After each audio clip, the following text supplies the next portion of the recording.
story quest. Well, continuation.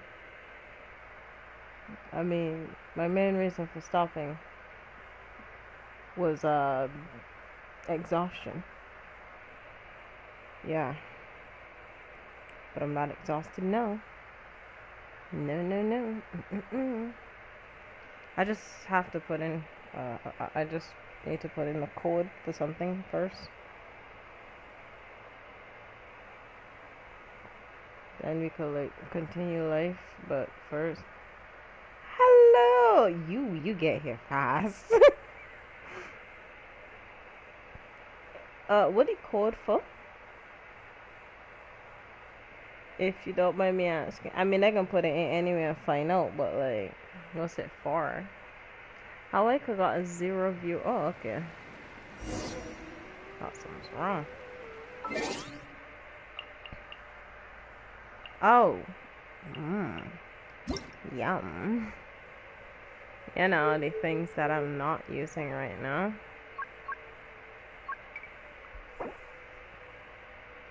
I love how the only reason why I have not shared the code yet is not shared the code. Share the link yet is because I put in a code.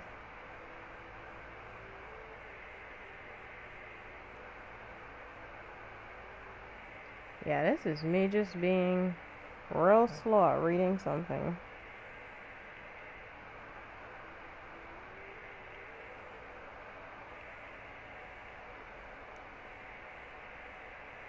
Have you played the story or are you just waiting to watch me suffer? So you can see what to do. What? Did I forget something?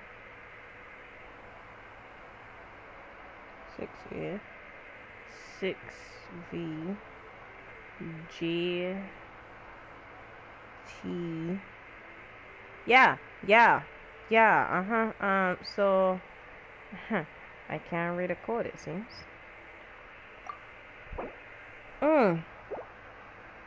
Oh, so basically you watching me suffer. That's what you doing then. That's what you both. You both watching me suffer. That's what we doing. That's the sort of energy we got in this room. Bastard. Oh yes. Not a denial there. No. It's just basically. It's like I won't deny it. I'm here to watch you suffer and laugh. I laugh at your pain. I believe you. That is something you would do. Laugh at my pain. I'm sending this stuff, but you know me. I got 60 million chats I've got to send things to.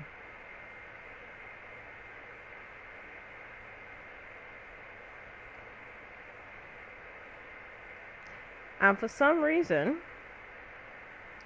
my phone about to go off. Oh, okay. For some reason,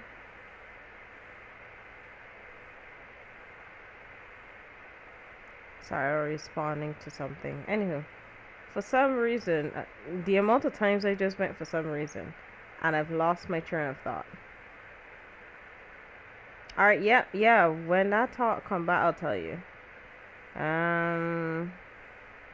Okay, so I didn't send it here. I didn't send it here.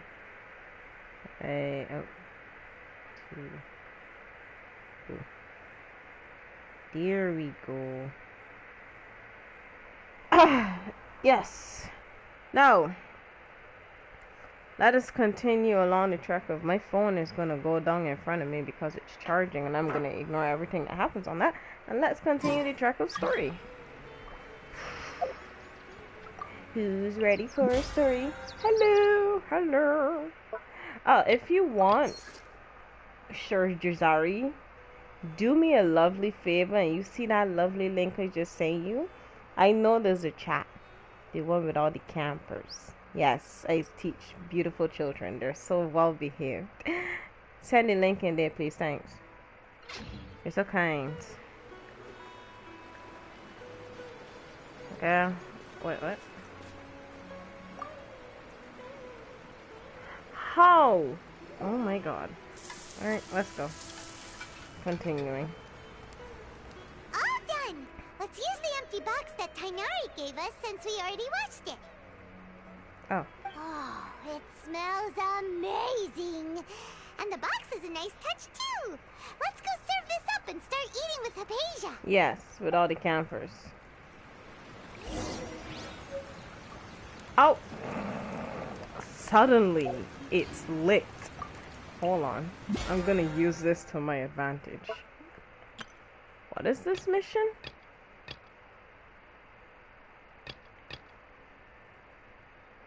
I didn't do this. Lol. Well, send it to girly that exists. Wait, hold on. Pause. When did I do this? I didn't beat a boss opponent. What?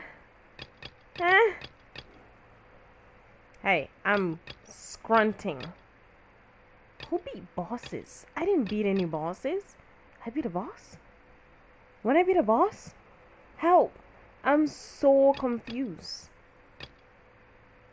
You know what? Frick that. I'm here to cook. Because it lit it for me, so... You know. Do what I do best.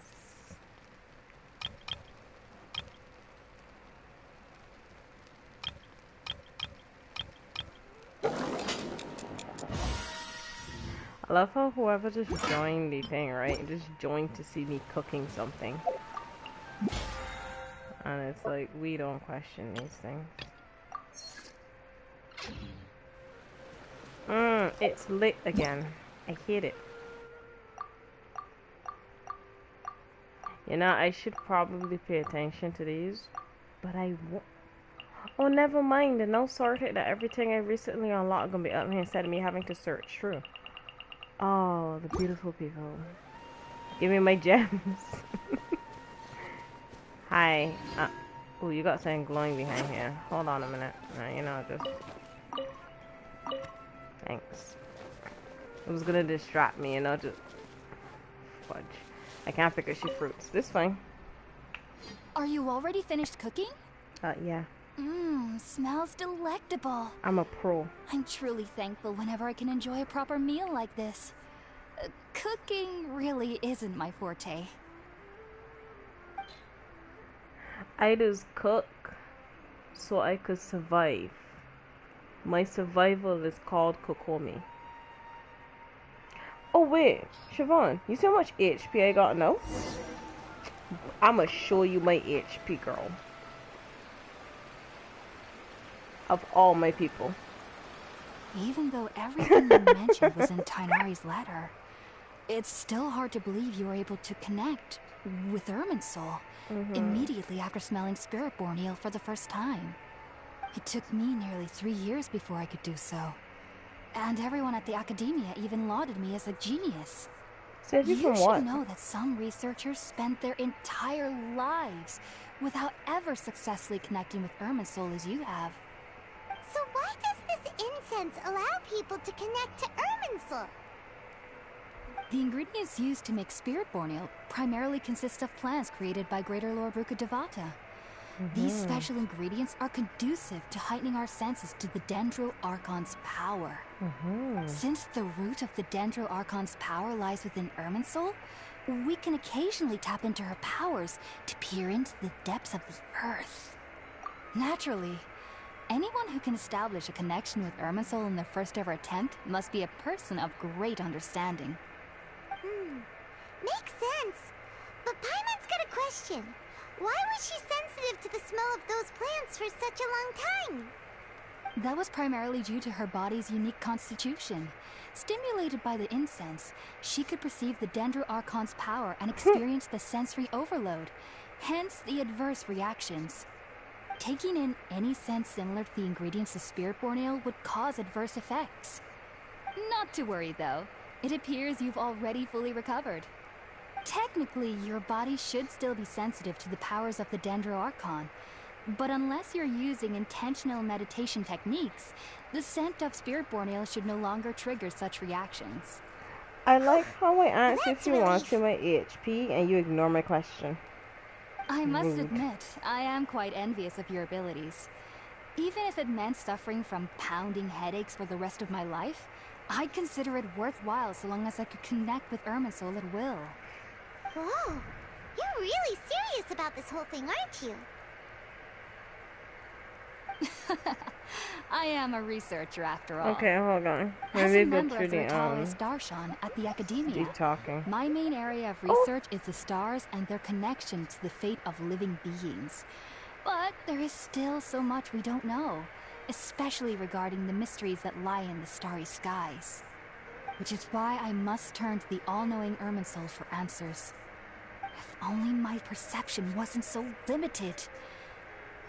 Unfortunately, I cannot guarantee that my every attempt to attune with Irminsul will be successful, or that doing so will leave my consciousness intact. I am currently in the stage of training known as Satyavada life. Many researchers in Sumeru have lost their minds while seeking to attune with Irminsul during this stage. Oh, damn. Sages have said that Irminsul contains divine knowledge, and touching such knowledge without the proper preparations and abilities will only lead to one's mind caving in on itself. That's why we meditate alone. We need to ensure that our minds will be calm while minimizing the possibility of involving anyone else. Whoa, so knowledge from Irminsul can be super dangerous. Aren't you afraid of the risks, Hypatia? Of course I do. Especially during nights that are pitch black with no moonlight, and dead silent without even the sound of insects. However, I've been feeling better as of late. I don't get as scared anymore knowing that I have a little neighbor living nearby. I believe that being able to see them is a sort of blessing from the Dendro Archon. But what's strangest of all is that they're clearly an envoy of the God of Wisdom herself, and they have the curious power to make people dream. What's so strange about that? It doesn't sound so out of place for a divine being, does it? Well, it's strange because nearly nobody in Sumeru can ever dream. Oh, damn. Is that true? Yes, well, Imagine to having an such a extent. boring life. Only children can dream in Sumeru. Adults, however, never do. The sages say that wisdom implies rationality, but that which occurs in dreams is often neither rational nor logical.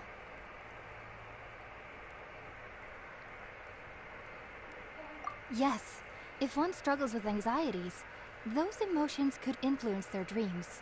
The fact that the people of Sumeru do not have dreams is seen as a blessing by the sages. Well, They damn. believe that Greater Lord Rukkhadevata, the god of wisdom, is keeping us away from the foolish delusions you encounter in your sleep. I was born into a family of scholars in Sumeru City.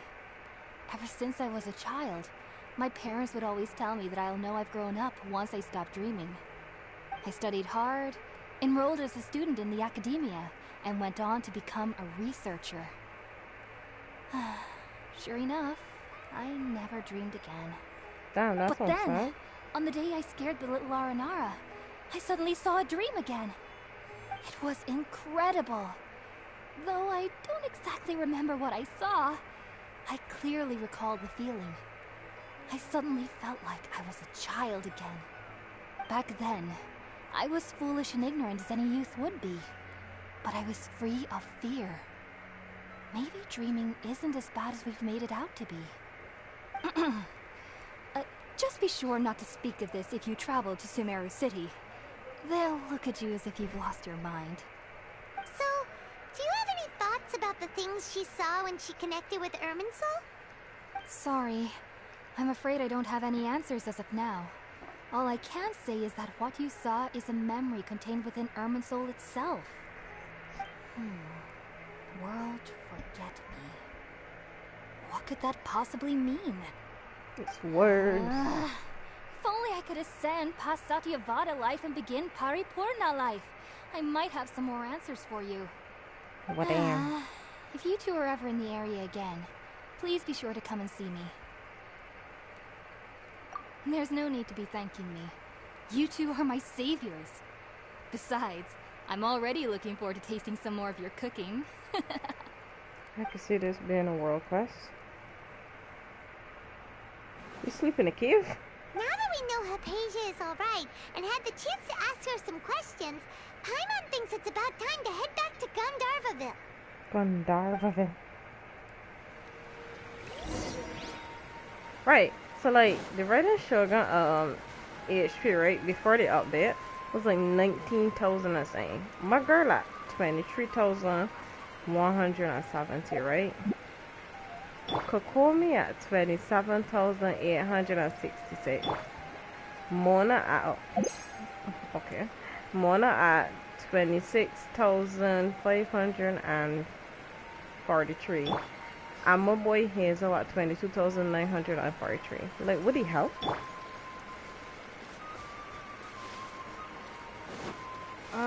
Pretty sure the place I gotta go is this direction, yeah. Hey, you got a little tail? Oh no, that's a sword. Okay, you're boring. Yeah. When I learn how to fix that thing in there, can I say here? I can.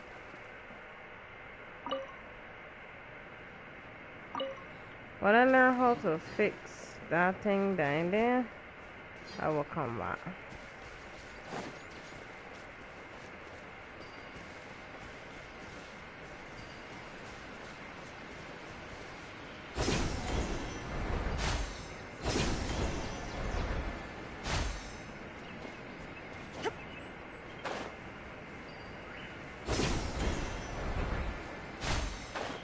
My new favorite method of transportation.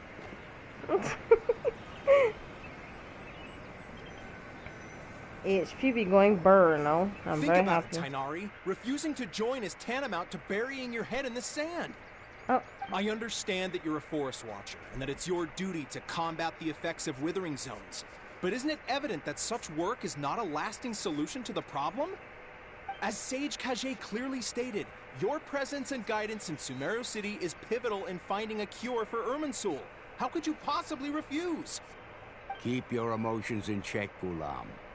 Let's at least listen to Tainari's reason for declining. We're here to invite him to the Academia, not to cause a scene.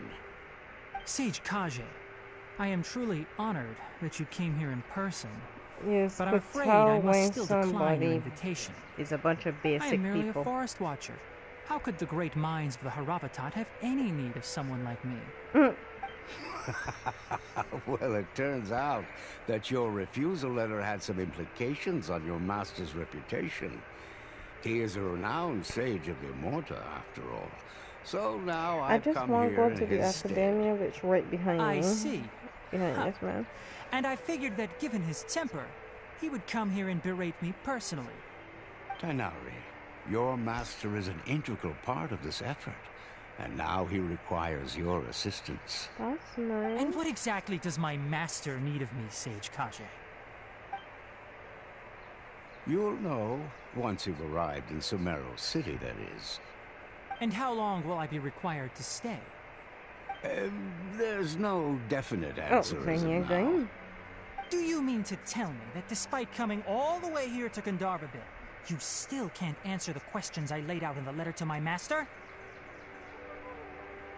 If that's the case, then I'm afraid I cannot give you a definite answer either. Oh, damn. Tainari, but you... Nah. Shut your So mouth. be it. Come, Ghulam, we're leaving.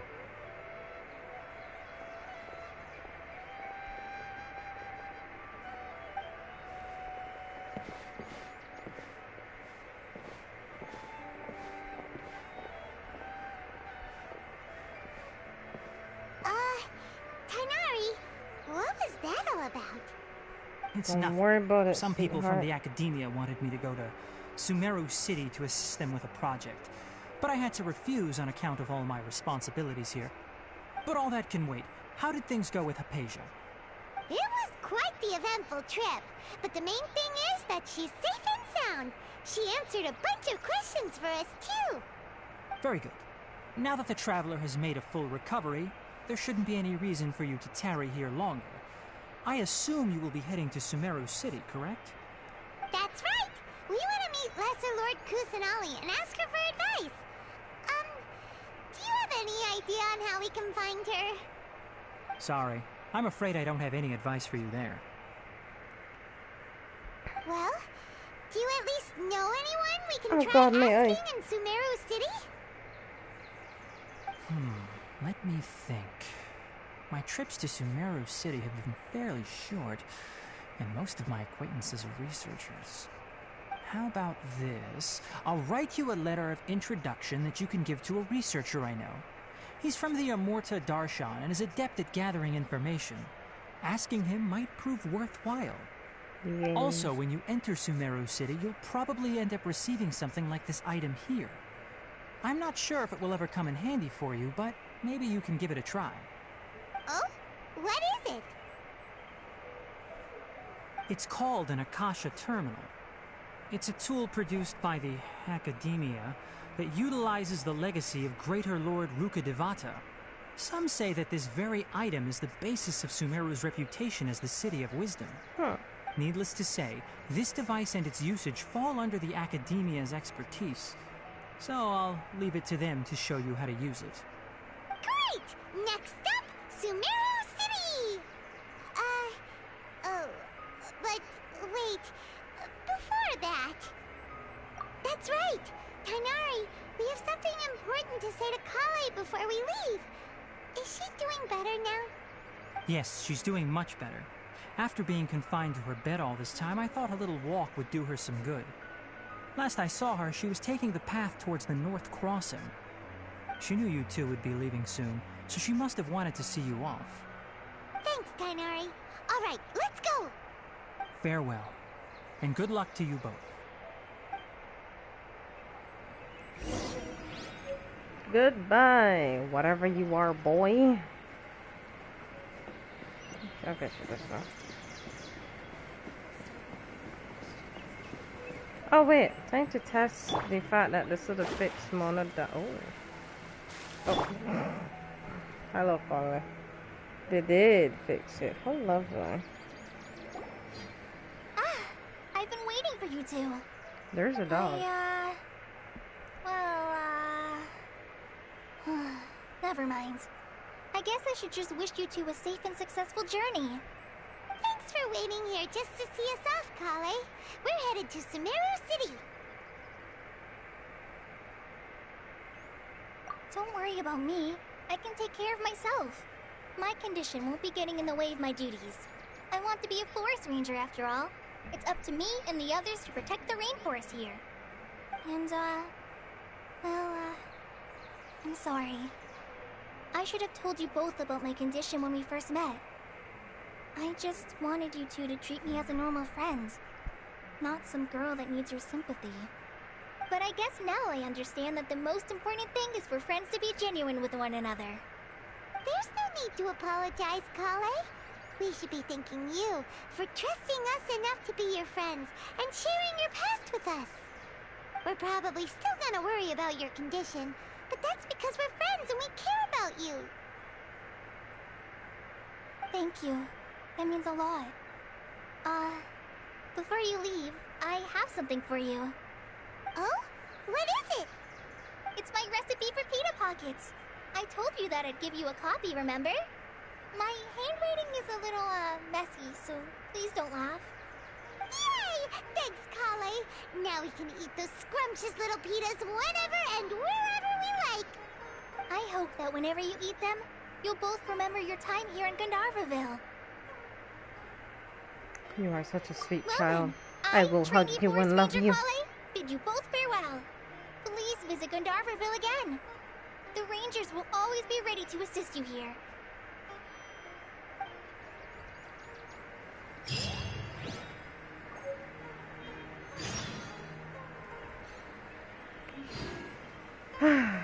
Alright, but you just give me something, didn't you? Again? I was never touching that again. Damn, that wish is looking mighty fine. Yeah. The dog has a name. It's called Sag.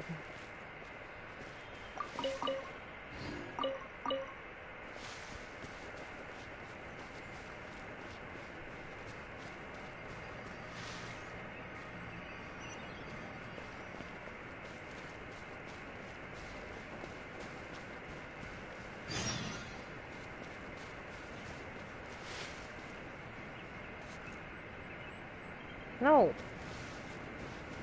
No. I'm going to Sumeru. No.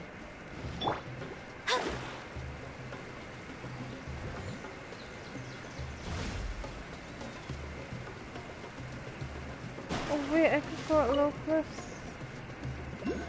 Finally, I made it. Jesus.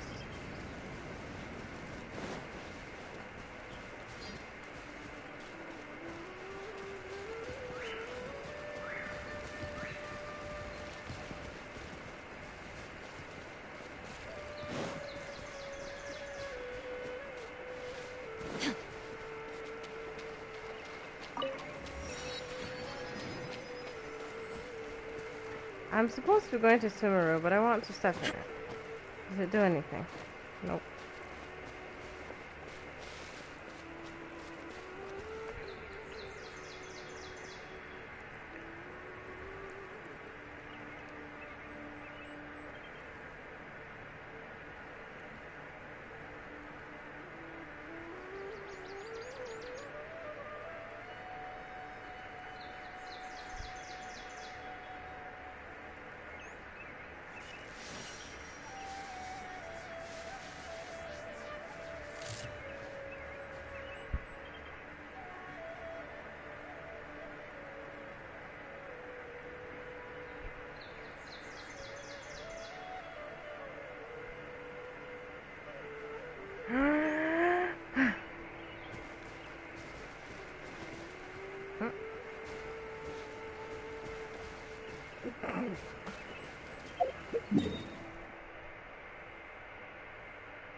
Jeez.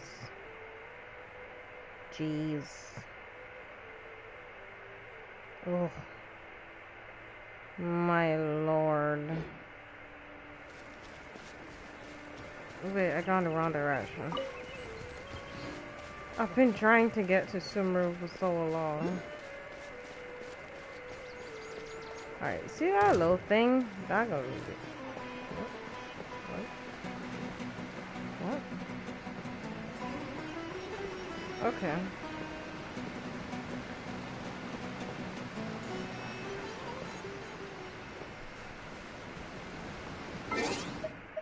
I don't want to kill you.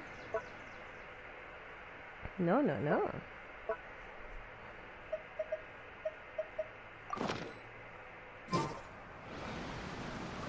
Welcome back. I'm just, doing something.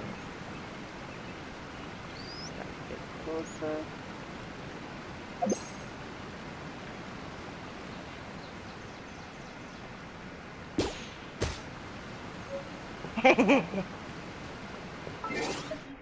Caught me a bird. Okay, enough of that. I just wanted to catch a bird.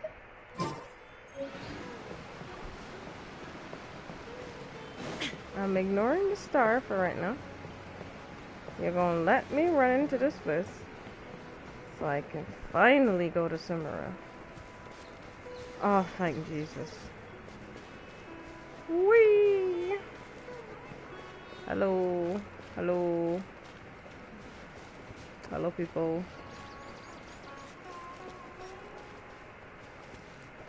Well, at least we know which one is a boy and which one is a girl.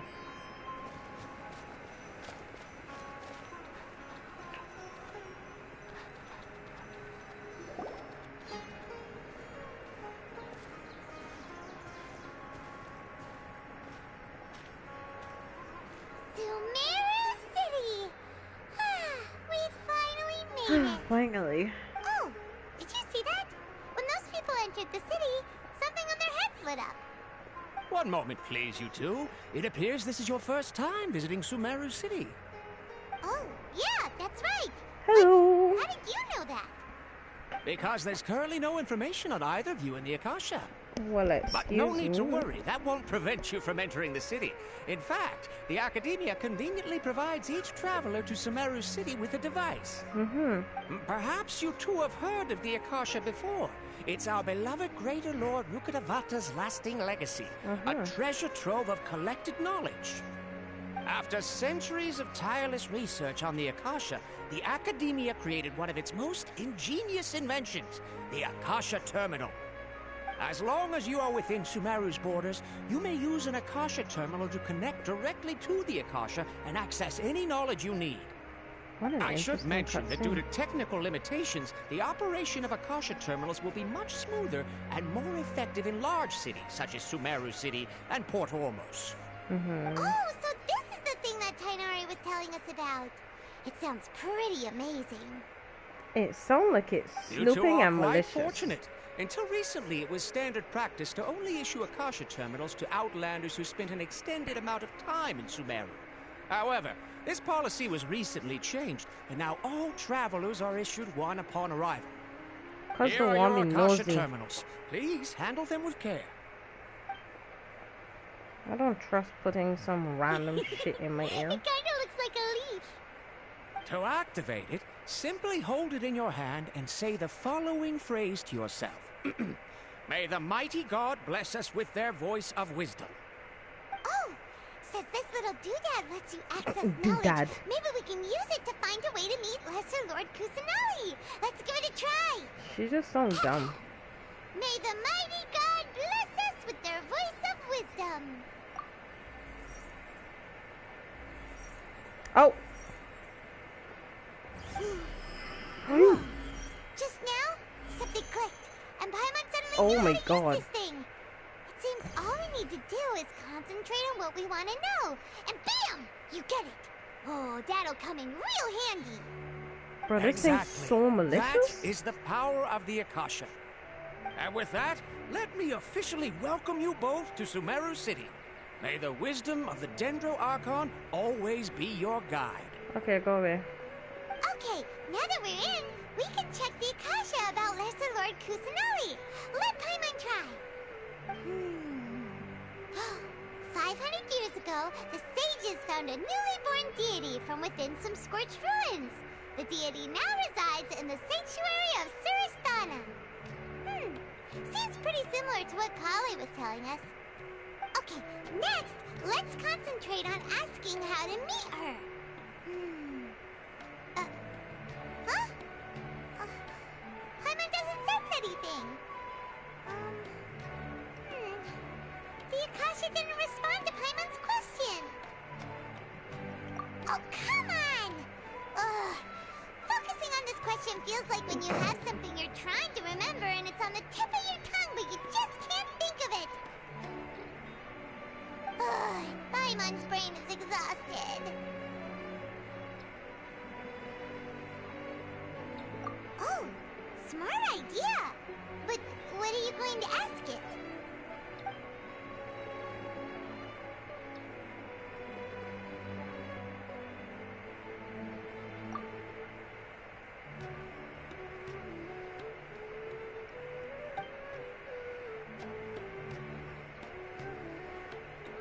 Uh-oh. Paimon's getting all teary-eyed all of a sudden. It feels like the people of Sumeru really miss their Archon.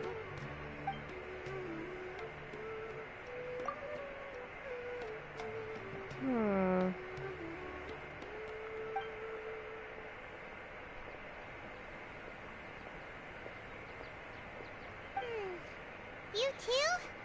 Well, glad it's not just Paimon.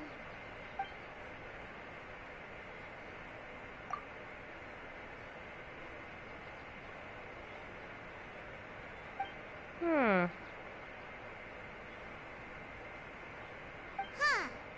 Could it be because we're Outlanders and we've only just arrived in Sumeru? You know, maybe we're not qualified to receive an answer to this sort of question or something. Okay, I'll be here. Well, seems no matter which way we try, we can't find anything that'll lead us to Lesser Lord Kusanali. Guess our only choice now is to try meeting with the researcher that Tainari recommended. We stood there He's for an from entire Sumeru, day. and even has a position in the Academia. Maybe he'll be able to access more info from the Akasha. Let's see. Tainari wrote an address on the letter's envelope. Oh, it's not far from the city's gate. Let's head over and have a look. Hopefully he's at home.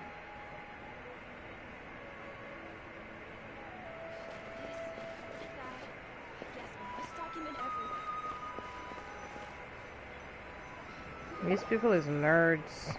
Hello, are you Rohawi? Yes, that's me. Can I help you?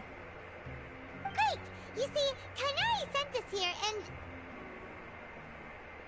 What? Tainari? Please, there's no need to say anything, really. Sure, I admit that the article I published last month wasn't my best work, and maybe the data didn't produce the most convincing results, but... Here! This is a letter from Tainari! Oh, let me see... Ah! Ooh, what a relief. You two nearly scared the life out of me. Dude, you just suck. So, you two just have some questions for me? Seems even Tainari acknowledges my innate ability for procuring information.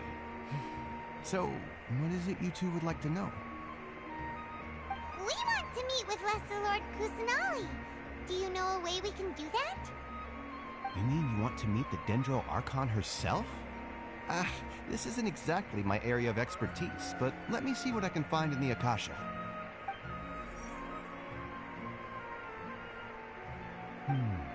Sorry, the Akasha didn't respond to my query.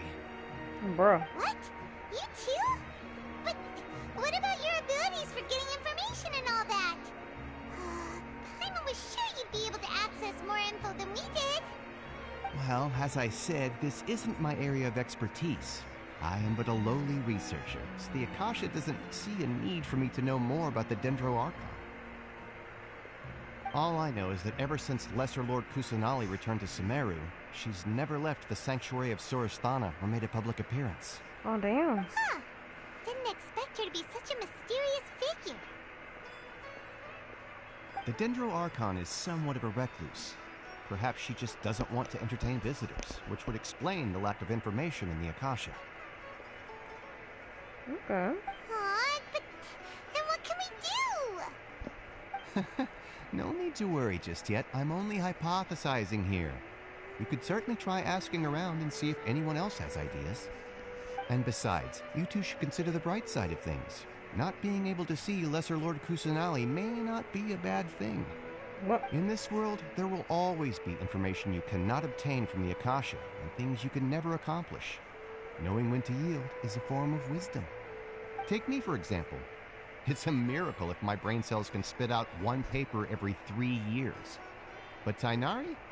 That guy can publish 3 papers in just a single year. Okay. Thanks for your advice. Don't Bro, mention you it. just confused If you two me. ever want information about things like who's been promoted within the Academia or relations between the 6 great sages, come find me. Hey, come on! This is a survival skill at the Academia. Oh, Paimon's expectations were pretty low, but this Welcome is back. so low, it's like digging holes in the dirt. So what do we do now? Even if we want to talk to someone, we don't know anybody here. Huh? Like who? Ad Astra Abyssos. I don't know who that Oh, is. you're right! Catherine! The Adventurers Guild has its own intel network. Let's hurry and find her.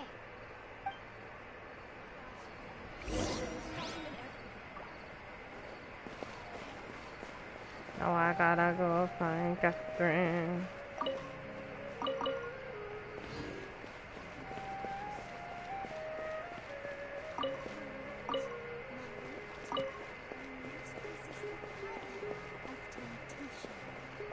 Wait, what? Oh, it's a fortune teller. Okay, that's cool.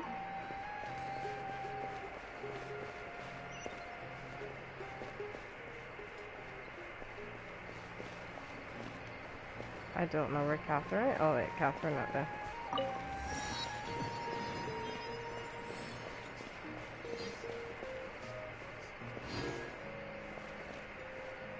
Ooh, this look like where you go to get.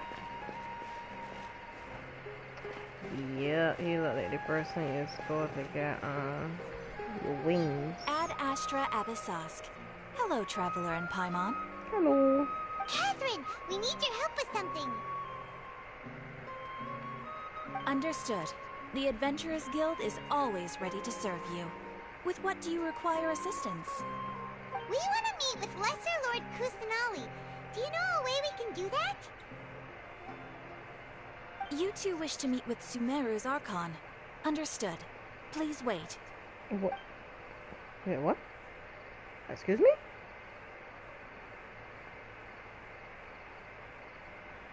I apologize, but I am unable to call up any relevant information in the Akasha. I'm also unable to locate any pertinent information in my personal memory. Personal memory. Another dead end. Well, if Catherine can't help us, then we really don't know anyone else to ask now. Please do not worry. I may know of someone who can help you two. In Sumeru, the Adventurers Guild does not serve as the vanguard of information. Rather, there are numerous active mercenary groups collectively known as the Eremites. They take on various contracts and work all across Sumeru, so they naturally accrue intelligence. An Eremite brigade called the Corps of 30 is in charge of Sumeru City's defenses. Not only are they the oldest brigade, but they are responsible for managing and coordinating the affairs of all other mercenary brigades. Corps of 30? What a weird name. Supposedly, they are named as such because their ranks numbered 30 at their inception.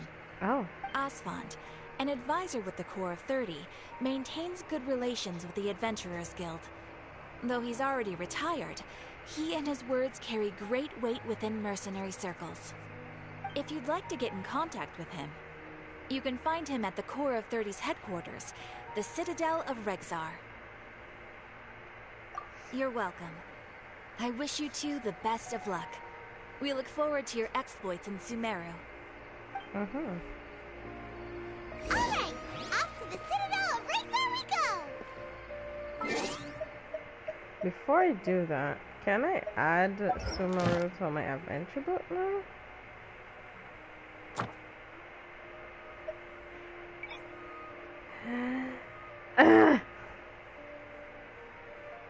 God.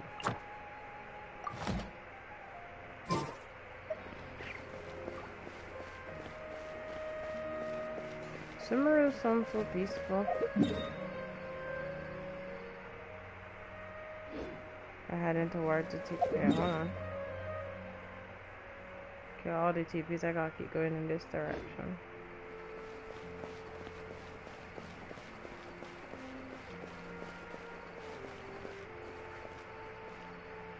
Oh, hey TP.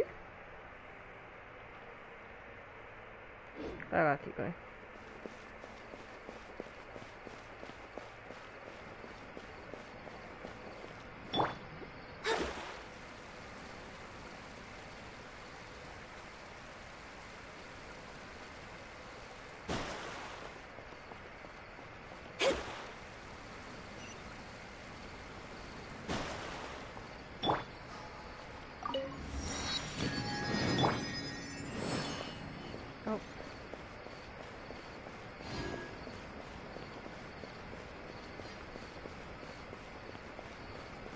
Oh.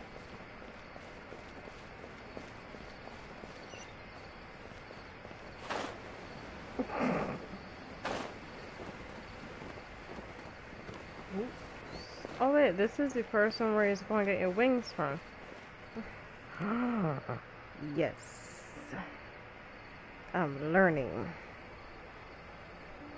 Welcome. The Adventurers Guild told me to expect you two. Damn, word has traveled fast. It's nice to meet you, Asfand. We'd like to ask you about something.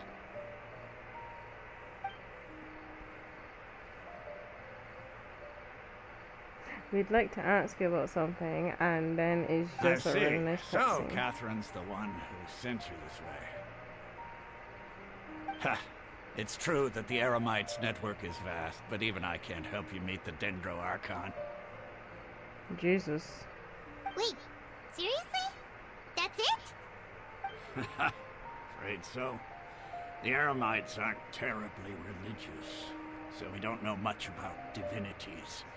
As far as the Akasha goes, we can access even less than you. Well, damn. We originally came from the desert. The gods there died off long ago. Since those days, we've used our own two hands to carve out a living. We don't beg gods for their aid. Well, It damn, isn't just son. us, though. If you ask me, I think most in Sumeru aren't interested in Lesser Lord Kusanali. Oh? I am. What's that? Just take the Academia, for example. They're the ones who truly rule Sumeru.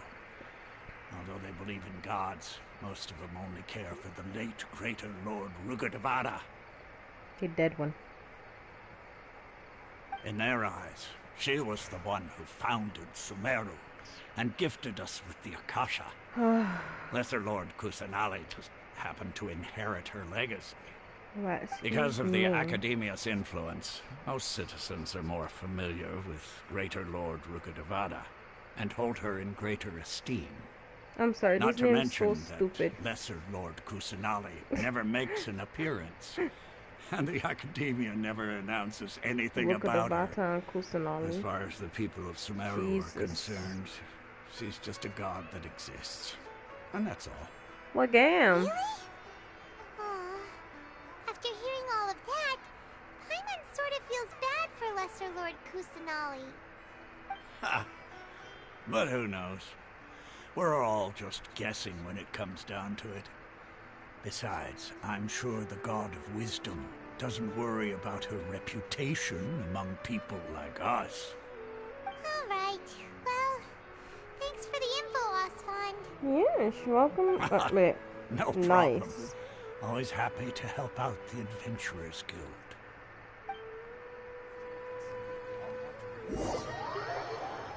Brady, God is a child.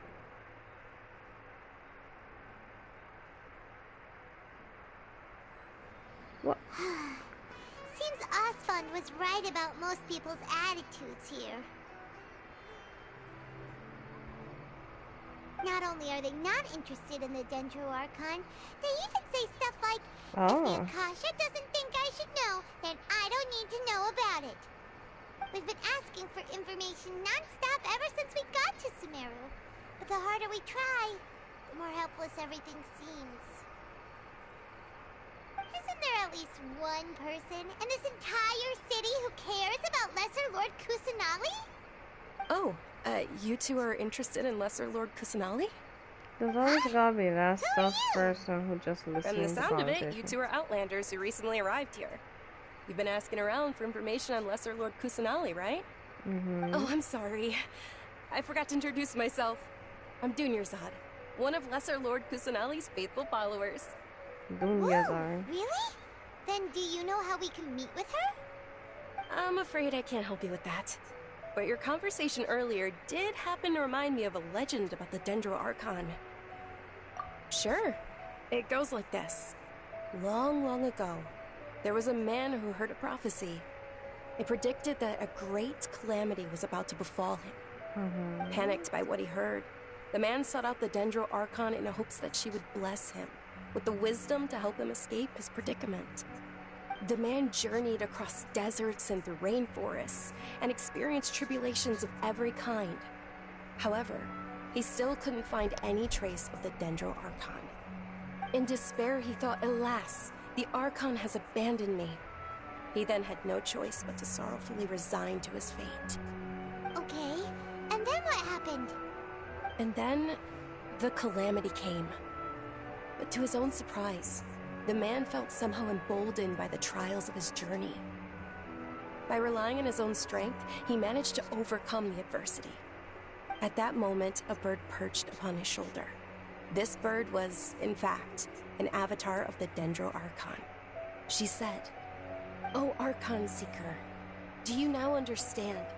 She and her wisdom have long been found by you. Along your journey, we were in every flower and blade of grass, every ray of sparkling sun, and every breath of dancing wind. So long as you continue to think and ponder, we'll be wherever you go. Ooh, I like that story. Yeah, thanks for the story. Paimon feels all warm and fuzzy inside after that. In a way, it seems like this story is also one of the Dendro Archon's avatars. Dunyarzad, since you worship Lesser Lord Kusanali, can you tell us anything else about her? Them look so Of course. sus. So did you two know that, I'm terribly sorry, but it seems something's come up now. Let's chat another day.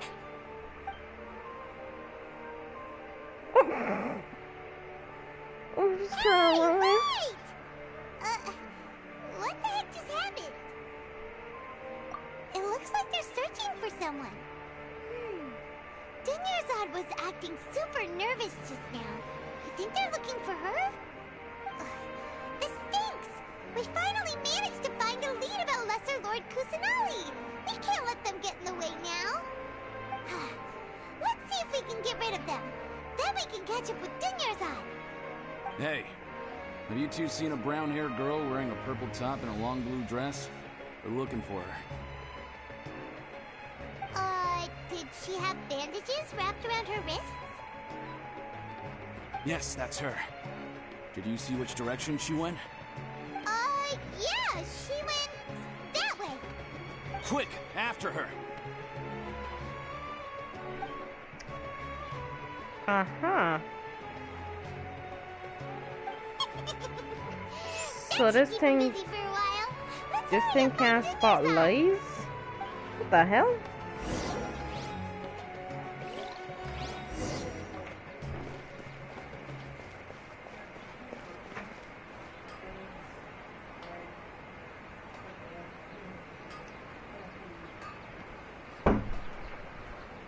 Oh, sure.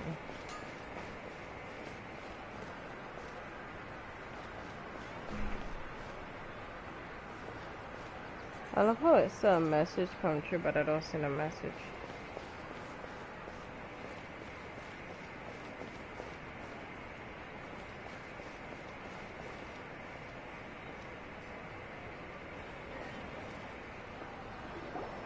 There you are, Dunyarzad. We thought you might have been Okay. long gone by now. Hold on, I gotta go do something real quick. I'll be back.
I've returned.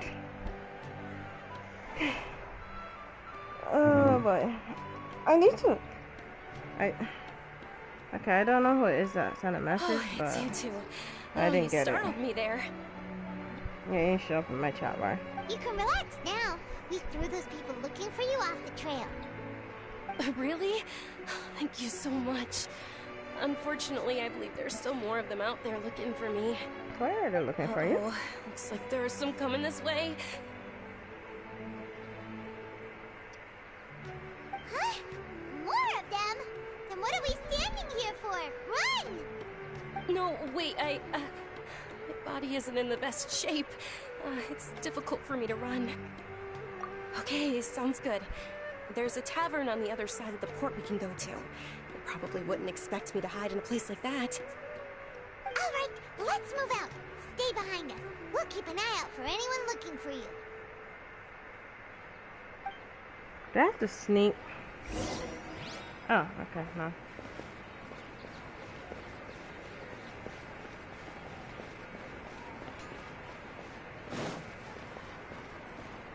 Not work. Yeah, I saw your message on it not working. This is happening.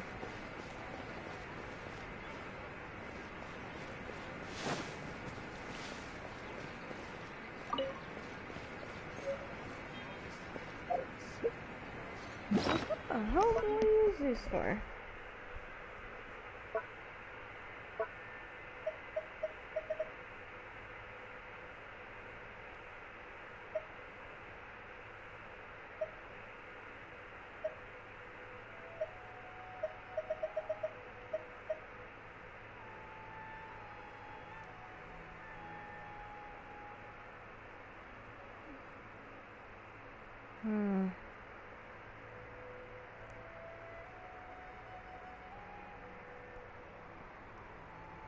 Yeah, but like, music for what?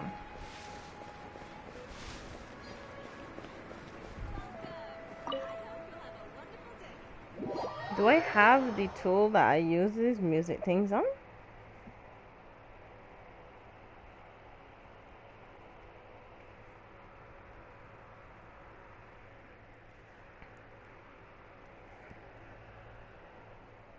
I've never been confused about something I start collecting until now.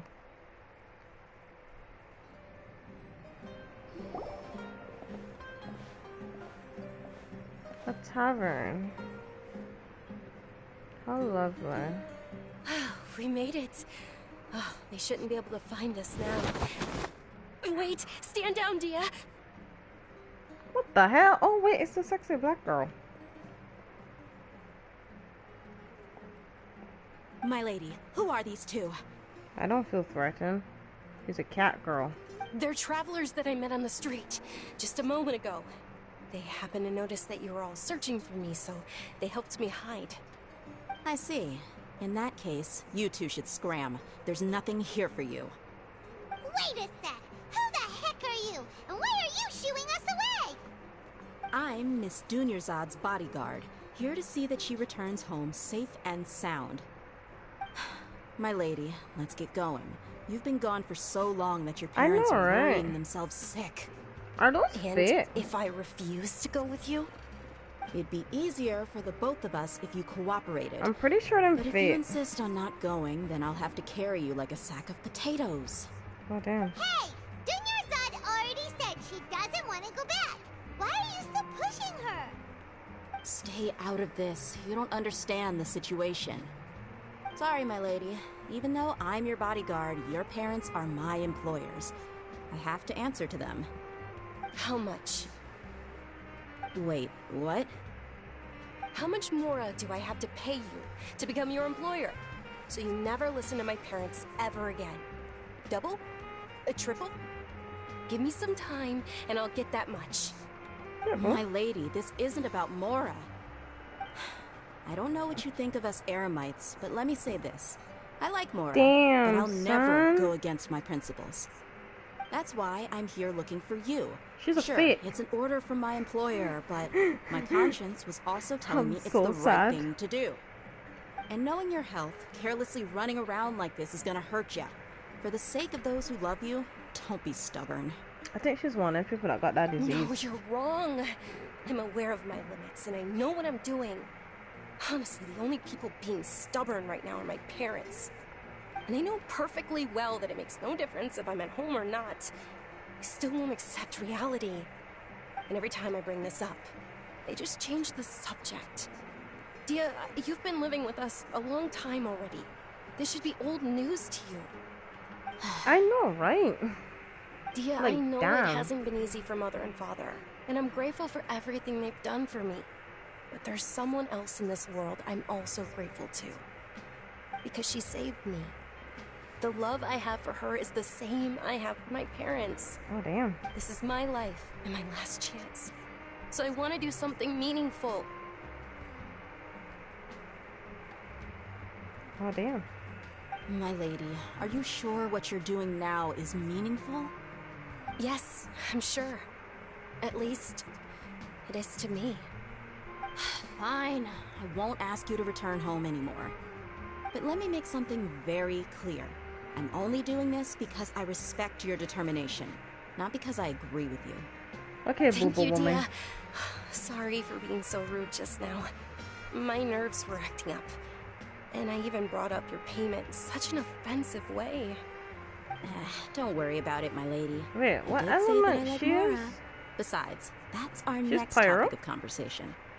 Today's little excursion caused such a ruckus that every single bodyguard at the estate was deployed. It wouldn't be easy to hide things from your old man. Since this definitely won't be your last escapade, here's a little tip. You should at least make it look like your room and things are still in order when you leave. Also, you'll need someone to cover you for when you're out and about. So, I'll let you hire me, my lady. This way, everyone wins. As Ooh. for the pay, let's say half of what your father pays me. We can settle the bill when we return to the estate. Well, damn. Okay, deal. Yay! Looks like they've reached an understanding.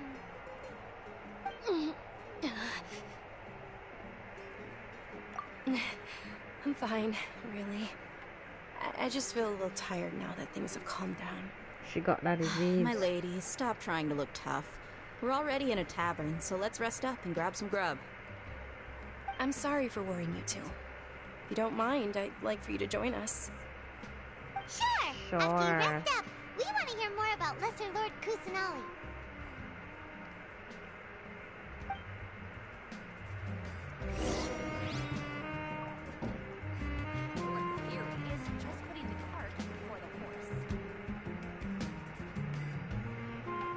Damn, this tavern look good. No, I want to go to the man. Let's see what recipes he got and I Well, could if buy. it isn't Dia. Haven't seen you in nearly half a year. Word on the street is that you're a bodyguard for the Homayani family now. Ha!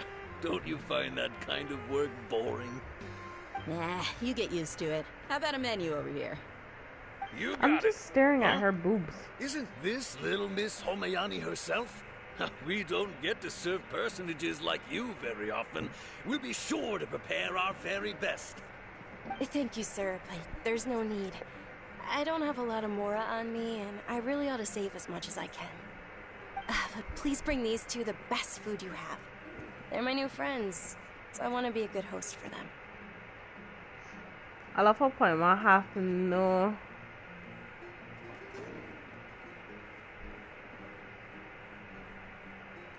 Wait, we're paying for ourselves now? Aw, Paimon kinda wanted to try something fancy, but we aren't exactly loaded. Guess Paimon will settle for something ordinary. Go sell How yourself. about our coconut charcoal cakes? No brat. They're our signature snack, and they run cheap. Look, other customers over there are eating some now. Oh. They look kind of burnt and dry. Paimon Mhm. will pass. That's your fault. What do you have against my slime Ah. dishes? You've cooked slime. Shut your mouth. Dunyarzad, we asked a lot of people when we first arrived, and almost nobody was interested in Lesser Lord Kusanali. So, what made you want to follow her? Well, remember when you asked me if I knew how to meet the Dendro Archon? Even though I don't know how, I think I've actually seen her before. Huh? Really? Yes, it was when I was a child. At the time, my illness had kept me bedridden for the better part of a year. I was stuck inside and couldn't make any friends, and my parents did their best to find treatments for me. But even then, the Akasha didn't have any helpful information. My younger self no longer had any hopes or dreams. Aww. One flare-up was so bad that I was in a semi-conscious state for several days. Then one night, I woke up alone in my room. I was terrified. My body was paralyzed. Even if I cried, there was no sound. At that moment, an ethereal voice spoke in my mind. Dunyarzad, don't be scared. You don't have to cry. Dunyarzad, don't be scared. You don't have to cry. See, the voice says so world forget me is different. Who are you? How do you know my name? How do I explain this? You might not be able to understand, but actually, I know everything about you. Siobhan, you see what I mean, right? That the voice in the vision that said world forget me is a different voice from Kusanali, which means it's Rukadavata or whatever the hell she named. You realize this, right? So like Rukadavata want the world to forget she? I mean, we don't know what she sound like, but it ain't Kusanali that's a world forget me. So it gotta be Rukadavata. Okay. Really? She looks so Of cute. course. I know that you're scared of thunder, that you hate taking medicine every morning, and that you love counting the petals on your mom's skirt. Probably. You really do know everything. She wanted to pass on her Dunyarzad, knowledge to somebody Is there else. anything you want? So then you knew God and then What? playing fool.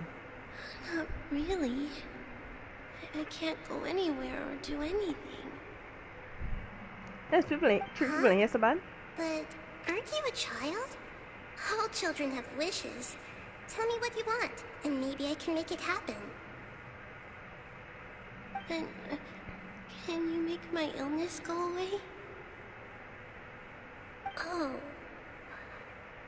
I'm sorry. But I'm not powerful enough to do that right now. Oh, right now? Then, can you be my friend? Aww. After that, the voice said, "Okay, I'll be your friend." Although my body was suffering during those days, that voice encouraged me and told me many wondrous things. Beyond my window was the flourishing Sumeru city. Beyond the city was a lush rainforest. And beyond that was the wall of Samia, deserts, and all of Teyvat. Once I finally made it through that bout of illness, I couldn't hear that voice anymore. I told my mother about it, but she said that I must have been dreaming. But I know that that voice wasn't a figment of my imagination. Before that, I had never heard of Teyvat. Yes, for sure. If it weren't for that voice, I would have never grown curious about the outside world, nor would I have learned how to read and enjoy so many books. That voice sparked a desire for wisdom. It had to have been the Dendro Archon. I've been hoping for a chance to repay her kindness. In fact, I was running around today to help prepare the Sub-Zerus festival for her. What's the Sub-Zerus festival? It's Lesser Lord Kusanali's birthday, which was the day that she was found by the sages. It's actually an old holiday that originally celebrated Greater Lord Rukadavata's birthday. When she passed away, the holiday eventually became a celebration of the Lesser Lord's birthday. I heard everyone was overjoyed when they welcomed her back to Sumeru. In those days, the festival was a huge deal. But because of the Academia's influence, people have gradually lost interest in the festival. The Academia actively participates in Sumeru's many holidays dedicated to Greater Lord Rukadavata. But when it comes to the Sub-Zero's festival, forget any funding. They practically act like it doesn't exist. Maybe they see Lesser Lord Kusanali's birth as confirmation of Greater Lord Rukkhadevata's death, so they're reluctant to celebrate it. Aww, but that's awful. It is. It's absolutely terrible. Sure, the Greater Lord founded Sumeru, but hasn't Lesser Lord Kusanali been the one quietly protecting us for the past few hundred years? Just remember that we're still out in public. Don't get too carried away now. I know that people over by the Grand Bazaar still hold the Sub-Zero's festival to this day, but I hadn't met any of them before, so I was never able to contribute. But recently, I made a friend there who also follows Lesser Lord Kusanali. I gave her my savings because I want her to throw a wonderful festival this year. That's the least I could do for Lesser Lord Kusanali. Hold on, my lady. Does this friend happen to be Nilu, the one who sends flowers to the estate? Yes, that's her. I saw her leaving the other day with a nervous look on her face. It seemed like she was hiding something in her arms. Did you give her something? Yes. Initially, I didn't have much more prepared, so I had Nilu sell one of my skirts. I've agreed with Nilu to meet up at the Grand Bazaar today, and see how things are coming along. Dia, would you accompany me? Sure. That's quite the trip, though. I'll carry you. No, that would be too much, even for you. You might as well just accept the lift. If I let you walk, who knows how long it'll take us. And if anything happens to you, then I'd really never hear the end of it from your father.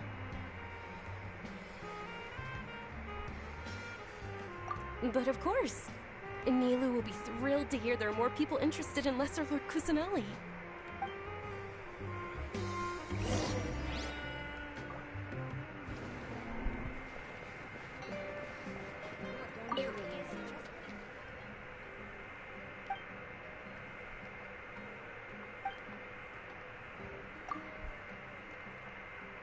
Oh my god.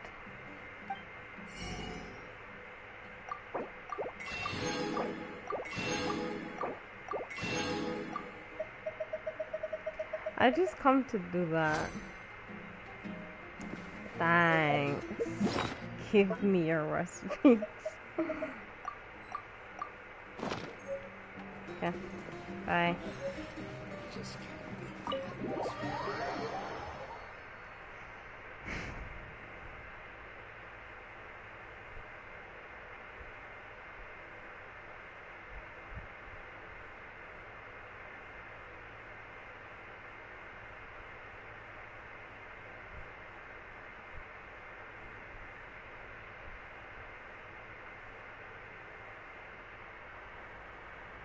Me just buying recipes because I can.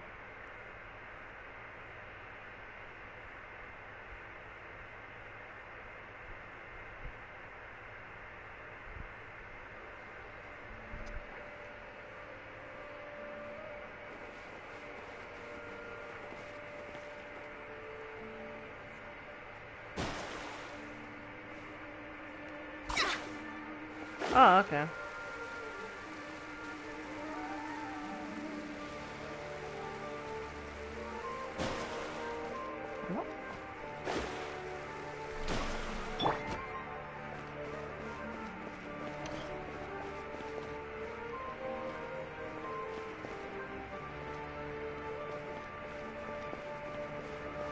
Oh my god. It's beautiful.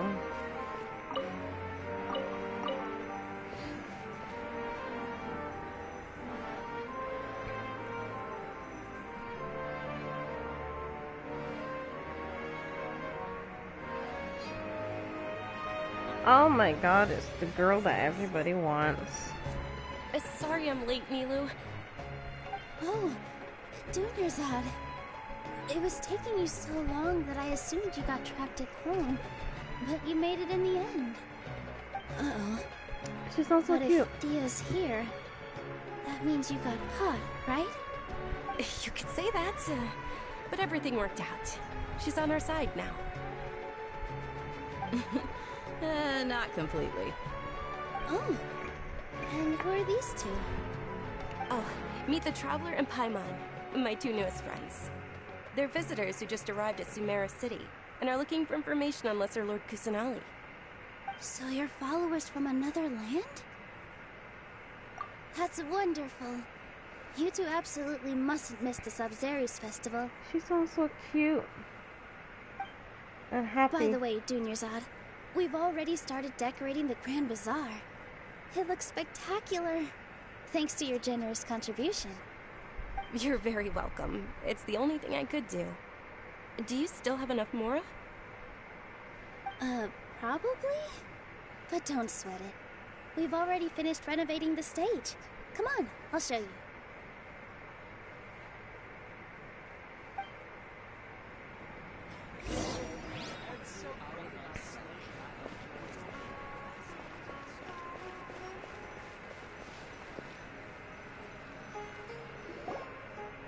Wow! This place is amazing! Ooh. Not bad. Last time I was here, the stairs were full of holes. The stairs were nothing.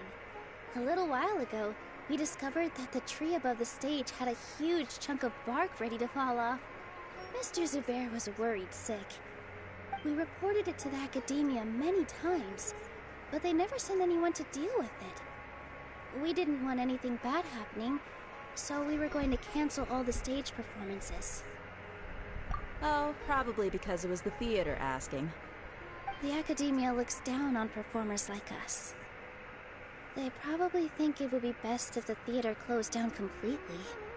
We can't let that happen, though. Not only would everyone involved in the theater go hungry, but then we wouldn't be able to hold the Sub-Zerus festival anymore. Pretty sure that's the whole entire Thank the reason. Archon for Dunyarzad. But the more she gave us, we hired someone to patch up the tree, and we also gave the stage a much-needed makeover. The stage is going to be even prettier when it's festival time. I can't wait for you to see it. And I can't wait to see you on the stage. You've been practicing so long already. It's almost time for your dream to become reality. It's our dream. I'll do my best for the two of us. Milu, what are you gonna be doing at the festival? Dancing. She'll be dancing the dance of Sub-Zerus, the most important performance at the Sub-Zerus festival. Dunyarzad, have you told him the origin of this holiday? I only told them about the Greater Lord and Lesser Lord so far. Okay, then I'll tell you two about how this holiday came to be. Am I gonna get a According to cutscene? legend, Oh, okay. the Sub-Zerus festival was originally the Goddess of Flowers' birthday celebration for the Greater Lord. A long, long time ago, on one of Greater Lord Rukkhadevata's birthdays, her friends threw her a celebratory banquet. The god Some had of the friends. gods got drunk. One started playing music, and the Greater Lord started singing, so the Goddess of Flowers began to dance. As she danced upon the grass, countless beautiful padisaras began to bloom wherever she stepped. Those brilliant purple flowers became her dazzling stage. All the gods clamored, "Oh, if only time could stop at this very moment." All the gods. Her friends are the gods. Huh. That friendship lasts real good. Of She course dead. they did. When people mention the gods, they always think of the Archon War. But Sumeru's gods also had happy times. Sumeru Although had they more aren't than one around god? anymore, they're preserved in our tradition of dance. This outfit I'm wearing is apparently based on how the Goddess of Flowers looked. Though we're just tiny people compared to the divine, Got a we big still tattoo have to she do our got. best to make sure that the birthday girl feels loved on her special day. Aw. Nilu, you of all people will definitely be able to convey our well wishes to the Dendro Archon. I also noticed that you went the extra mile and scattered padisaras around the stage. They symbolize the Goddess of Flowers, after all. It's just a shame that all the real padisaras went extinct after her death. Yeah. The hell? The Greater Lord brought forth padisaras in memory of the Goddess of Flowers. But she ultimately could never truly replicate that beautiful purple. Thinking about the Goddess of Flowers dance makes me wish I could have seen it. If my stage were anything like that, I'd be thrilled if I had just 2 real padisaras on the stage. So, Traveler and Paimon, What do you think? Interested in the Sabzeruz festival? Will you two be coming? All of Lesser Lord Kusanali's followers will be there for her birthday. It'll be a good opportunity for you to learn more about her. Ooh, Paimon thinks that's a great idea!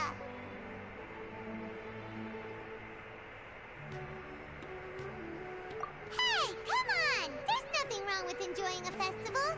Besides, it's Lesser Lord Kusanali's birthday. She'll be happy to have more people who are celebrating it. So how about we all attend the Sabzeruz festival together? Dunyarzad, let me show you which stage decorations we've picked out so far. Traveler and Paimon, if that doesn't sound interesting to you, then feel free to explore the area. Everyone at the Grand Bazaar loves Lesser Lord Kusanali, and we're all looking forward to the Sabzeruz festival. In that case, we'll take a look around.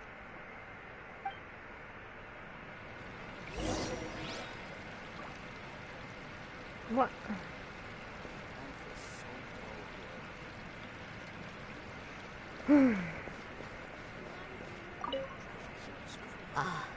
Dancing at the Sabzeruz festival. You know, I also danced when I was younger. As a child, I even asked my grandmother why we performed the dance for the Lesser Lord when it was originally done to honor the Greater Lord. My grandmother said that Greater Lord Rukkhadevata is a beloved deity and honored by all. And Lesser Lord Kusanali is too. If the goddess of flowers ever knew Lesser Lord Kusanali, then she would certainly have wished to be her friend and hold celebrations for her too. The Sabzeruz festival has been losing its appeal over the years. That is, until a wealthy benefactor stepped in this year and brought the festival back to life. I heard she forked out a lot of mora to make it all happen.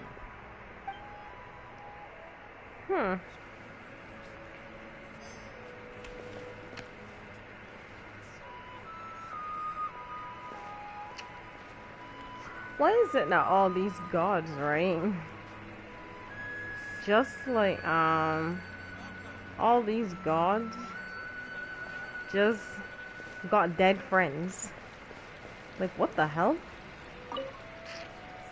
Things are really shaping up, and there's a buzz around the festival this year. We're expecting people from all over to come by this year and buy things during the festivities. Ooh. Don't be fooled into thinking that Sumeru City has the best of everything. Some festival snacks are only offered here in the Grand Bazaar. And when it comes to musicians, dancers, or singers, the Grand Bazaar's got the best of the best. Sure, those folks at the Academia might not like it, but what's a festival without song and dance? I don't know. That's a roll. I did you last. I talked to Logan. Whoa! What's with your yellow hair? And why do your clothes look so funny? Are you an Outlander? Did you know that the Sabzeruz festival is about to happen? There'll be loads of fun things to do at the festival. But the best part is when Ferris, the Knight of Flowers, passes out candy to everyone. Okay. Nice. I can't get that one, yeah. Listen to a child speak at me. Revamping the stage for the festival couldn't have been easy, that's for sure. I bet this year's festival will be one to remember. I don't know much about the Grand Bazaar, but I do know that the residents here have a penchant for song and dance.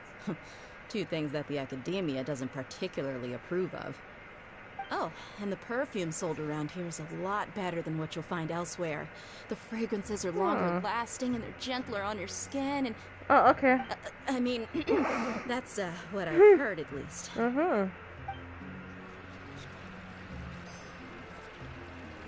Is it? Is that what you've heard?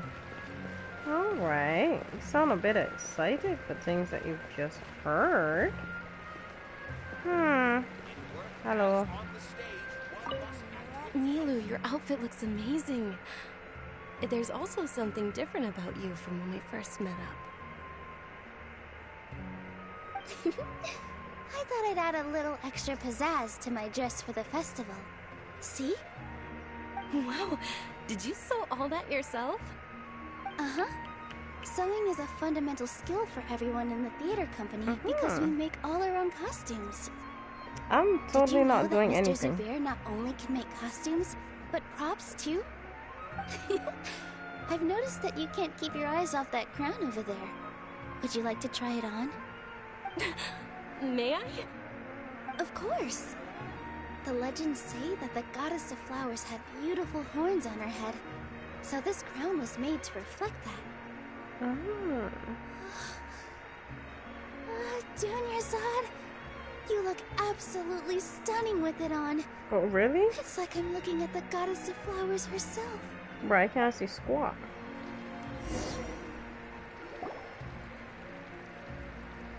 Hey! Is that who Paimon thinks it is? It looks like Catherine.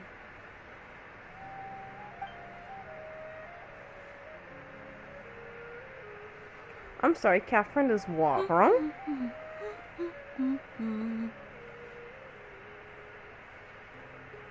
Huh. Come to think of it, Paimon's only ever seen her behind the counter at the Adventurers Guild. This is the first time we've ever seen her taking a break. Hey, Catherine! Huh? Oh, hey! It's the Traveler and Paimon! What's shaken? What? Oh, break time Catherine sure sounds a lot less formal than usual. Paimon was still waiting for her to say Ad Astra Abyssosque. Sure. Standing behind the counter at the Adventurers Guild doesn't require any complicated functions. But saying and doing the same old things over and over again can get pretty monotonous. Like watching the same Fontaine movie day after day. But take you two, for example. Oh my god. You travel across Tevat to enrich What your the lives hell? and gain new experiences. Well, we enjoy traveling across Tevat and all that, but we're mainly looking for clues about her brother. Yes, you should keep searching. Sometimes the answers we're looking for aren't necessarily at our intended destination. Instead, they're found along the way. Huh. Haven't we heard someone say something pretty similar recently? Anyways, what brings you out here, Catherine? No, not particularly. I guess you could say that I'm loving the recent atmosphere here. If festivals bring happiness to everyone, then that's where their true value lies. It's so weird. It looks like it's about time for me to be heading back now. Alright, we'll see you next time at the Adventurers Guild. Oh, by the way, thanks for connecting us with the Eremites. We've already made some great friends in Sumeru City thanks to you. I'm sure you two will get along well with the people here. You've already been blessed by the element of Dendro after all.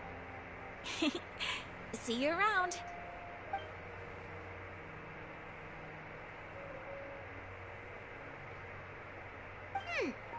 There's something really different about Catherine today. Hey, Traveler. Paimon. Oh, hey, Dia. What's going on? I've got something to tell ya. My lady knows you're looking for ways to meet Lesser Lord Kusanali, and she's been trying to come up with a way to help you. Well, I have an idea that might help. Are you serious? We'd love that! It might not necessarily pan out, so don't get your hopes up too much. I'll need to take you two somewhere and ask someone some questions. Kick me. My lady is feeling a little worn out at the moment. Nilu's found a place for her to rest. After I take my lady home, let's meet in front of the Citadel of Regzar. Sounds like a plan!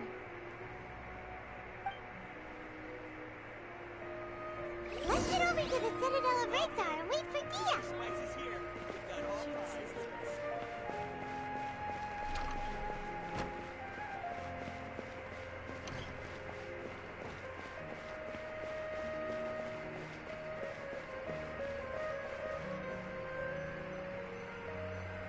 Running.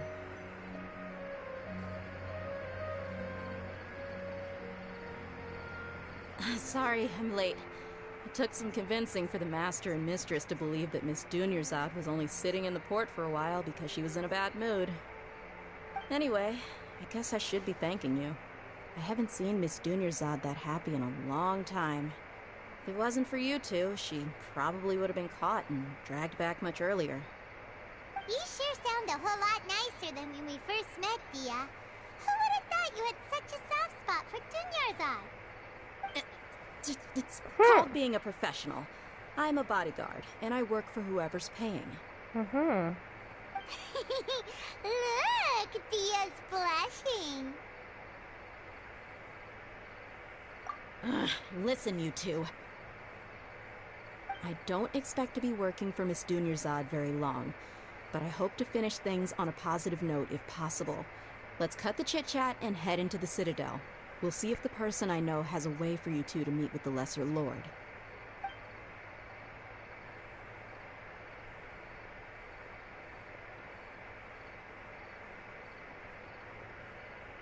Okay.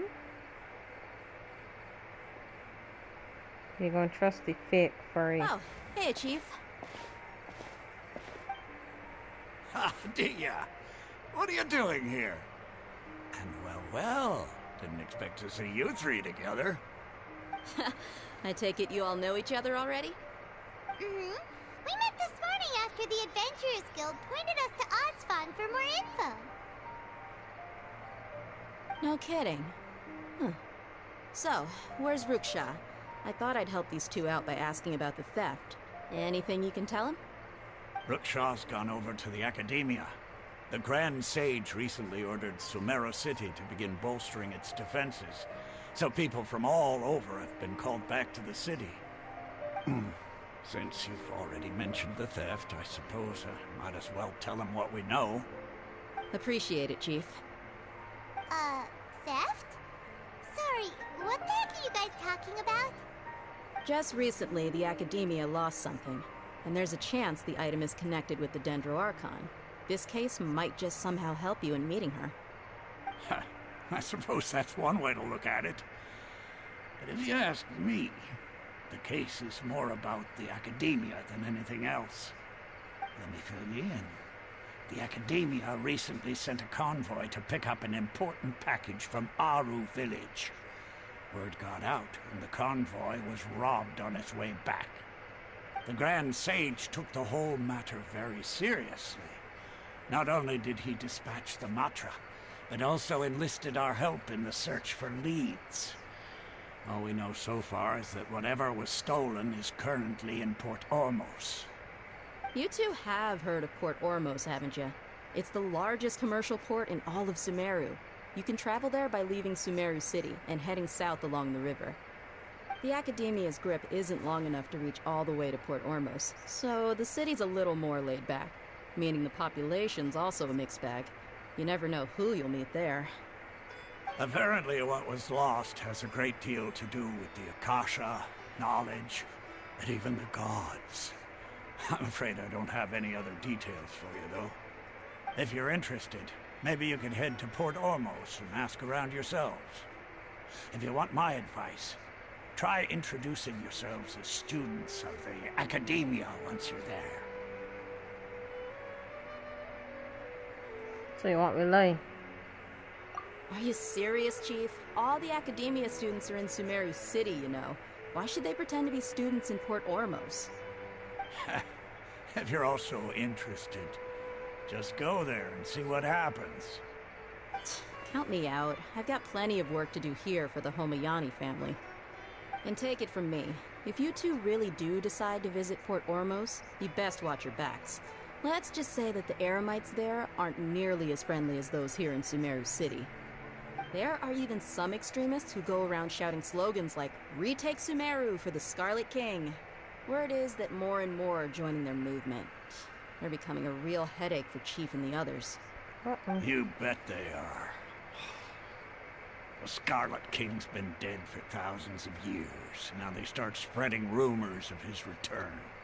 Ridiculous. Not everyone's like you, Chief. Even the desert natives who abandon their homes in the wilderness still wish to have a god of their own. Well, Traveler, that's about all the information we have for you.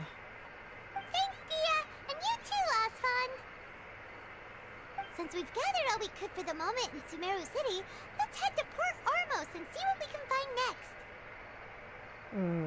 Miss Sure. Dunyarzad is looking forward to seeing you both at the Sub-Zeru's festival, so be sure to get yourselves back here in time for that.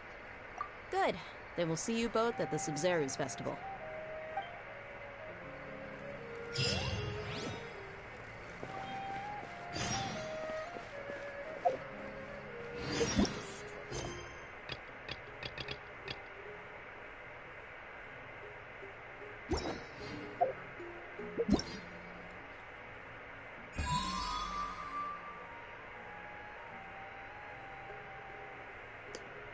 Ah, so I must complete the thing that I have to invite Colin. You wait. I'll be back for you.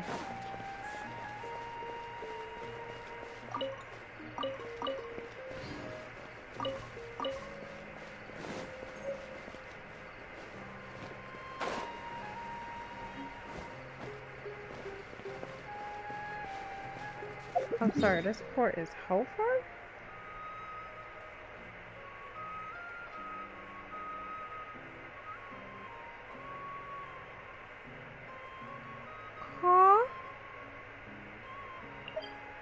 Huh. Alright, you wait for now. My port fire shut yet? Let me go do with this first. I think I gotta go up.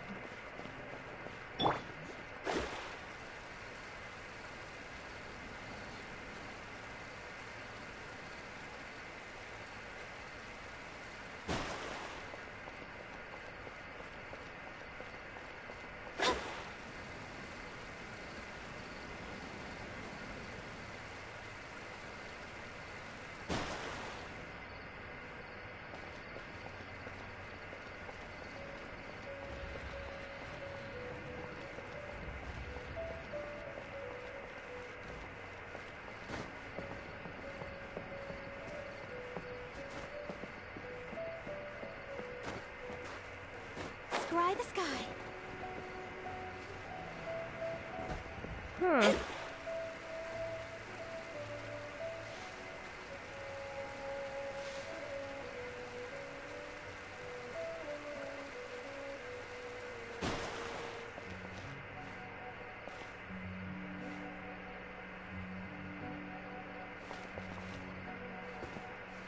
Whatever.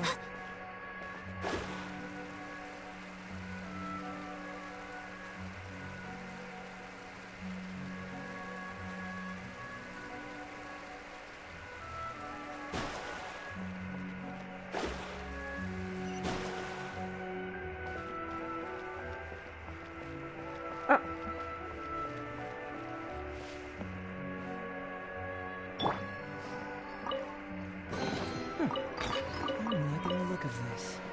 Well, damn.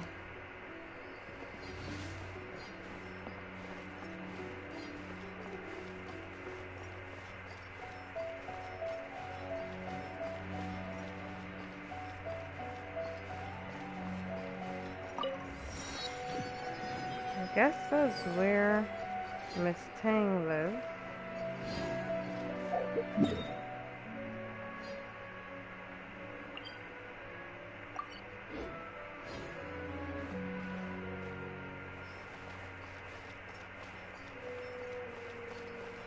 Okay, so Miss Tang lives on there.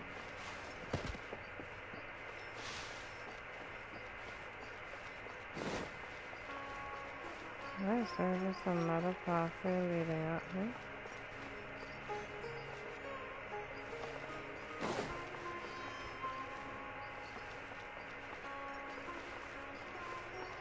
Good.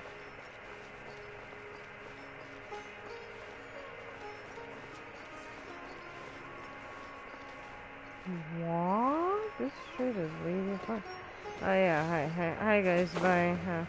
You know, just like, oh, that is, that. Hold up.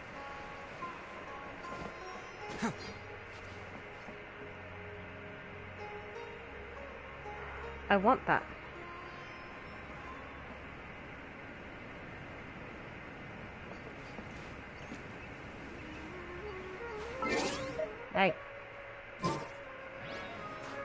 Oh, no game.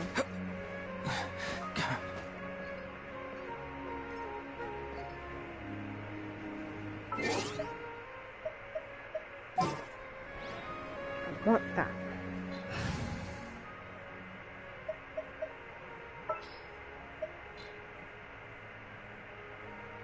Ready for a rehearsal?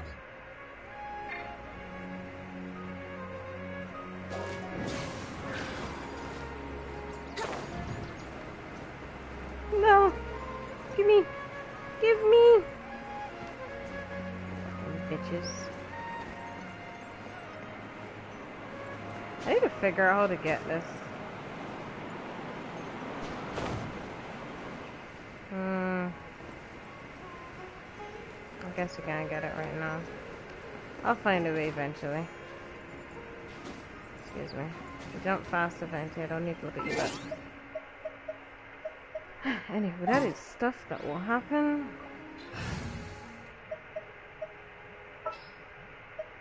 I'm on the Another day. case. Alright. To continue where I was going. So... Oh, there's a ticket.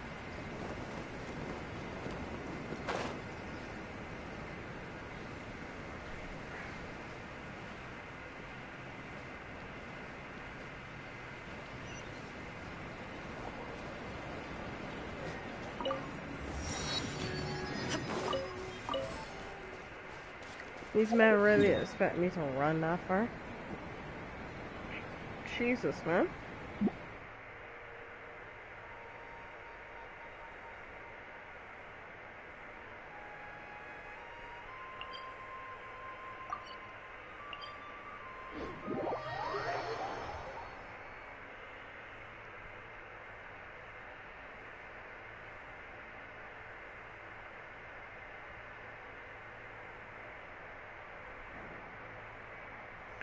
Oh my gosh.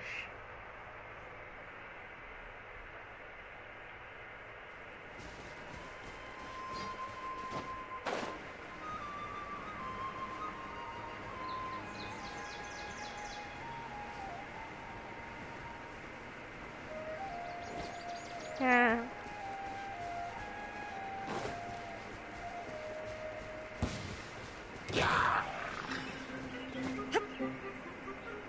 Oh my god.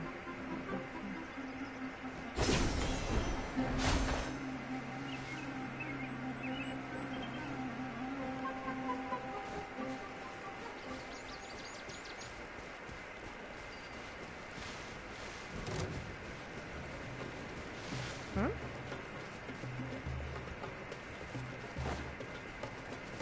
What the fuck is that?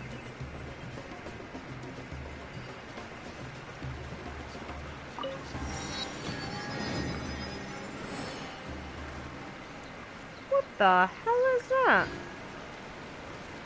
I'll deal with it later.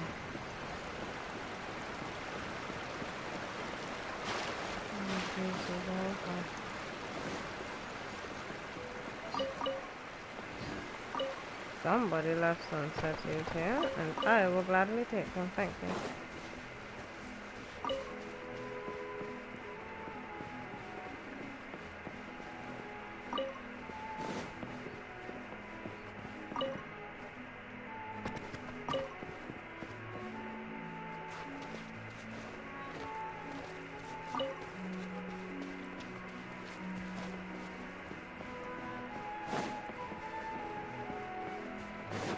Encountering wildlife that won't murder me. Sounds about right.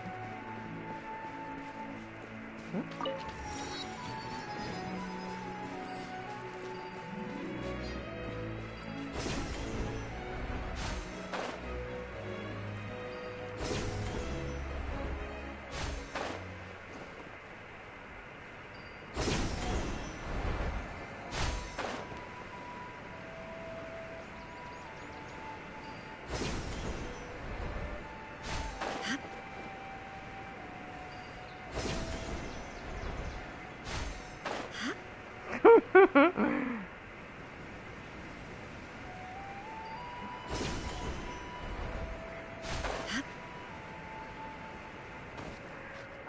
My new favorite method of travel that does not involve my stamina.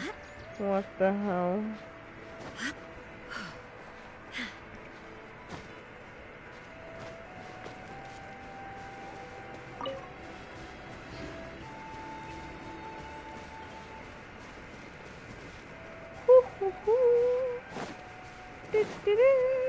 I'ma just swerve past that real quick, please.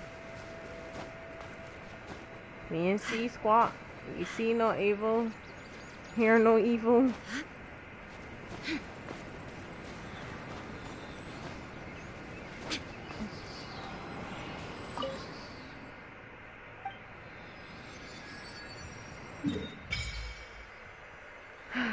Okay.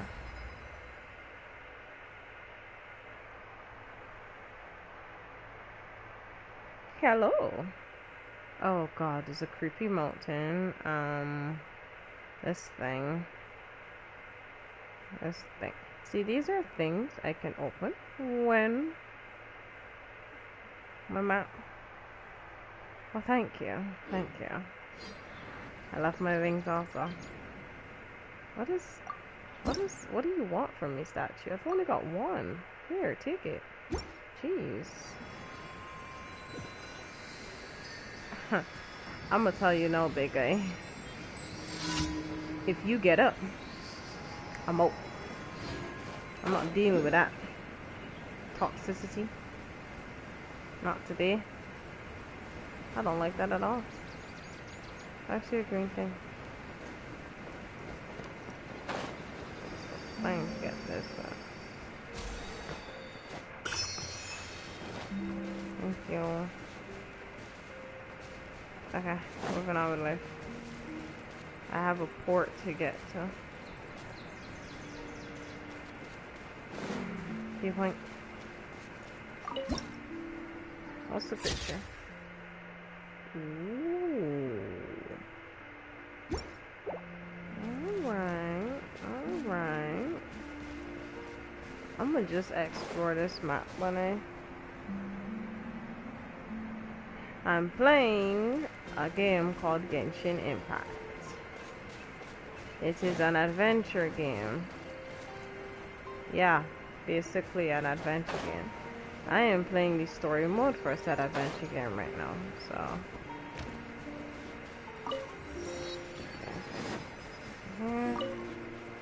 Here. What is that?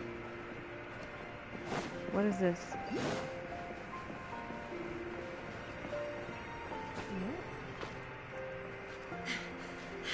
What is this?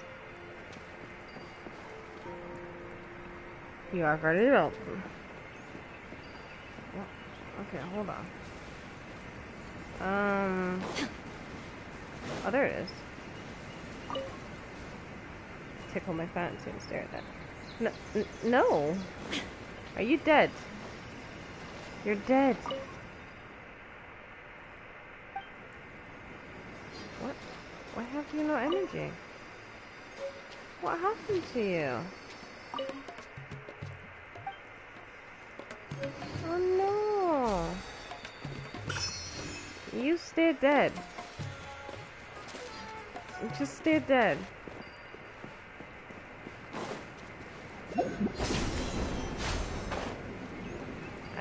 I'm not trusting this to boost me up. Huh. Okay.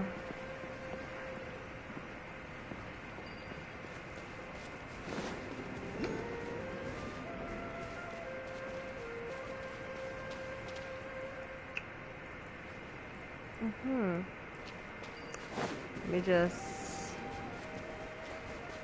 Wait, hold on. Why am I running? Running is for the weak.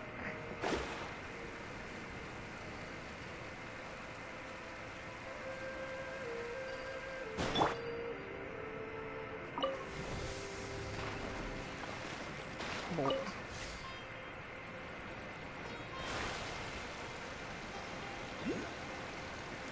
I'm coming.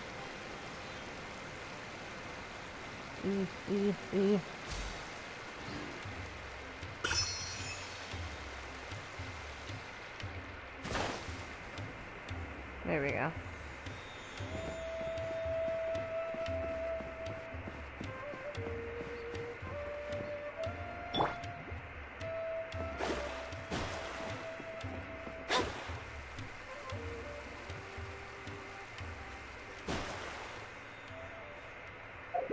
Left or right?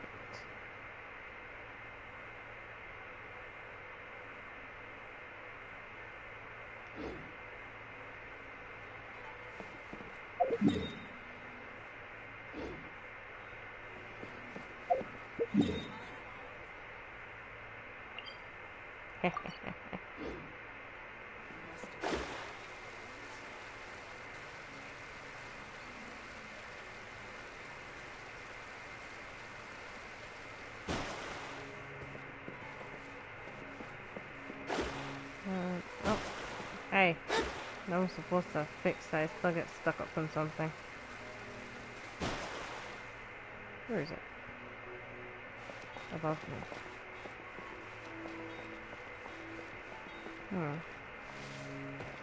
What's this?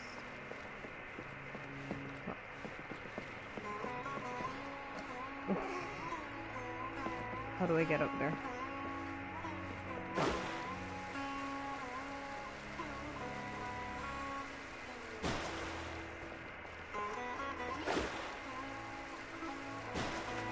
Oh, jeez. Whatever. Port Ormos is pretty great. There's so many new and interesting things. Not to mention all the tasty food. Sumeru's largest commercial port sure lives up to its name. Look at all the merchants. And everyone seems excited just to be here.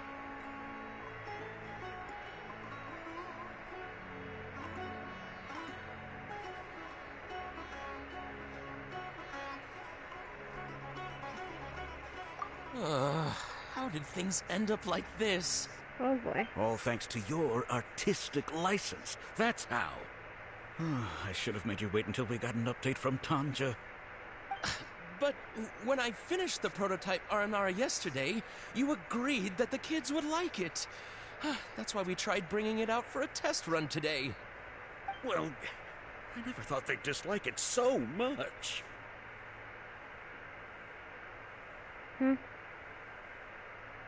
What? Oh, what should we do? Whoa. Yeah. Compared to everyone else, they seem really down in the dumps. Let's go find out what's going on. I don't really think we should be. Hey there! Paimon's name is Paimon, and she's a traveler who was just passing by. Is there something bothering you? Oh, I noticed you two a moment ago. Welcome to Akara Crafts, the best toy store in Port Ormos. At least for now. What's bothering us is this prototype Aranara. To start with, could I get your opinion on it? They look terrible. Prototype Aranara? You mean this wood carving here? There we have it. The verdict is in. What a headache. Not the first negative feedback we've had. So, what exactly is a prototype Aranara? So for context, Aranara are magical creatures in Sumeru fairy tales that live in the forest. For the store's 20th anniversary, we plan to release a series of hand-carved toys based on the Aranara stories that kids know and love. This is a prototype we made to get an idea of how they would react. When we put it out there, the reaction was not quite what we'd anticipated. They thought it looked like a mushroom too, huh? No, worse than that, actually. I can't quite describe it, though. And I'm also not very good with kids. Maybe you could ask them for yourselves. Oh yes, let us speak to random people's children who are out at night. Perfection. This is not an Aranara. No way. I've read Uncle Tanja's Aranara and the Ill Little Fungus.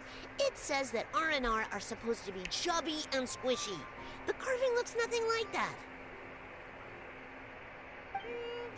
Toys do look better when they're round and chubby. Uncle Tonder said in Aranara's vow that you can deceive the eyes, but you can't deceive the heart. This carving makes me feel lost and confused inside. I don't think the creator put his heart into it at all. It's nothing like an Aranara. Ooh, didn't put his heart into it, huh? Oh, sounds like one of those things that's easier said than understood. Kassid and Alia didn't like this carving, but I think it's okay. It doesn't look too happy, so it's kind of pitiful in a cute way. Oh, jeez. Oh, a positive review!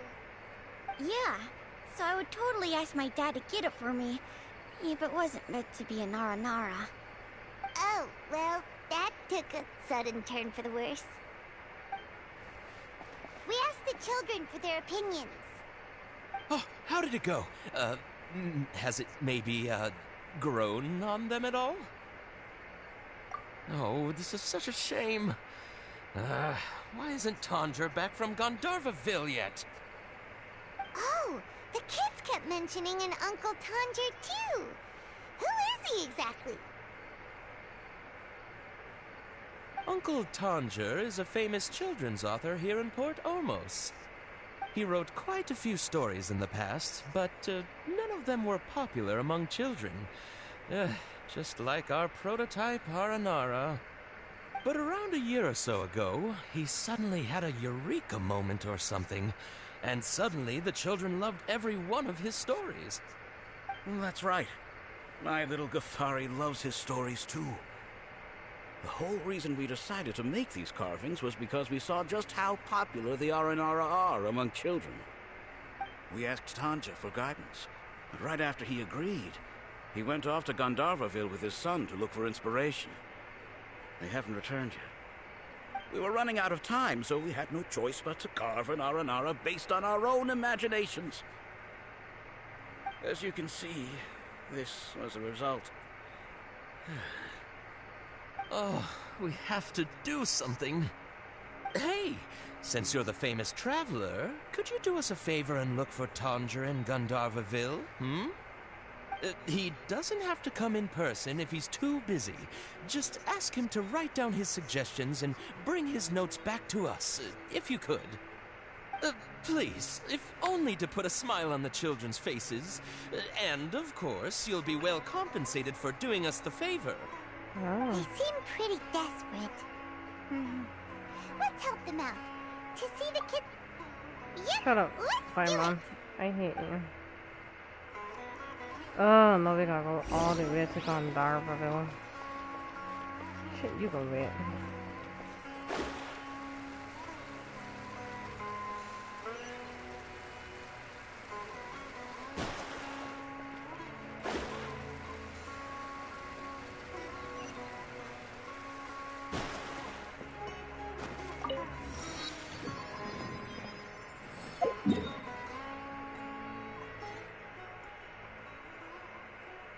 Oh wait, hold on. I went in the wrong direction. I get put in a different thing. Let me go the other direction now. So I could do the actual story quest. That's just the part for the wood carving. I was trying to figure out what I gotta do with the story quest. To tell me about Lesser Lord Kusanagi and Greater Lord Wukadavata. Oh, these names.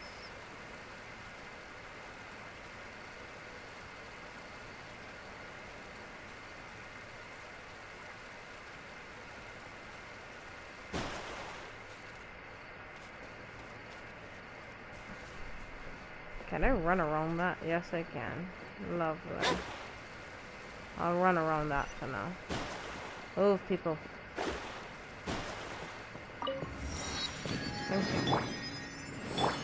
No, we'll have you come and speak. Yes, again, online. Alright, let's go. Ow.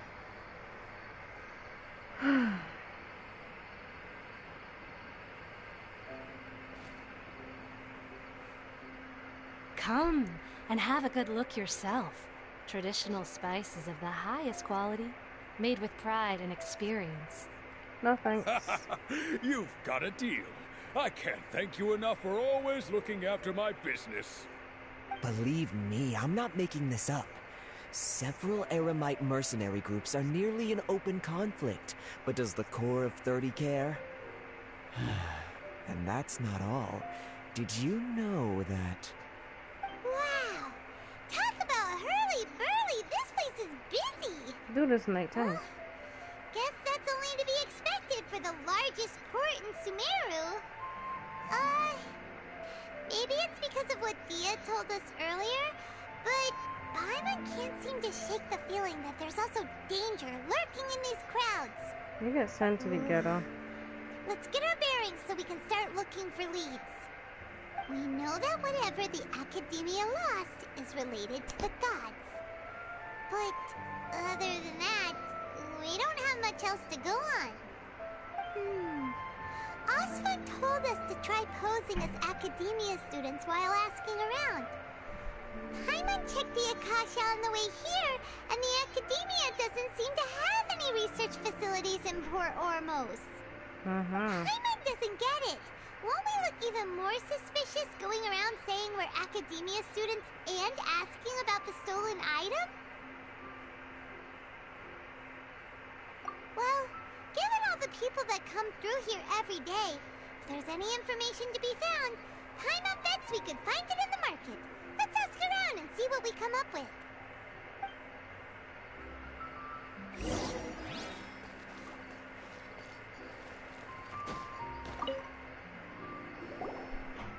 Welcome. Welcome. How can I help you two? Hi there. We would like to ask you a question. Do students from the Academia ever come to Port Ormos? Of course.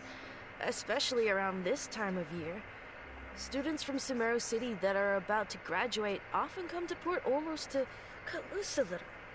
Many people often talk about how hard it is to get accepted into the Academia, let alone graduate. But those who finish their studies and go on to become full-time researchers at the Academia have it even harder. Sure, we may not be Sumeru City, but Port Ormos offers beautiful scenery and a stress-free environment. Some even say it's good luck to come to Port Ormos, so students and researchers come flocking here when things get to be too much at the Academia. You see over there? Those are students from the Academia. They've been looking worried and miserable ever since they got here a few days ago. If you ask me, the life of a merchant is better. So long as the Akasha teaches us what we need, then life is good. Yeah, I don't feel like nobody Those should be students seem to be focusing on discussing that. something. Let's see if we can listen in.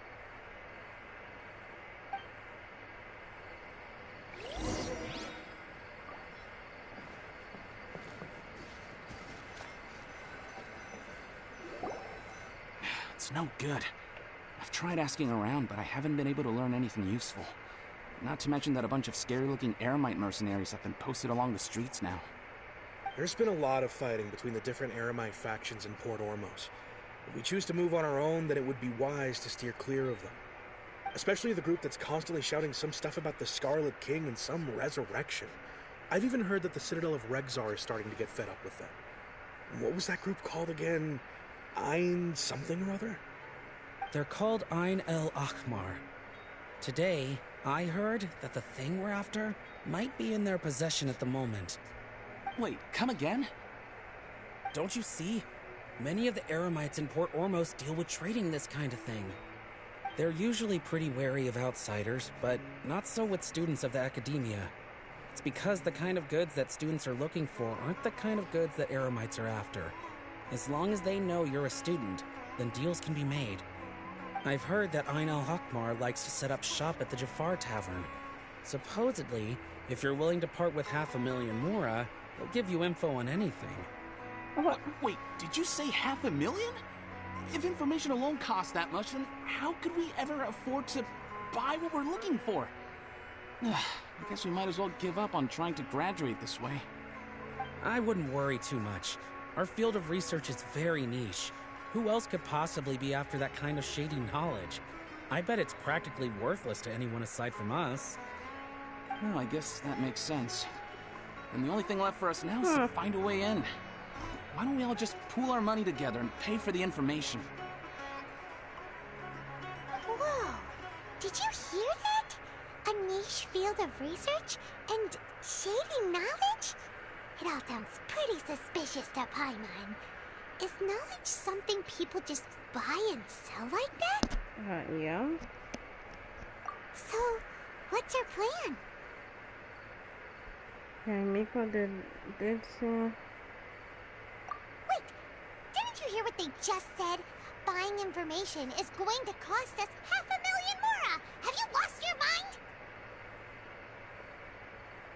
Oh, alright.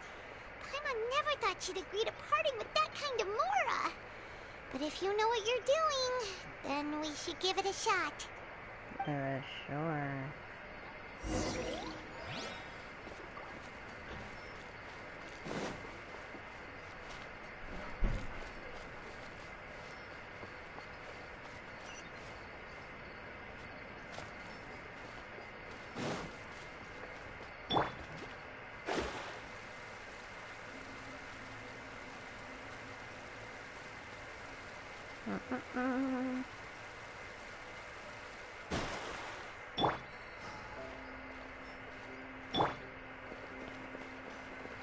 This is the place we heard those students talking about. Let's find a seat somewhere and see if we can spot the group they mentioned. Okay. Oh, you've arrived. Please, take a seat. So, they think that they can go toe-to-toe with the boss? Ha! Once we reclaim the power of the Scarlet King, they'll be the first that the boss punishes. They're nothing to be afraid of. Our main rival now is the Caracal Battalion. They've also amassed a significant amount of Mora this time, so we mustn't underestimate them. How can the Caracal Battalion compete with the boss when they're nothing but a bunch of money-grubbing opportunists out for a quick Mora? Yeah, with Boss's fervent devotion, he'll be able to use this power to bring our god back this time. Huh. All these guys talk about is the Scarlet King, so they're probably the ones we're looking for. Greater Lord Ruka Devata. That traitor and her followers must Bruh. not be spared. The day will come when the Scarlet King exacts vengeance on Sumeru, and all of them shall be punished. What? Yeah, Paimon was wondering what they meant too. We should ask about that if we get the chance later. Huh? Okay. Nice skirt.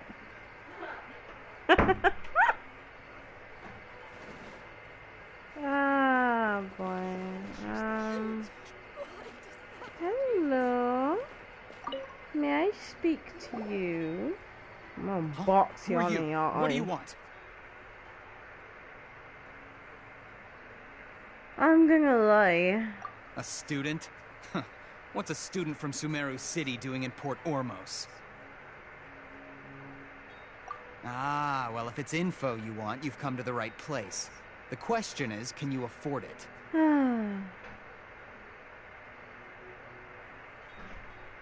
Get my money. Paimon can't stand to see so much more go. But there's no other choice My right poor now. money. I'm gonna kill you. I don't take it back. Here, this is the merchant's address. Whatever you're looking for, you'll find it there. Well, what are you waiting for?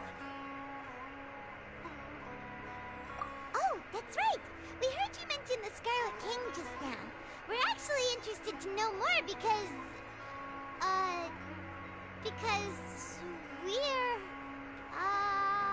archaeology students. Fine. Since you've already handed over the Mora, I guess I can throw in a little extra info. I just gave you As my you can money. see, you members of bitch. Ain al-Ahmar are devout believers of the Scarlet King. Years ago, the Scarlet King founded the great desert nation that was our homeland. It was an advanced civilization, far beyond anything you'll see in present-day Sumeru. boy. The Scarlet King was the rightful god of wisdom, but he was betrayed by a companion he trusted. She even stripped him of his title, God of Wisdom. So, you mean the traitor was... Greater Lord Rukkhadevata, yes. Was That she shameless really wretch the destroyed the traitor? Scarlet King's civilization, and our ancestors were forced to flee to this land where we were made to suffer the tyranny of our enemies. Furthermore, she conspired with the Academia to cover up the truth of her actions, and create the merciful and benevolent facade for which she is now known. Ugh, just thinking about it sickens me. It's not your problem. But the story doesn't end there, oh no. The Scarlet King isn't truly dead. The voice of the Oracle has been heard in the desert, prophesying his resurrection. Mark my words, our god shall return. And when that day comes, all followers of the traitor and all the desert dwellers who have forgotten their true god will suffer retribution together. If what I'm saying makes you shiver with fear, it might not be too late for you to become a believer of the Scarlet King.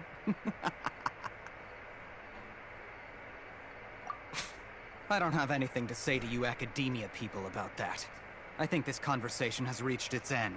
Oh, okay. Not just yet. This man is a fraud. Oh. You again? Deranged Academia lunatic. Yes, it's me again. I already warned you that if you weren't willing to sit and discuss things with me, I'd take measures to make things uncomfortable for you. Oh my god. Listen to me. It's the daddy. That address he gave you is fake. Or at least, you won't find a merchant waiting for you there. This group has been boasting all around that they can provide information on a certain item as a means of luring people into their territory. Once you show up, they keep up the act until they have hard evidence that you want to purchase said item. Then they use that to squeeze you for all the more you're worth. Okay, you can Hey, give my own money now. shut it, Al-Haytham! What are you playing at, trying to ruin our business like this, I told you the other day. I wish to discuss my terms with your boss. Ha! The boss made it perfectly clear that he won't negotiate with you. Yes, and in no uncertain terms. But that was then. It does not preclude him from changing his mind in the future. I'm warning you. Don't push us, or this could get ugly. We don't usually get rough with people from the Academia because it just complicates things. For a lunatic like you, though, we might just have to make an exception. If you're suggesting that we escalate this from a verbal exchange to a physical one, I accept. After all, even the Archons used war to negotiate the ownership of Teyvat. If, on the other hand, we can't agree on any means of negotiation at all, then I'm afraid my next course of action will sting a little more than the mere falling through of a few business deals. Oh, damn. I will jeopardize the Eremite's reputation, which I know you value above all else. I am quite confident that if I began to take such action, your What boss the would hell? willingly approach me himself. However, I fear that by then, some things will have happened that cannot be undone. Also, a word of advice. I suggest you tell your boss exactly what happened here today. Otherwise, he might blame you for not telling him in the future. What did you say? Consider this. Have I ever failed to follow through on my word in the past? This guy is really out of his mind. Okay, then. If you really have a death wish, let's meet a week from today. The pier in front of the Pharos Lighthouse, 4 o'clock in the afternoon, sharp. Don't expect us to hold back. Not so fast. First, you return the 500,000 more to them. I kept out my money. That's lovely. Hey, big guy. Please, I beg you, don't provoke them. We can't afford any trouble with this crowd. They haven't even paid for their food yet. Ah, Mr. Iman. There appears to be fewer staff in the restaurant recently. This wouldn't happen to be because they're all busy spreading the word to the students, would it? I, Well... Someone who chooses to do business with a group like that really can't afford to get so flustered the instant someone confronts them about it. Consider the meal compensation for our silence. I'd say you're getting an excellent deal. Whoa, did you see that? He not only got us our Mora back, but sent the Amorites running too. Kaya estimada I He will seems to hunt know a down when lot he about comes. what's going on around here. Let's catch up with him and ask some questions. Let's go. He went that way! After him! What? Who's Bando? Hello? Wait up! It's Al-Haytham, right? I'll hit them. Jesus Kramer. What do you I'ma want? just call you Dendro Daddy. No need for thanks. My goal was to get to them, and you two gave me just the opportunity I needed. We're even. Oh, I advise you to keep your distance from them. Since they weren't able to make off with your Mora in the end, they might harass you again in the future. I'll beat the butt. All right. Goodbye. No? Hold your horses! We still have something to ask you about! Since you tore through their scam right in front of them, you must know the real story about certain something, no? Who exactly are you two? And why are you inquiring about that? I'm pretty sure he's a teacher at the A academy. student. Right. Look, you should know that those thugs conducting business with you had nothing to do with your lie.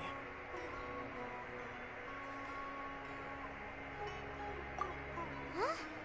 Oh, yeah! She's really strong! Weren't you saying something about a physical exchange? We can help with that. She doesn't even have a vision. Forget it. Maybe not, but she can still use elemental energy. Otherwise, there's no way we'd go asking for info from from guys like that. Yes, Those I know. high-headed thugs are definitely gonna bring a lot of backup for your next meeting. Even if you don't go alone, you won't regret taking us with you.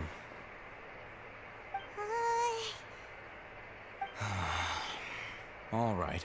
I accept. Got a pen and paper? If you're searching for someone who sells that kind of merchandise, I'll give you one of their addresses, and you can try your luck. We'll reconvene at the appointed time by the pier. It doesn't matter if you show up or not. So, since you were happy to give us this merchant's information, does that mean you can tell us exactly what we're after? You were willing to part with 500,000 Mora for something and you didn't even know what it was? Yeah, pretty much. Okay. Well, if you truly are as skilled as you claim, then you can beat the answer out of them when they become hostile. Look, if you've been making inquiries, then you have to know something by now.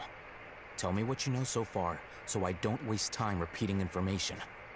We know it's connected to the academia somehow, and that not only do the Eremites deal in it, but some students want to get a hold of it too.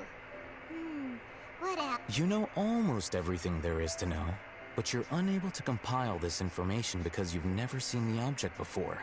Exactly. This is what you've been looking for. Huh? My mind can't tell what it is. It looks like some kind of ornament. This is a knowledge capsule. To put it simply, it's a vessel that can store a fixed quantity of canned knowledge. It's like a miniature Akasha.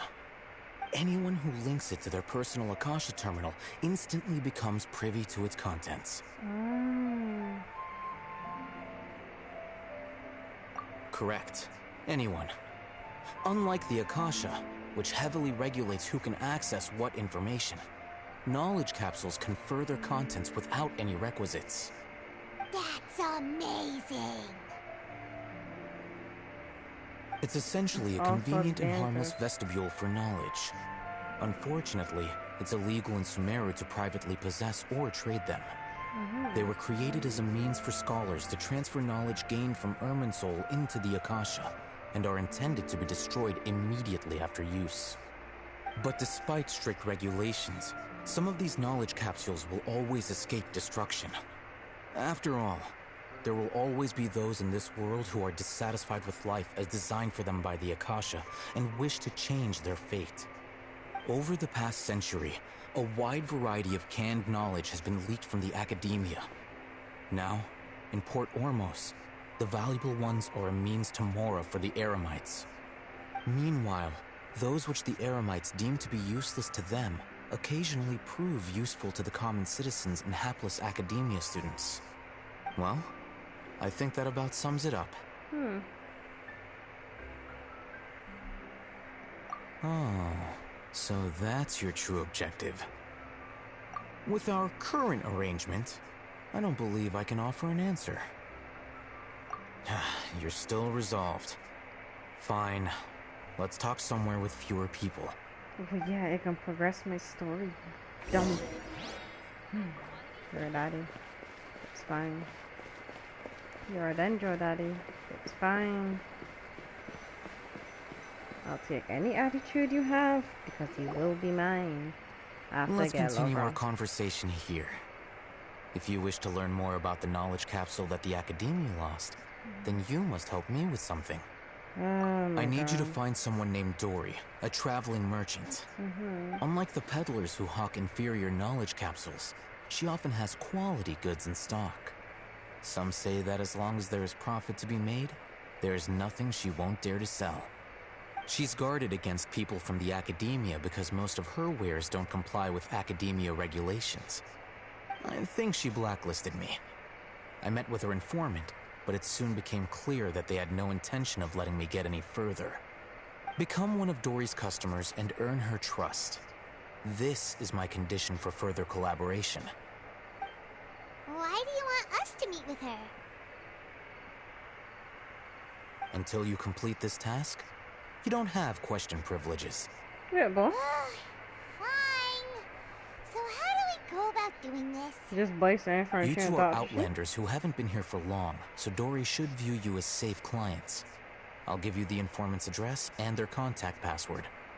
Beyond the password, though, I have no way of knowing what other tricks she might have up her sleeve. You'll have to improvise. This is kind of nerve-wracking. Not really. The true challenge begins after you meet her. She has a keen nose for Mora and a shrewd eye for wares, and she only likes customers who she deems to have good taste. I'll prepare some funds for you. Buy her highest quality wares and earn her approval. What? We only just saw a knowledge capsule for the first time. We don't know how to tell which ones are good and which ones are bad. Is that something we can learn quickly? That's true. Have you two heard of elemental sight? Oh, that's a surprise. Guess I'll have to hold you in higher regard. Anyway, that ability should resolve your issue.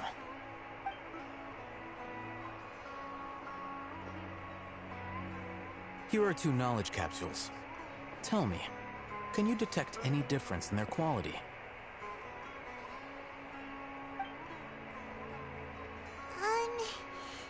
They look the same to Paimon. Try inspecting them with elemental sight. Oh. How'd it go? Did you see anything? Rumor has it that higher quality knowledge capsules generally appear brighter when viewed through elemental sight. That's because knowledge originates from Irminsul, the root of Dendro power itself. The more powerful the knowledge, the richer it is in Dendro energy. However, some canned knowledge with a high concentration of elemental energy is of little use in contemporary times, so those capsules are of little value. Using elemental sight is merely a stopgap measure, but it should suffice for earning Dory's trust. That sounds pretty impressive. Here's a sheet with the informant's location and contact password, and here is the Mora for purchasing canned knowledge. Don't be cheap. You'll need to spend to catch Dory's eye. If there's any Mora left over, just keep it. Oh, okay. Money. And be sure to exercise some caution. There have been Matra present in Port Ormos lately. Your efforts will be for naught if they catch you. Matra?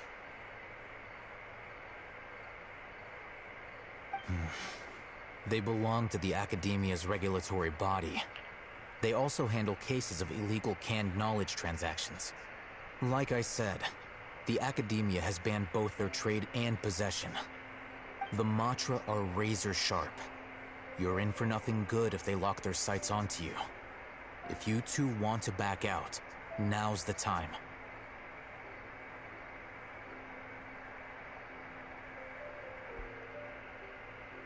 Okay, then we have a deal. If you succeed in your dealings with Dory, come find me at the Wikella Funduk. We'll have an open discussion then. Looking at what Al-Haytham wrote, Dory's informant is a traitor near Old Ormos. Let's follow these instructions and try to get in contact with him.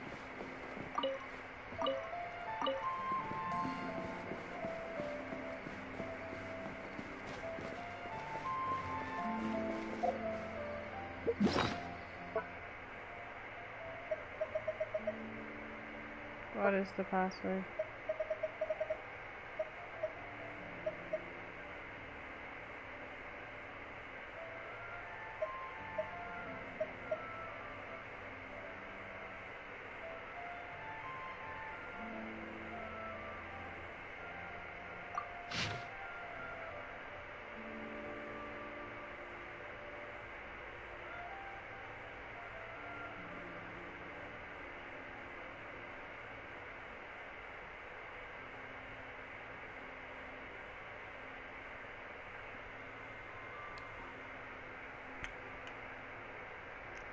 Okay. I'm gonna just take a picture of this real quick. I'll run off information.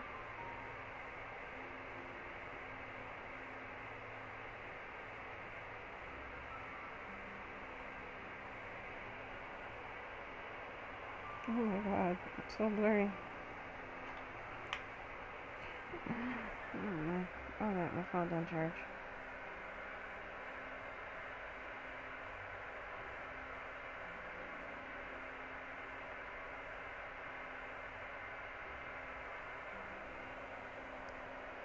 Oh, there we go. I got a picture. Oh. Looking to buy unripe harrow fruits. Ask the informant to take you to Dory.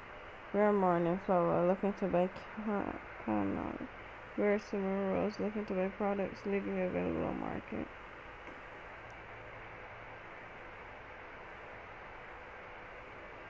Okay.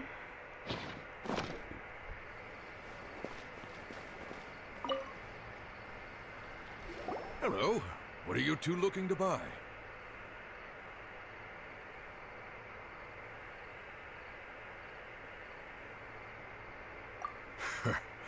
What a unique palate. We have unripe harrow fruits, but we usually keep them in the back. I'll have someone escort you. Following the paper got us past the first round. Ronak, these two want to buy unripe harrow fruits. Show them to the warehouse. Got it. You two, please follow me. You two have a fascinating fashion sense. We haven't seen a customer wearing a Sumeru rose for quite some time. Hold on. Let me think. Sumeru rose means common merch. No, look again. We're obviously wearing morning flowers. Ah, my mistake. I do apologize. Whew. That pop quiz sure was scary. The warehouse is up ahead. Please follow me.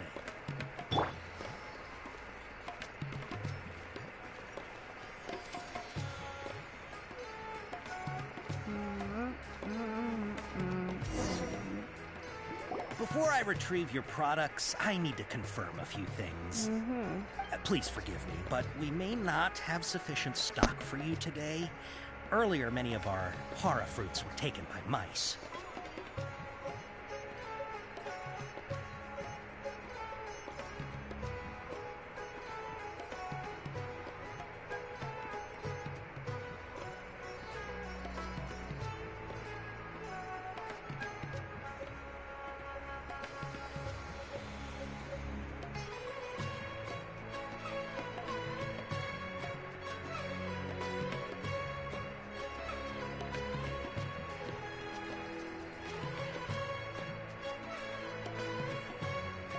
This was my he trust me?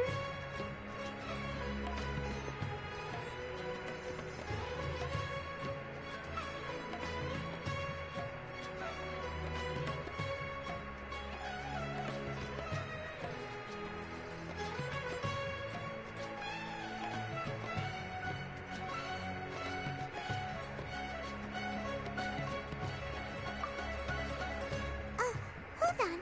That's not right. Take him. I know what it means. I'm sorry. He's cautious of us. Let's take a closer look at the paper that Al-Haytham gave us. I don't feel it like my paper. Thanks. Before I retrieve your products, Oh my God. please forgive me, but we may not have sufficient stock for you today. Oh, thank God. Earlier, many of our hara fruits were taken by mice. Thanks. If better goods come in, you'll be the first to know. You look like you have some skill. Why don't I pick out some fruits that'll make you dizzy?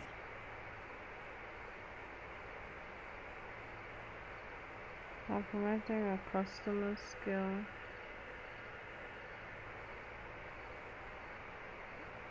This corresponds to the hard fruit cards of Disney thing.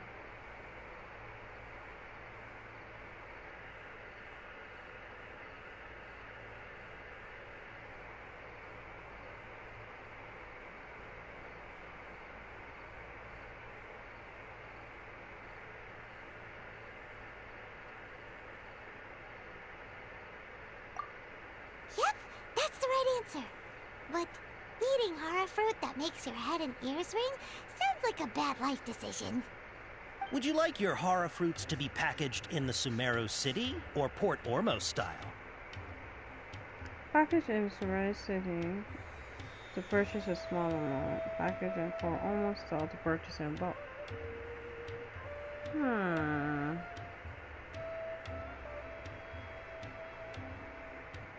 Wow, you two sure are generous customers. We'll be sure to package your products beautifully. Okay. Everything has been confirmed. Miss Dory is waiting for you up at... Shoot! It's the Matra! Run! When? What? The matcha? Where? Al-Haytham said we're done for if they catch us. We gotta get out of here. Who am I running from? We don't know this area, so let's follow that informant.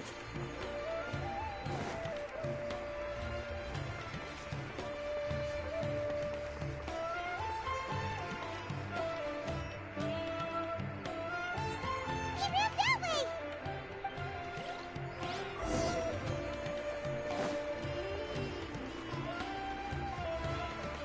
I get the feeling it's not the mantra that I'm running from, and it's taking me to the woman. Look, he's over there. Yeah, he's taking me to the woman. I ain't stupid.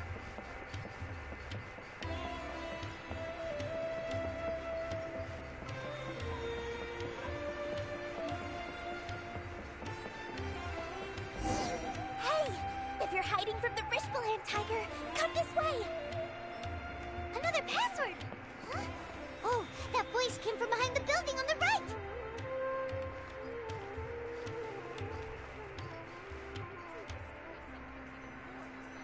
A bit too much passwords for my liking. Here, over here. You can stop running now. Hello, Dory.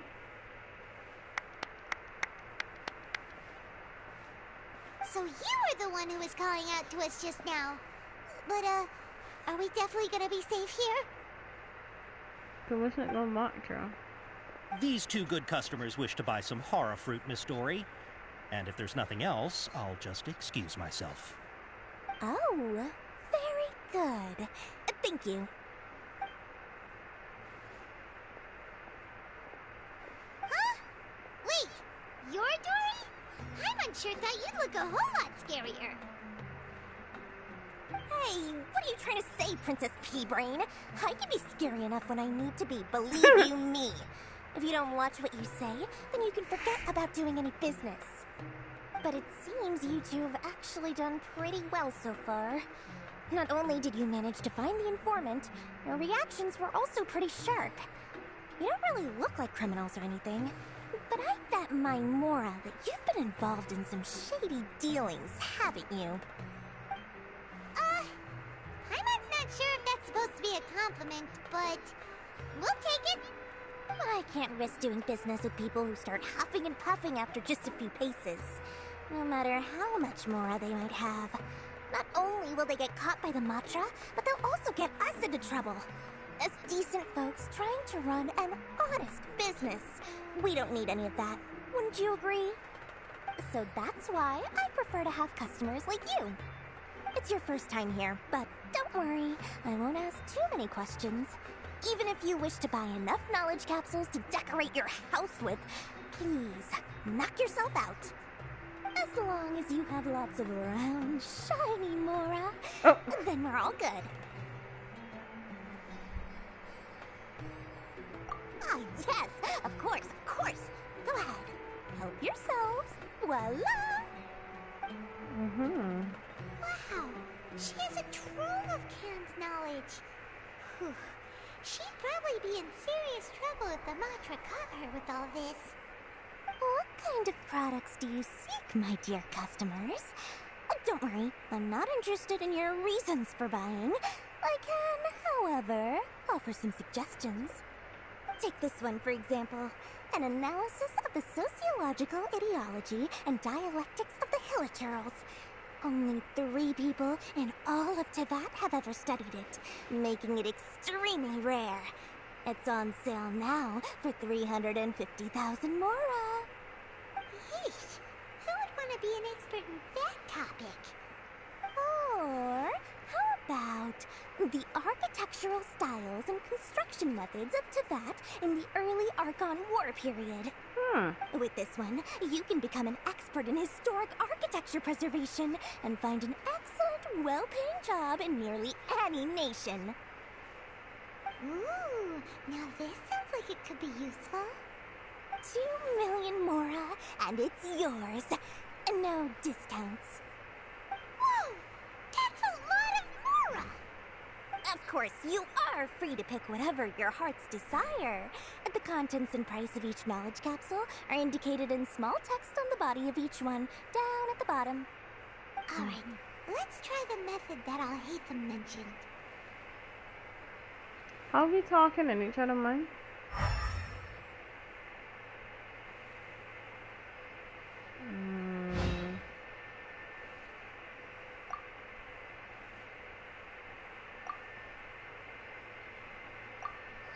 God damn. You've really got a good head on your shoulders, and quite the eye for quality. We'll take these, please and thank you. My, oh my! You are blessed with a taste for both the exquisite and the extravagant. Customers like you are a rare breed. 1 in 100. No, 1 in 1,000 even. Listen, I have a special offer for you two. If you spend just 100,000 Mora or more, you can pick any knowledge capsule of your choice up to a value of 1 million Mora. Say what now? Okay. Hey, did you hear that? Spend another 100K and we get a capsule worth a whole million! But all the canned knowledge we just bought is easily worth 500,000 Mora. If we spend just a little more, we can get something worth 1 million Mora. Isn't that a fantastic deal? Think about it. We've gone to all this trouble to get this canned knowledge. And so far, everything we bought belongs to Al-Haytham. Aren't you even the least bit curious about how this whole canned knowledge thing works? We're talking instant knowledge here. Don't you want to try it yourself? Come on, come on! We still have around 100,000 of Al-Haytham's Mora left. So let's put it to good use by finding something useful for you. Ahem, you got a deal, Dory. We'd like to spend an extra 100,000 Mora. Excellent! Then please, select from this fine collection of canned knowledge over here. Hold on a second. Paimon thought we could choose whatever we wanted. Why can't we choose the ones from over there? Oh, but my dear customer, the knowledge capsules over here are worth 1 million mora each. I'm sure discerning customers like yourselves will be able to find something to your liking. Please, take your time. Uh-oh, Paimon has a bad feeling about this. Let's use Elemental Sight again to check these.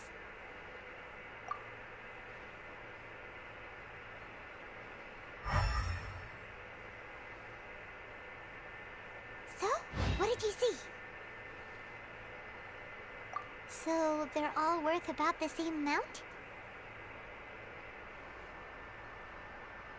Well, anyway, the mora's already been spent, so let's at least try to find something useful.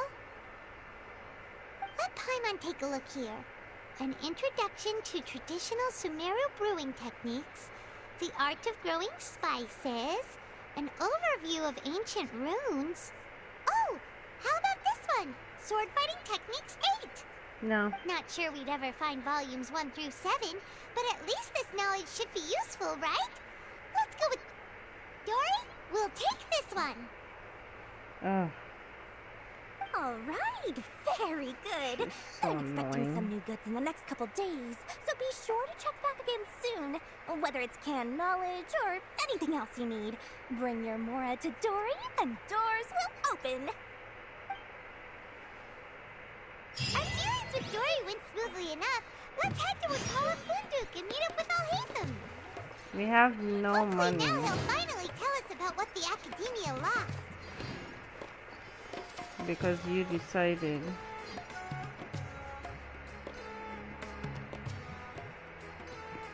To spend all of it. I could have used that more. Oh, Paimon, you're annoying.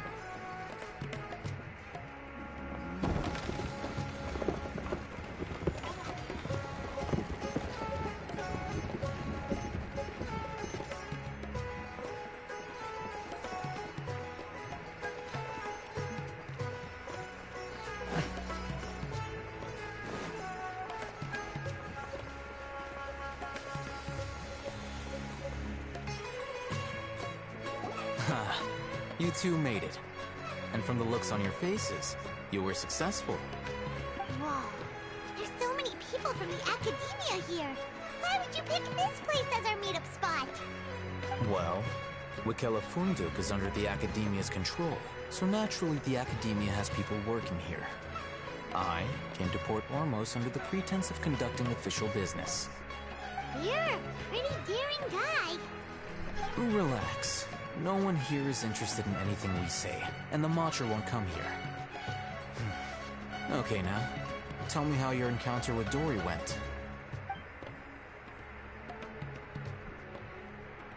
Okay, we did what you asked. So, can you tell us about the knowledge capsule that the Academia lost now? Before that, I have to ask. Why are you two so intent on tracking it down? You don't have to answer, of course.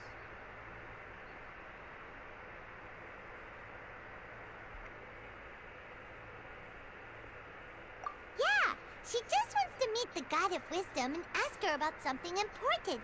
We've been in Sumeru for a while now, but we still haven't found a way.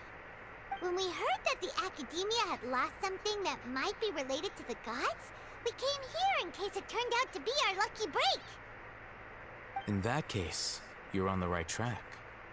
A short while ago, the Academia lost a knowledge capsule in the desert.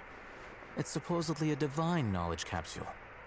Use it, and you'll gain the wisdom of the gods. Wow, there's really such a thing as that? Hey, if we find it, do you think we could learn how to meet the Dendro Archon? Ooh, or even how to find your brother? I highly doubt it has any mystical properties, but it does indeed exist. And it's right here, in Port Ormos.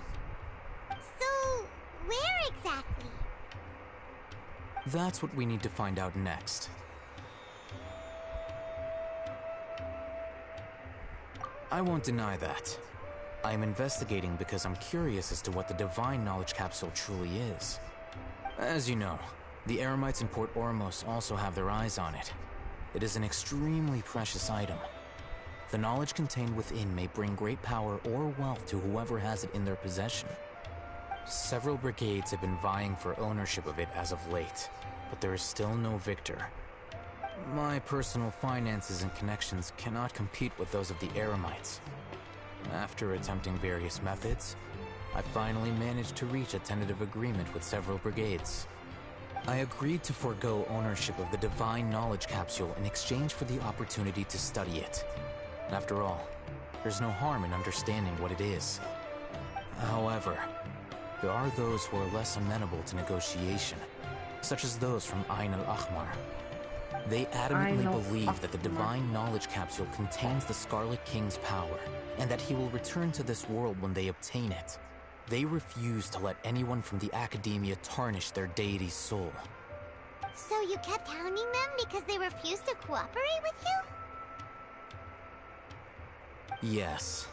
Ain al-Ahmar isn't exactly wealthy, but its members are determined to get that capsule by any means necessary. To that end, they've resorted to many methods more foul than fair in order to amass sufficient funds. So, I've been sabotaging their business to force them into negotiating with me. The Divine Knowledge Capsule should be up for a secret auction within the next few days. Each brigade will place their own bid, and the prize will be covertly given to the winner. To ensure the capsule's security and to evade the Matra's notice, the winning brigade will not publicly disclose their victory. Unless I know whose hands the Divine Knowledge Capsule ends up in, my agreements with them will fall through. Dory is the most reliable source of information, but that avenue was previously closed to me. With you on board now, the situation is different. In other words, you wanted us to befriend Dory so you could find out where the Divine Knowledge Capsule is. Yes, you can say that. But this arrangement harms none of us. The day after tomorrow, go back to Dory and try to purchase information on the Divine Knowledge Capsule's whereabouts. If she has no information, wait 2 days and approach her again. If I get the opportunity to study the Divine Knowledge Capsule, I will relay my findings to you. Will that suffice as compensation?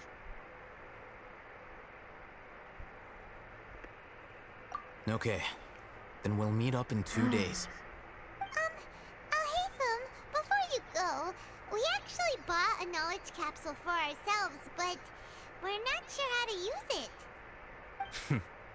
You two want to try using a knowledge capsule? Sure, I can teach you.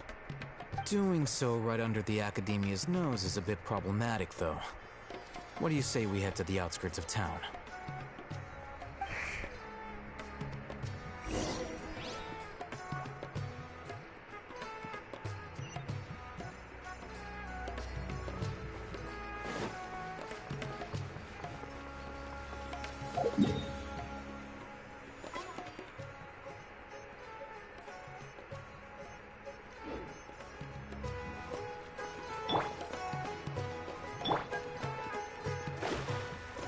I'm gonna do the run.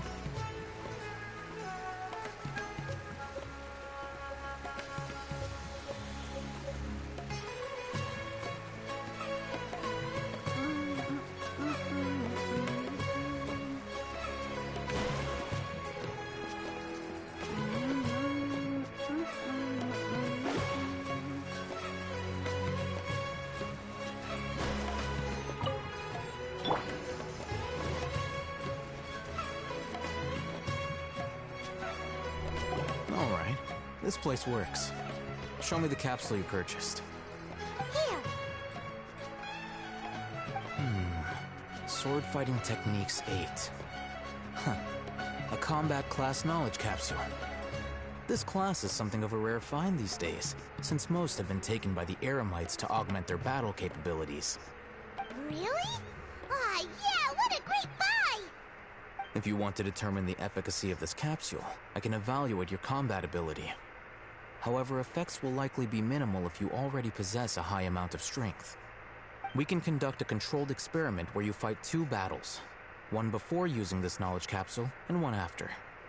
While you fight, we can use an Akasha terminal to monitor your various physical parameters. There may be variances in your physical strength between the two tests, as well as a disparity in your opponent's abilities. But don't worry. I'll run statistical analyses afterward to mitigate any confounding effects.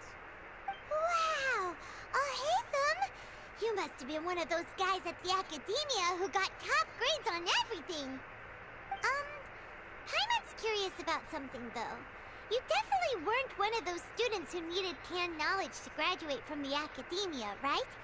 So, why are you risking getting caught by the mantra for this capsule? When you are unable to understand a researcher's actions, most cases can be attributed to curiosity. This is but one theory. Sounds like you're trying to avoid the question. All right, let's begin the test. Just fight as you normally do.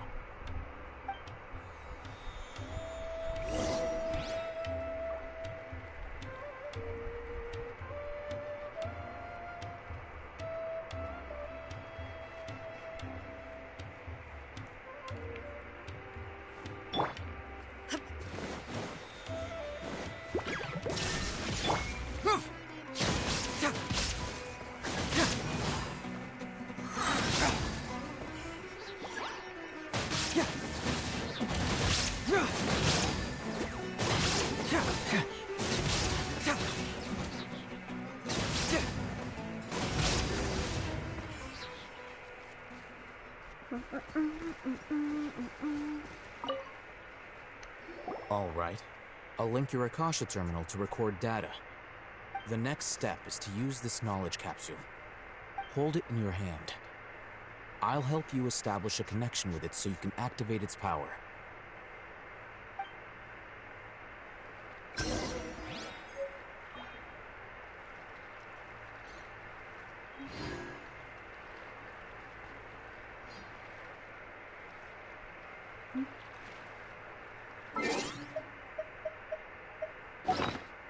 I found my world lock. This?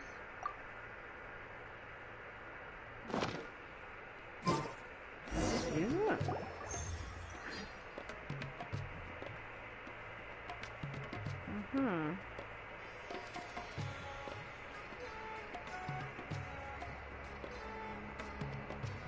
Hey, how are you feeling? You mean that it worked? All right. Time for round 2. Fight with the same composure as before.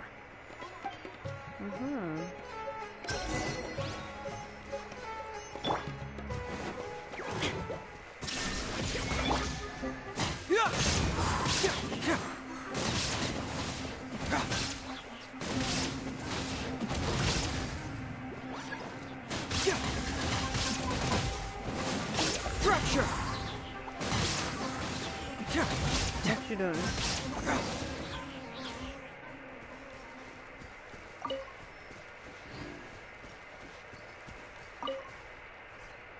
Now, I'll start recording data again. Ahitham, how's it going? Well, the knowledge capsule you purchased did improve her combat capability. During the second fight, her overall fighting performance increased by 0.073%. Wait, how much?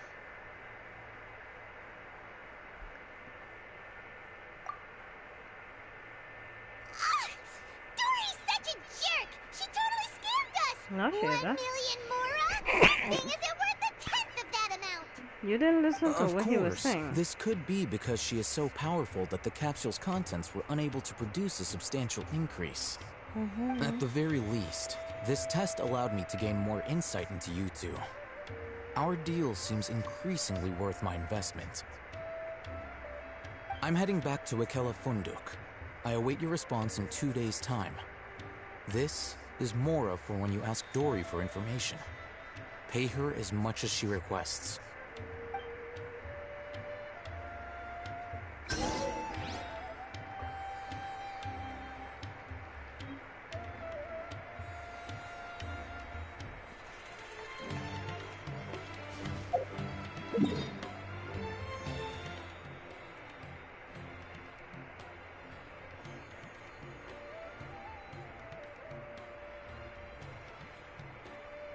See, I could go to these areas when I done,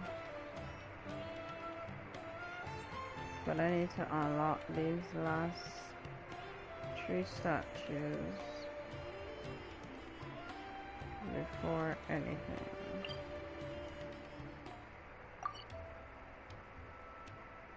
Sacrificing it, okay.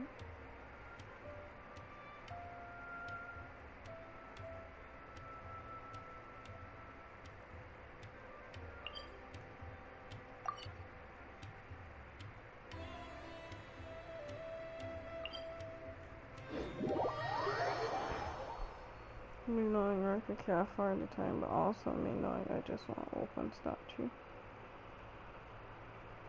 Or one statue.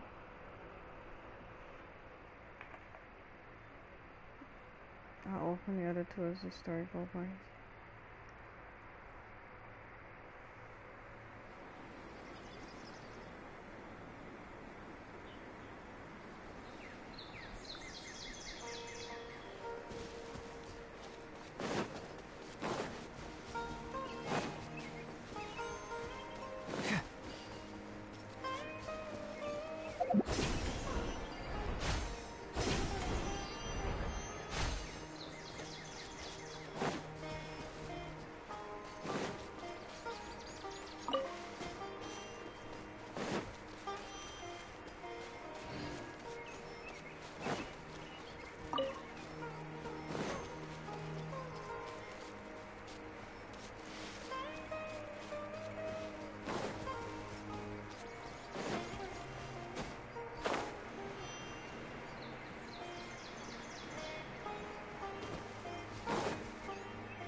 I'm not out here to fight anything or follow anything. I'm just here to unlock the statue. I will unlock TPs as I go in the game. What the hell?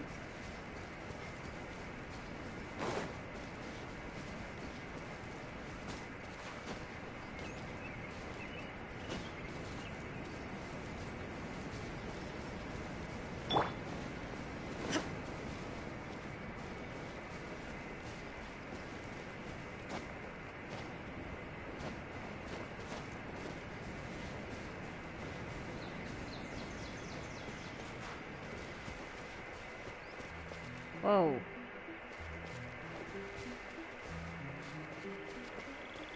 The hell just happened?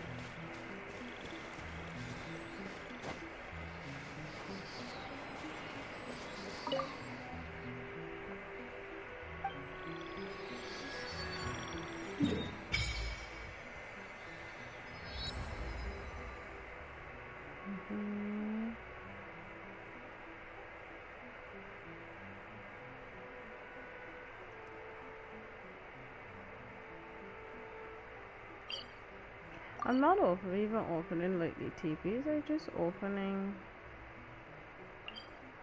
the statue. Oh. Alright.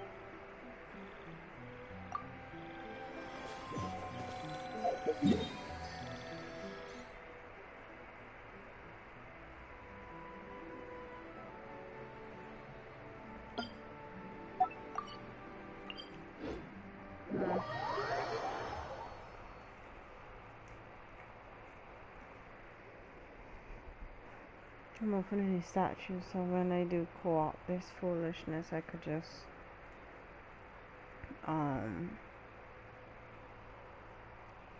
run around and open just TPs. I can't open statues when people are in my world.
the withering zone that I do not feel like dealing with right now.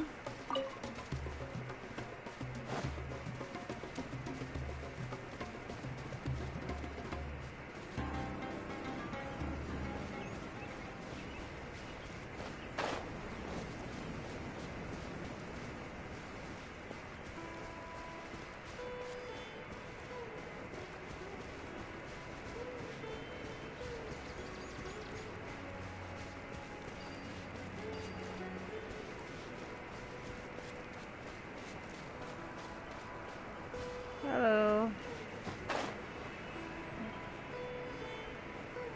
That is a withering zone. I don't feel like dealing with it right now. I'm just unlocking statues. Then going back to my story mission.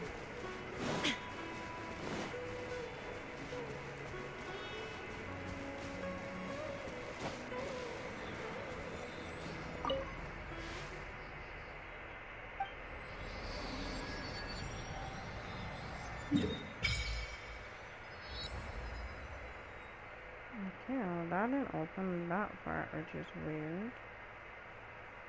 Really weird. Okay. That didn't open that part. Which means there's a story mission thing. That's good to Jesus.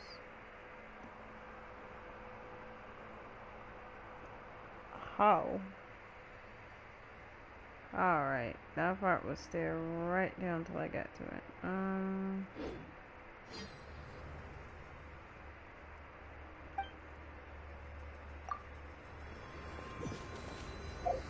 No.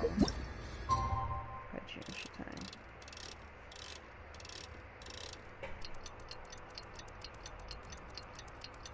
I'm confused.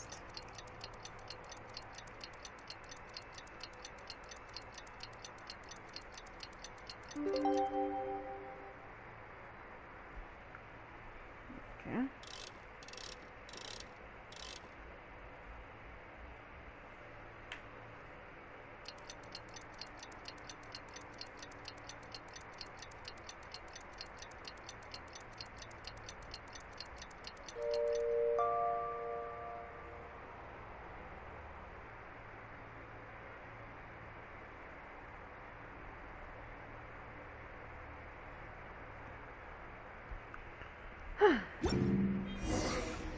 Let's see Dory today and ask her about where the Divine Knowledge Capsule is.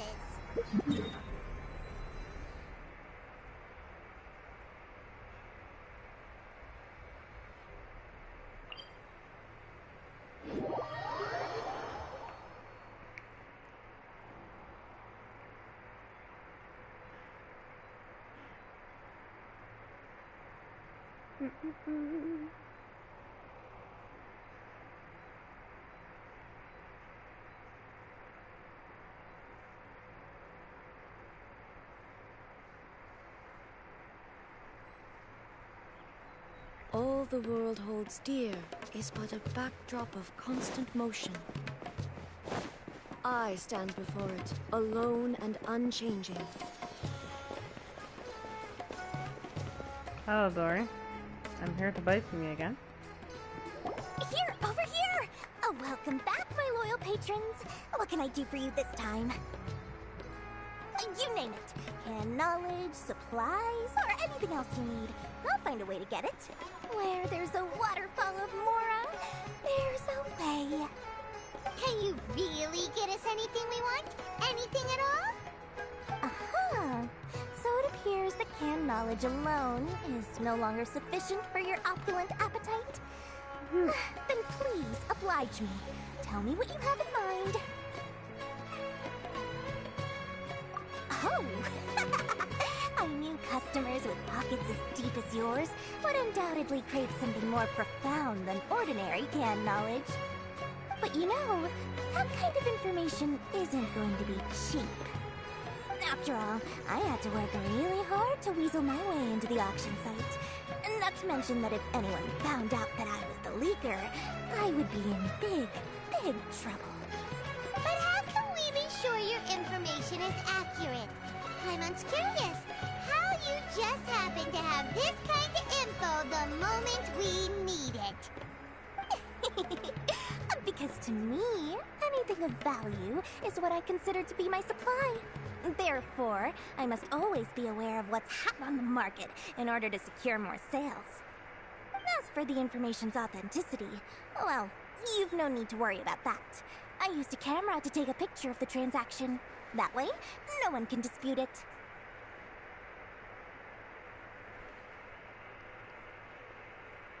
It's always a pleasure doing business with such sterling patrons.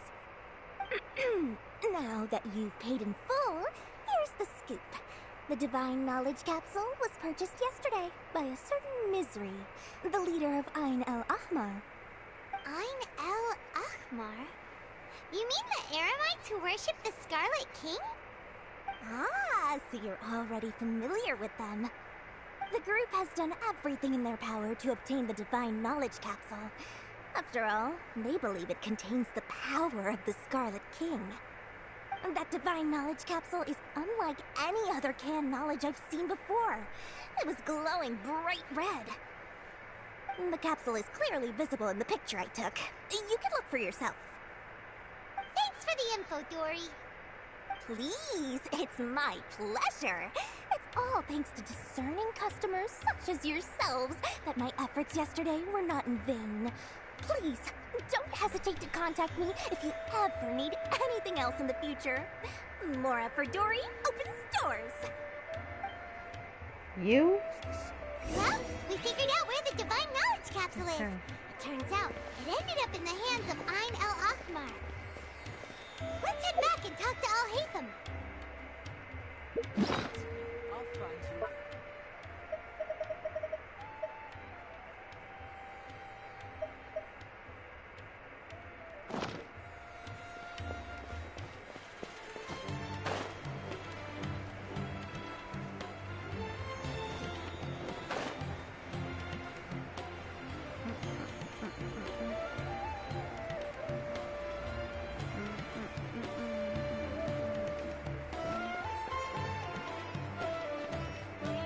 Hello.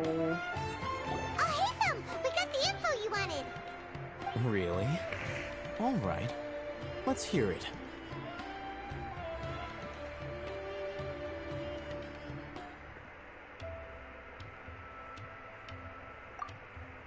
Dory even gave us evidence to verify the intel. Have a look. Huh, look at that. Clear as day. It must have taken some guts just to infiltrate the scene of the Eremites' transaction. But then to get close enough to take a picture like this. Bold move, Dory. Very bold move. All right. The person in this picture is indeed Misery, the leader of Ain el-Ahmar. And the glowing red capsule he's holding appears to be the Divine Knowledge Capsule. In which case, if we play our cards right, when we confront them next week, we should be able to force them to show their hand. At first, Paimon didn't get why you were provoking these Ain el-Ahmar guys. But now, it sort of makes sense. Everything's playing right into your hands. After we defeat them, we can finally have a serious talk with their boss and get them to lend us the Divine Knowledge Capsule. Thank you for your time and efforts. Take a few days off while I make some preparations. Let's meet up again on the afternoon of the arranged date, 3 o'clock sharp.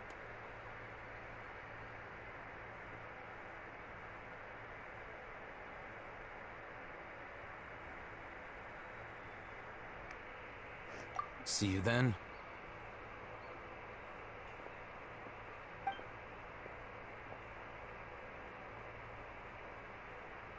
Al-Haytham sure is taking his time. Where could he be? Oh, there he is. Sorry to keep you waiting.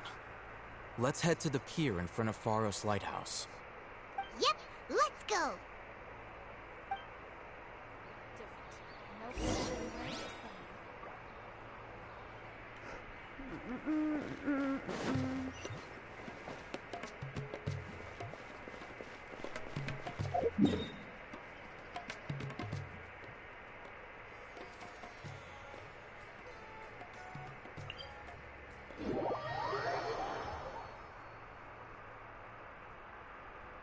It really is. I remember. I'm pretty sure the story in 2 parts.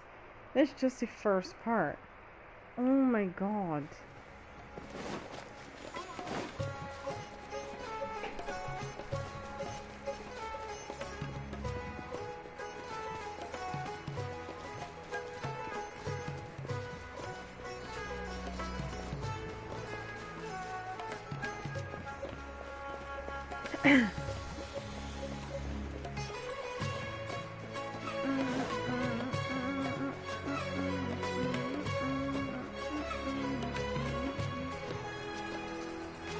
Oh, hey, Thumb. I knew you were crazy, but I didn't know you were crazy enough to actually show up. It was I who demanded that these negotiations take place.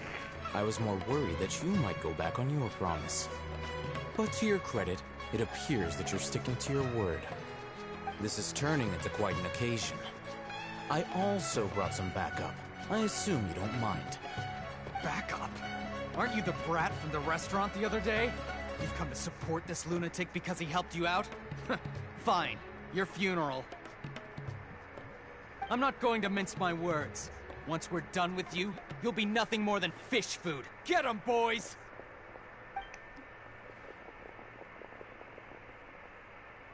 Uh-oh, here they come. Good luck, you two. Huh? I gotta fight. Oh, okay, finally, something that isn't just dialogue. Beat me! That's close enough! Shadows of fate! Hold the line!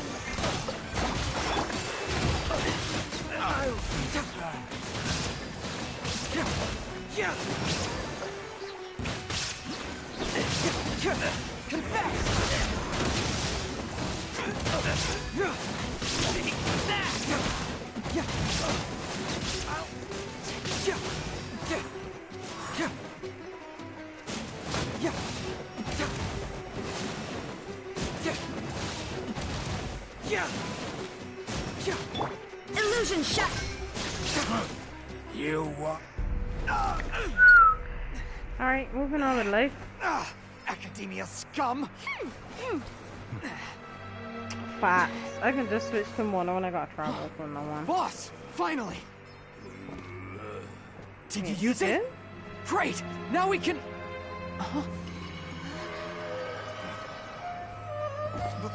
Boss? He good?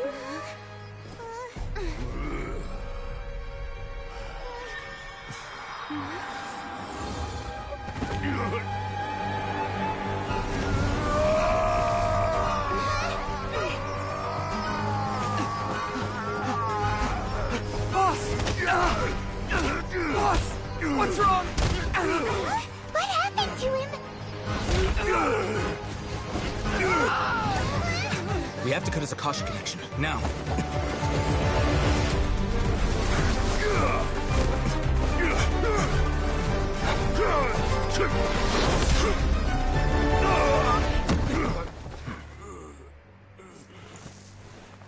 Oh, damn. Target acquired. Arrest him.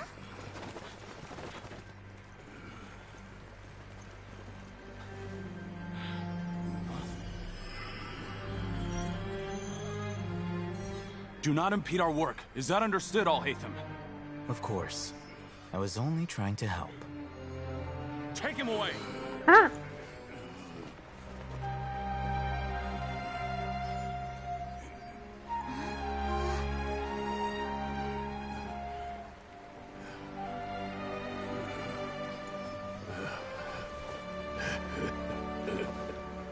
World, forget me.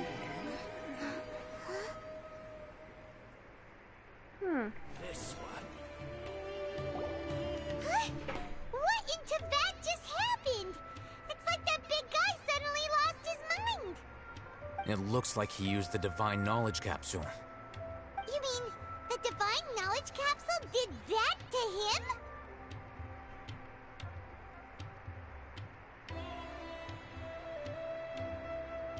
Oh, yeah. You mean how some researchers go insane after getting knowledge from Irminsul? I've heard of numerous incidents of researchers in Satyavada life going insane. The state that man is now in suggests that this is a similar situation. This divine knowledge capsule does appear to be linked to the gods, but beyond that, it doesn't seem anything like the rumors suggest. Possessing it doesn't grant you divine wisdom or power. Did you hear what he said? World, forget me. What could that possibly mean?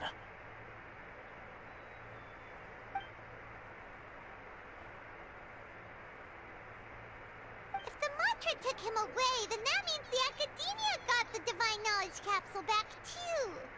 What a shame. We were so close. Still, Paimon didn't expect the Divine Knowledge Capsule would be so dangerous. Imagine if we tried to open it. Oh, who knows what would have happened to us?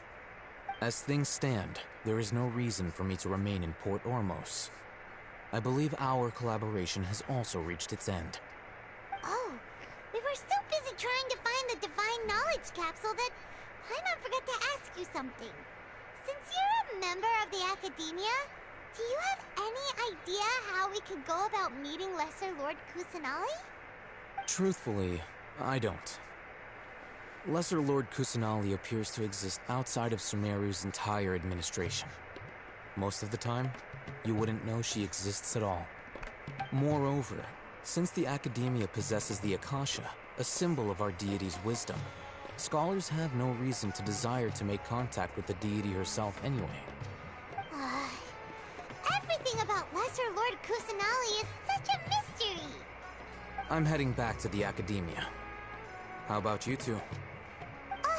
It's almost the day of the Sub-Zero's festival. Maybe we should head back too. We've been rushed off our feet over the past few days, so maybe a little rest and relaxation will do us good.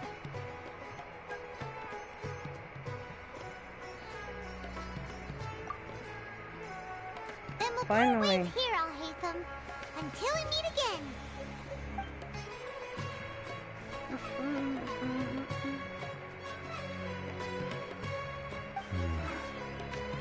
Now, do I deal with this thing first?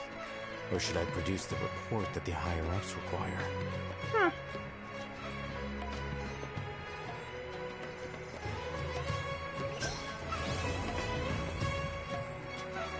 I don't know, I didn't trust you.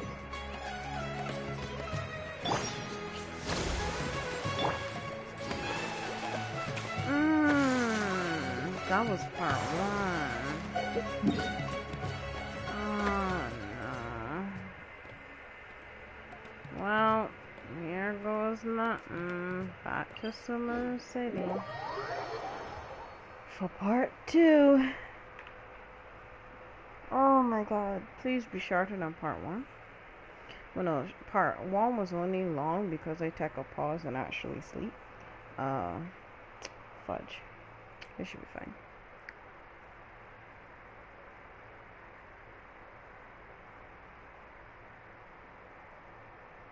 We didn't miss the Sub-Zero's festival, right? Let's hurry and find Dunyarzad. Paimon thinks she must be around the Grand Bazaar, since she showed us around there last time.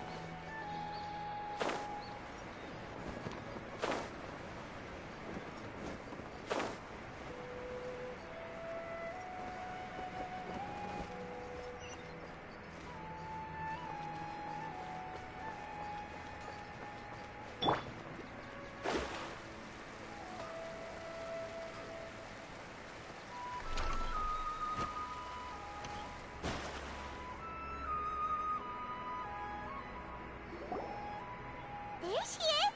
Dunyarzad! We're back! Just as promised, Traveler and Paimon. I'm so glad that you two came back to celebrate Lesser Lord Kusanali's birthday. Indeed. The festival's tomorrow. We've been preparing for so long that I can't help but feel a little nervous. There's no need to be nervous. Paimon's sure that Lesser Lord Kusanali will feel everyone's gratitude. Thanks, Paimon. I hope that everyone who comes to the festival will also have a good time.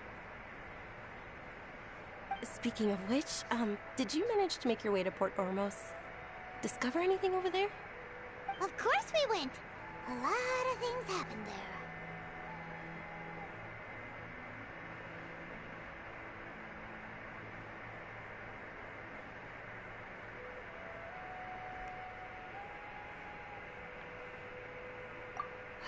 see.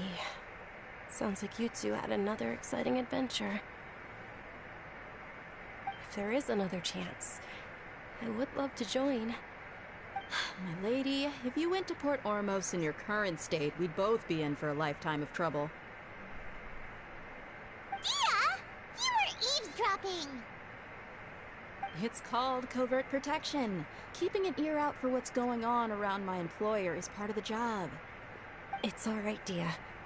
I merely said I would like to go. I know better than to think my body could handle it. The festival's tomorrow. I've been doing nothing but causing trouble for you. So, Dia, please take some time to relax. I'll be fine. Even when you put it that way, it still doesn't feel right. Don't worry, my guardian knight. Okay, fine, but only tonight. Tomorrow's a big day, and many no-good scumbags are gonna try to take advantage of that.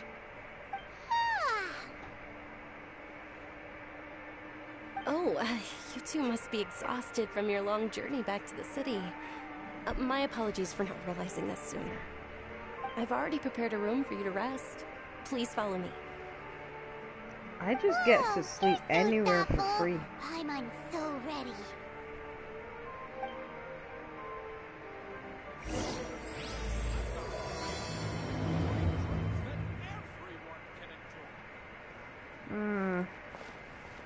This boat to get real weird.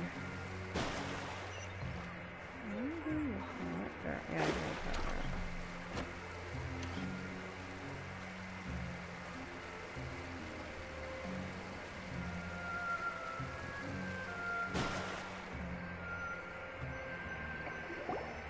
Here we are. It's also fairly close to where I've been staying. It looks really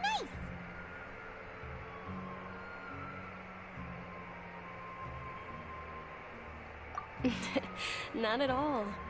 Just tell me more about your adventures when you next get the chance. That's Paimon's specialty. Paimon can tell you stories next time. Oh, if you don't mind, how about we all walk around together tomorrow? All of my friends will be working the festival, and Dia is still insisting on her covert protection. Yeah. It'll be pretty hard to relax and enjoy the festival if Dia's constantly hovering over you, right?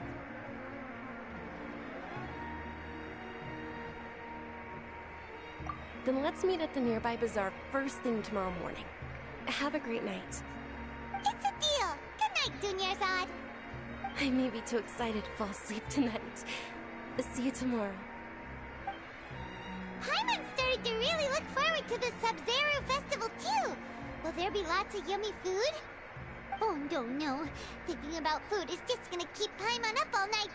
The earlier we sleep, the better. Let's go inside, traveler.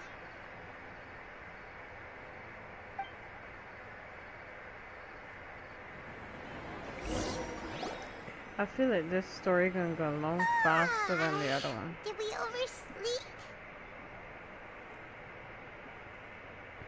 We should go meet Dunyarzad right away.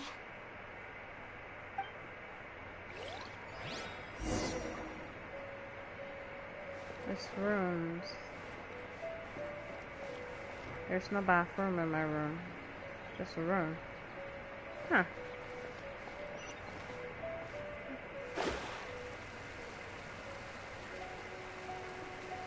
Ooh-wee. Oh, there she is. Traveler, Paimon, I've been waiting for you two. Hello. Good morning, Dunyarzad. We must have overslept a little bit. Not at all.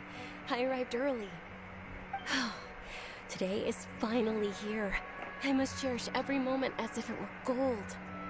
You've worked so hard for this day. You gotta enjoy it to the fullest. Actually, more not gold, cause You know it. It's just that, as expected, I had some trouble falling asleep last night. I'm hoping my body won't be too much of an issue today. Well, shall we? Let's start with the stalls over there. Okay, we're going to a festival. Oh. Many vendors came out of the blue to support the event. and they insisted on covering costs themselves. Let's go give them some business. They paid for everything out of pocket? Oh, sounds like they're not in this just for the Mora. They all said that contributing to a lively festival atmosphere is more important than money. Especially since we don't often get to celebrate Lesser Lord Kusanali's birthday. Ooh, they're selling food over that way! This is a stall offering foods from the Haftmewa feast. Oh, you could tell straight away. I thought most people nowadays wouldn't know. Mushrooms, flowers, and all kind of fruit? It's all vegetarian stuff. Oh, Paimon's a little disappointed. So, what's the Haftmewa feast you mentioned just now? It's another Sub-Zero's festival tradition. People used to set their tables with 7 different foods. Generally speaking, the most common selections are foods like Rikishifa mushrooms, lunar lotuses, Sumeru roses, sunsetias, kapulatas, hara fruits, and zaytun peaches. So, the Sub-Zero festival is a vegetarian holiday? You don't have to be a vegetarian to enjoy the spread. We just use the 7 foods to symbolize the 7 virtues of the Dendro Archon. Wait, but if that's the case, if Sumeru uses vegetarian food to represent the Dendro Archon, then wouldn't the Pyro Archon's festival be full of food like roasted fowl, juicy meatballs, grilled steak? Oh, Traveler, we have to go to Natlan as soon as possible! I hope your wish comes true one day, Paimon. Thanks! Alright, how about we also check out some of these other stalls?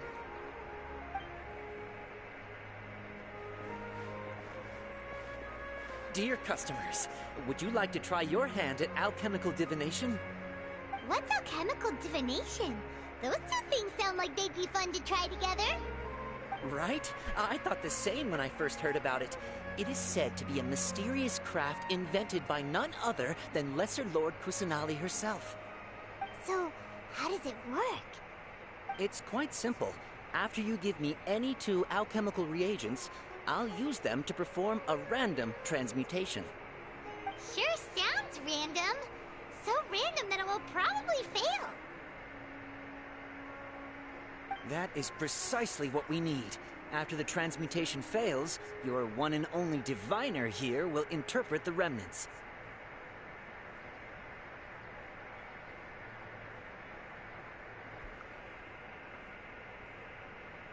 Well, according to Lesser Lord Kusanali, everything is interconnected, and all that occurs can be traced back to fate.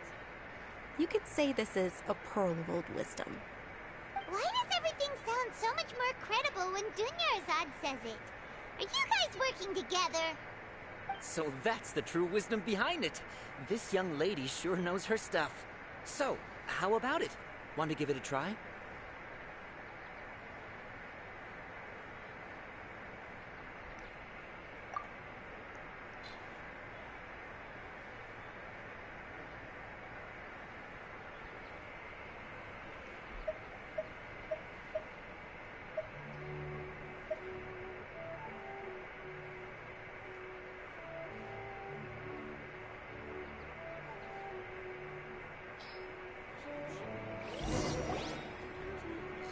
Okay, one moment. It's the moon. Paimon wants to take a look too!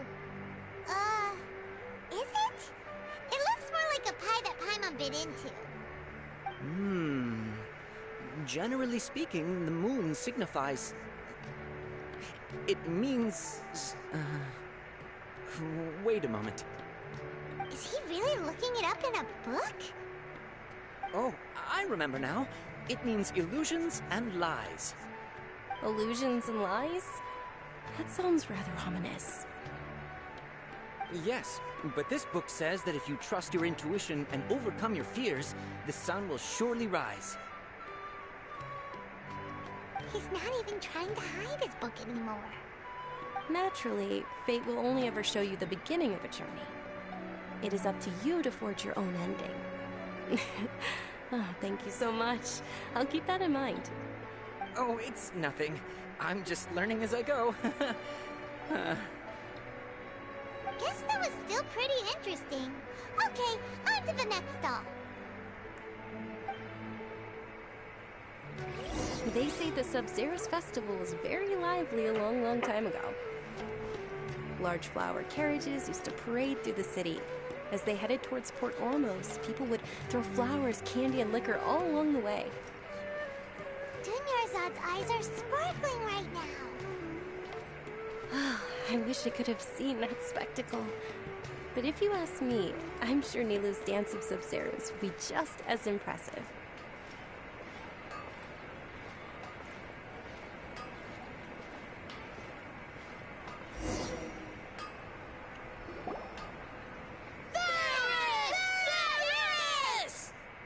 Attention! Soldiers, fall into formation if you want any Yalda candies. What? It's a weird guy with a weird hat. Hey, it's Dunyarzad! Wow! Miss Dunyarzad, the children love you even more than the Yalda candies. In the few short days it took to prepare for the Sub-Zero's festival, the children have all grown very fond of you. The Hallowed Knight of Flowers. It's an honor that you know my name. Attention! In the name of Ferris, the Knight of Flowers, I commend you on your contributions to the glorious Sub-Zero's festival. All right, little soldiers. Take your Yalda candies and don't forget your loyalty to Lesser Lord Kusanali. Dismissed! Yes, Knight Ferris! Just what is going on here? Ferris, the Knight of Flowers, is another Sub-Zero's festival icon, and one immensely popular with children. In the past, the actor portraying Ferris would also sit on a flower carriage. It's all thanks to Miss Dunyarzad's sponsorship that the children can make such wonderful memories today. As are we to you, Vihar. Oh, not at all. Oh, speaking of tradition, do you want some Yalda candies? They're a festival staple, and I happen to have some boxes readied here. Take a look and pick whichever one you want. Whichever one? Don't these boxes all look the same? That is the fun part. Each box contains a random flavor. It's up to the luck of the draw. Flavors include lavender melon, hara fruit, sunsetia. Ooh, those all sound pretty good. And there's also lizard tail and oni kabuto. Huh? What's up with those two flavors? Oni kabuto is a little spicier than lizard tail. Dunyarzad, you tried them before? Traveler, help Paimon pick one. Paimon wants the sunsetia flavor. It's all right. Paimon believes in you. I also believe in your intuition. Great. These boxes of candy are numbered 1 to 5 from left to right. Which one do you want?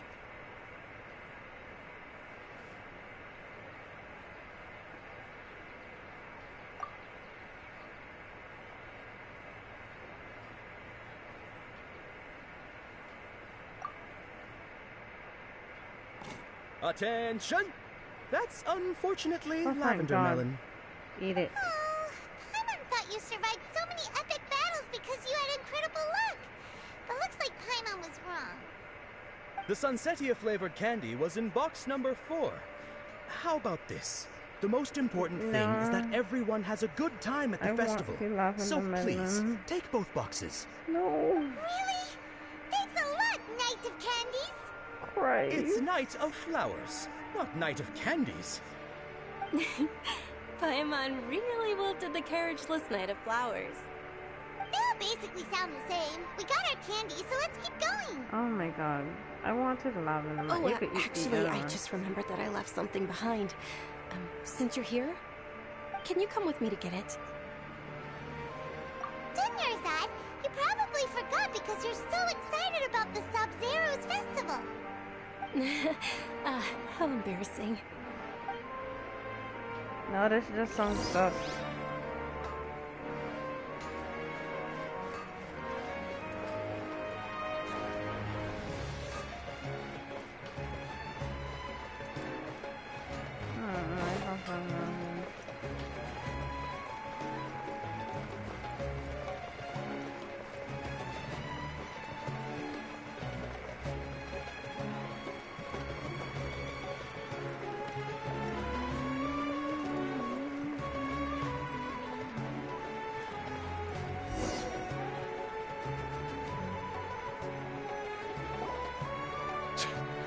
Not too late.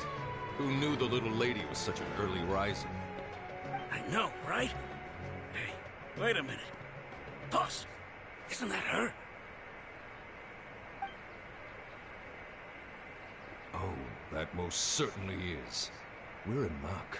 She's walking right into our clutches.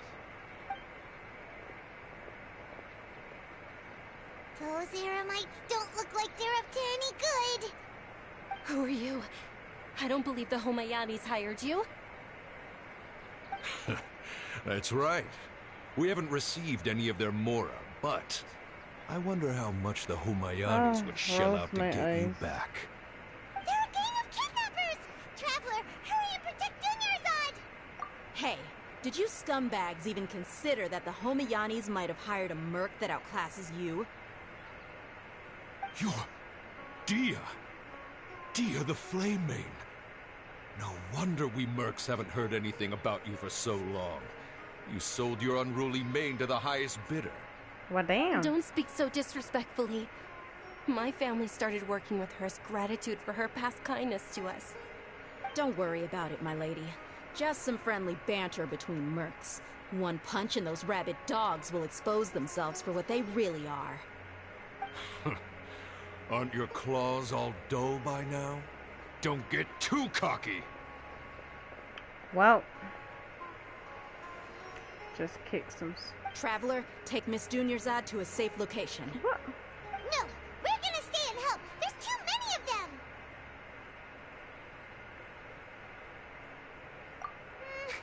You're right.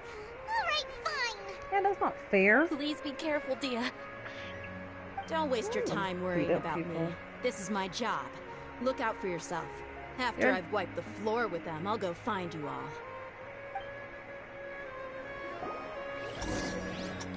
Your job made me useless.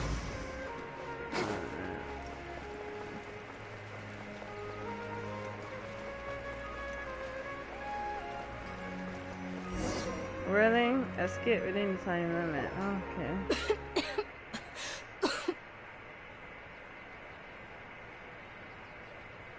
Oh no, you sickly child. Are you okay? You look a little pale. Are you in shock? Yeah, I'm fine. My body always reacts like this whenever I exert myself too much. You sure you're okay? I'll be fine after some rest. I'm more worried about Dia. After all, none of this would have happened if I hadn't insisted on coming out today. Yeah, don't worry.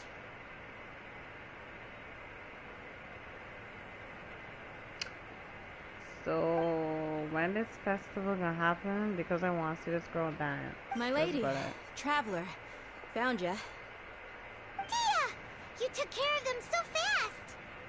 Any more of them? Or rather, did anyone follow you? Dia, your arm. Oh, this? I'm fine. It's just a scratch.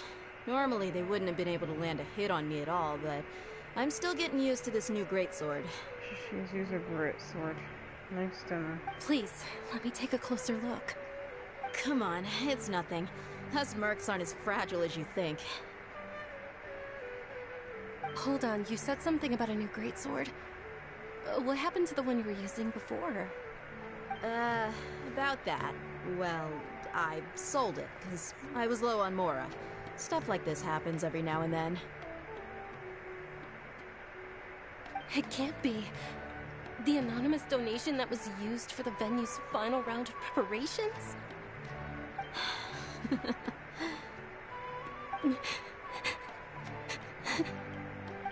Hey, Miss Dunyarzad, I wasn't trying to make you cry, and I'm not gonna lose my commission because I made my employer cry, am I? Okay, making your employer cry won't affect your commission, but selling her weapon without permission and getting hurt? I'll have to reevaluate your performance. You're so unreasonable, my lady. Thank you very much, Dia. Don't be like that. I get embarrassed really easily. Aww. should go home. Are you feeling unwell again, Dunyarzad? My lady, your condition. Traveler, can you take her somewhere to rest? I'll look. Truly, I'm sorry for the trouble, everyone. Oh, it's fine.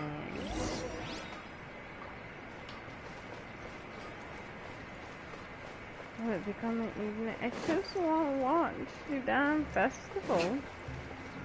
My God.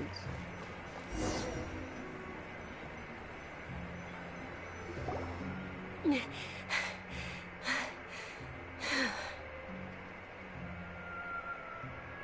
could just go home. Are you feeling better, Dunyarzad? Yes, much better. Just give me a few moments and I'll be good to go. I didn't realize you were concerned about it. I guess I shouldn't continue to keep it a secret. I was actually born with Elazar. It's terminal now. Oh. Can't believe it's Elazar. Oh, you've already heard of Elazar. In that case, you probably know about its severity. Sumeru's current medical advancements still haven't been able to find a cure. The disease's progression can only be delayed through environmental therapy. Dunyarzad. There's no need to be sad. I've always lived with Elazar and I came to terms with it a long time ago. Compared to the simple fact that I'm afflicted with this, its effects on my life have been much more painful. I know that my family loves me dearly. They've done all they can to provide the best environment for me so that I can live for that much longer. However, I know I will one day succumb to this. Well, again. Did you know? Before I ran away from home this time, the world outside of my home didn't even know that I existed. Since I was a child, all I could do was sit on my bed and stare at everything outside of my window.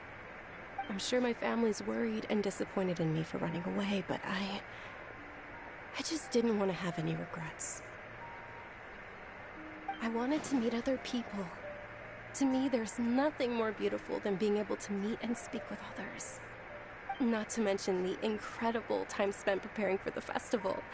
The joy on everyone's faces here, and all the support I've received from friends like Dia. This way, when my final day does arrive, it will be less sorrowful. At the very least, many people will remember that I once existed in this world, right?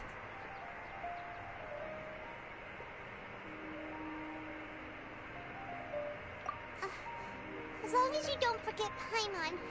Paimon also won't forget about you. No. Even if you forget Paimon, Paimon will still remember you. Oh, thank you two so much. I apologize for the depressing conversation. This is out of character for me. To be honest, Lesser Lord Kusanali gave me the courage to do all of this. If it weren't for her encouragement, I wouldn't have taken that first step. Thanks. There will always be frustrations in life, but I know that the point of living is not to leave behind any regrets. Oh, right. Isn't it almost time? Huh? Almost time for what? Isn't the Dance of Sub-Zeros about to begin? It's the part of the festival that I've been looking forward to the most. Nilu will recreate that legendary scene with her most splendid dancing. And the Sub-Zeros festival will conclude amid everyone's applause and blessings. And with that, my wish will also... Then what are we waiting for? Let's go to the stage! Yeah, we should still make it in time.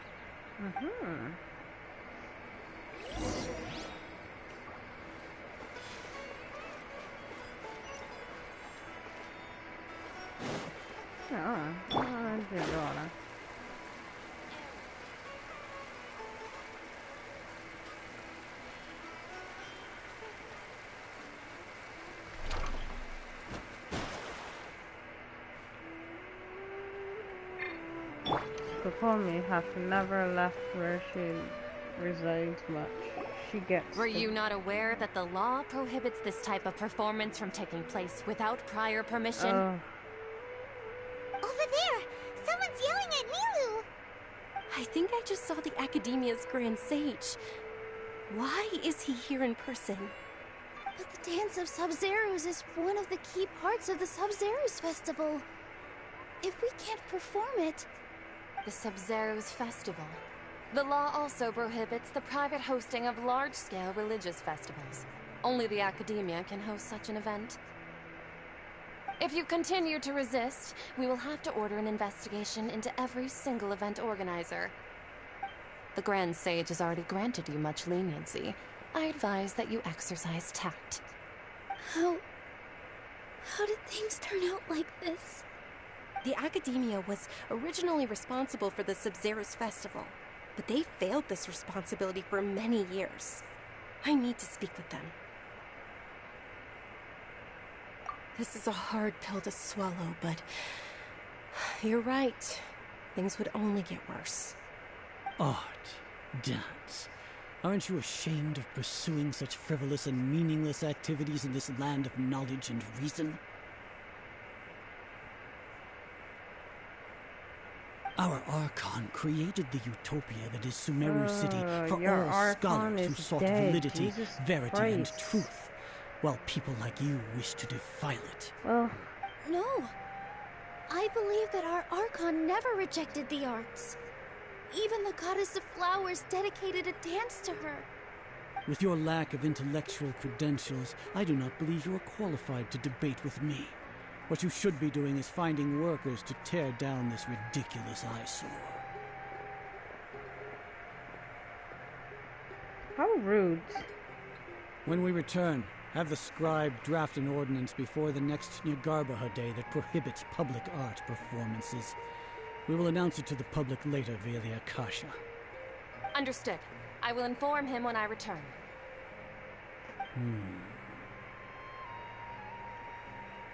The Sub-Zeros Festival.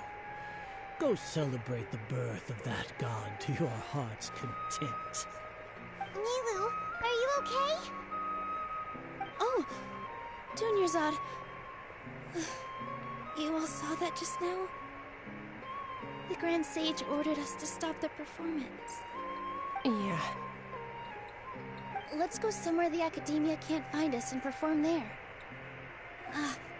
But how do we let everyone know? And what about the atmosphere on the stage? Or we could get people to block them off so they can't interrupt the performance. No. They just threatened to investigate the organizers. If we were caught... Nilu, it's all right. Don't worry about it. But you've been looking forward to the Dance of Sub-Zeros so much. And I know how important this festival is to you. I don't want you to have any regrets. It's okay. Seeing you care this much about my feelings is more than enough. It would be too risky to continue the Sub-Zeros Festival at this point. I don't want to get everyone in trouble. If you say so. But you can sneak out for the next Sub-Zeros Festival, right? We'll make sure the next one is a smashing success. The next one. Yes. Okay. It's a promise.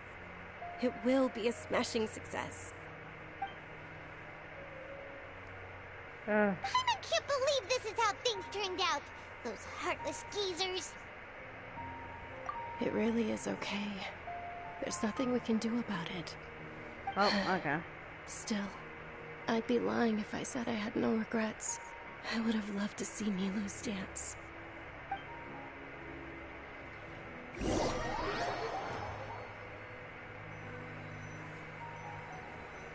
Rolls my eyes.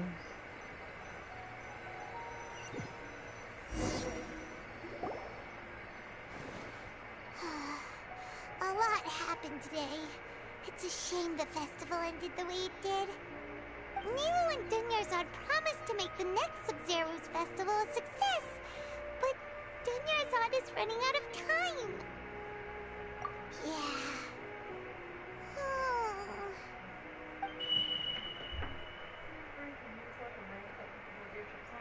All connections have been secured to construct the most stable framework possible. I'll be right back. Hold on.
I was given something to eat, but that will be chewed on during my gameplay. Thank you very much. Okay, too hot. The project is entered its most critical phase. Power has begun to flow from... Oh.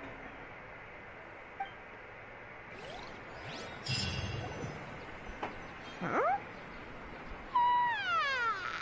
What was that? Oh, we're gonna be late! It's all because you wouldn't get out of bed! We should go meet Dunyarzad right away!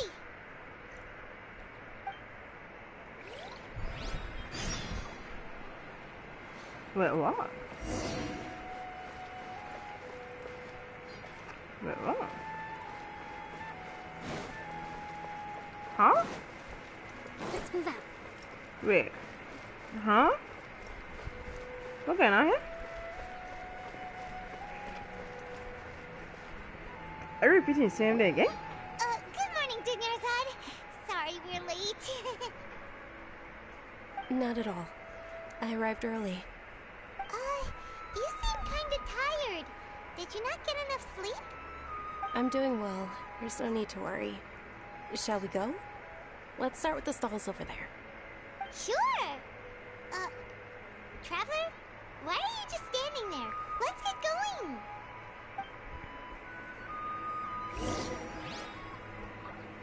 I'm pretty sure this all happened.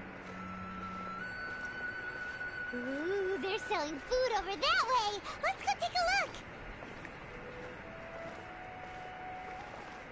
She's not talking. What? What?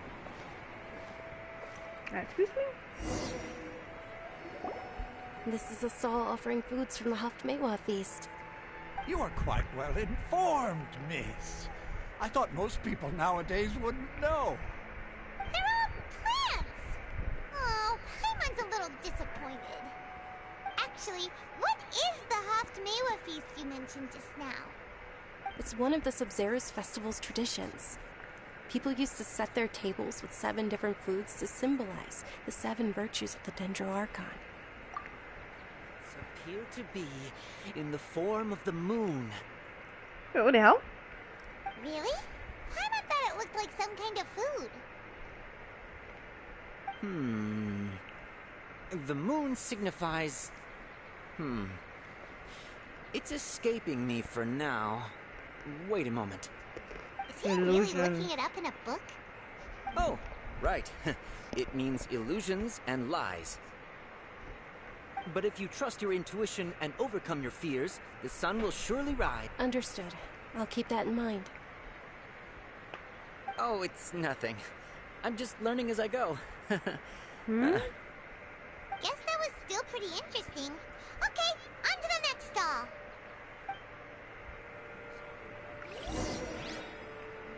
So, where to next? The children ready for candy. I've done this all before. What sort of lies is this? I got hit number 4.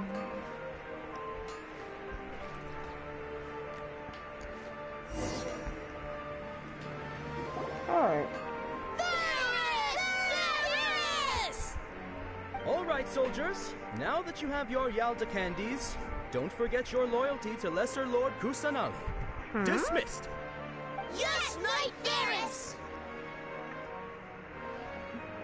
What's going on? Is this a play? Ferris, the Knight of Flowers, is another Sub-Zerus festival icon and one immensely popular with children. It's all thanks to Miss Dunyarzad's sponsorship that the children can meet the Knight of Flowers. Oh, do you want some Yalda candies? I happen to have some boxes ready here. Take a look and pick whichever one you want. What's to pick? Don't these boxes all look the same? It's not that simple. Each box contains a random flavor. It's up to the luck of the draw. Flavors include lavender melon, hara fruit, sunsetia. Ooh, how interesting. And there's also Lizard Tail and Oni Kabuto. Ugh. Why do those flavors even exist? Traveler, help Paimon pick one. Paimon wants to eat the Sunsettia flavor. Great! These boxes of candy are numbered 1 to 5 from left to right. Which one do you want?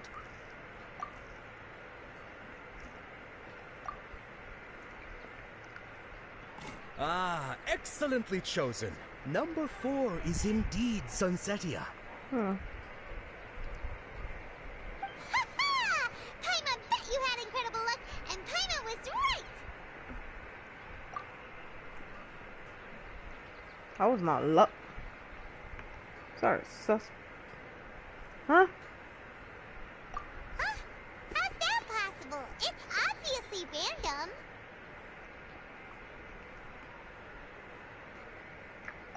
Maybe we didn't sleep very well last night. Or maybe we slept too much. No. Oh, sure. Huh? Where are you going? You're just gonna walk off like that?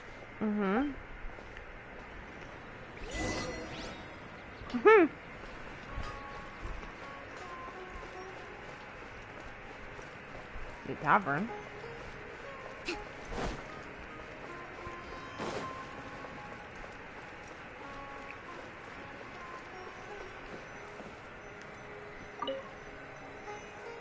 Okay.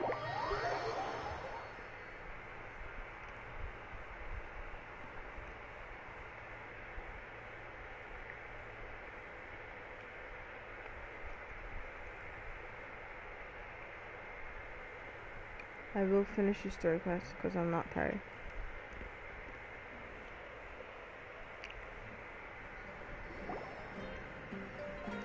A feeling of deja vu? Oh, Paimon knows what that is. It's when you feel like you've already experienced whatever is going on. In that case, Paimon also felt something like that today. But that's just our brains playing tricks on us, isn't it? So, why'd you run here in such a hurry? So that's it! You're intentionally doing things you usually wouldn't and seeing if you still get that same feeling of deja vu. Welcome, you two. Are you here for lunch? What would you like to eat? Got it. You don't look like you're from these parts, but I gotta say, you've got good taste. I'll give this order to the kitchen. You don't remember me? Coconut charcoal cake? Isn't it that burned thing that didn't look tasty at all? Oh, Paimon understands what you're trying to do now. You'd never normally order something like this.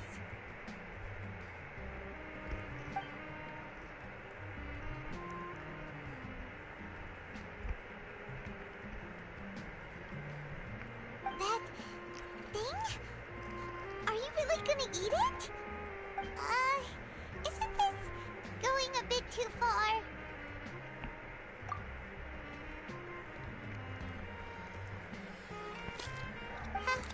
How was it? The look on your face is telling Paimon that it tasted awful. Then, you mean... That's impossible! We were just talking about how gross it looked! So, would this be a case of taste bud deja vu?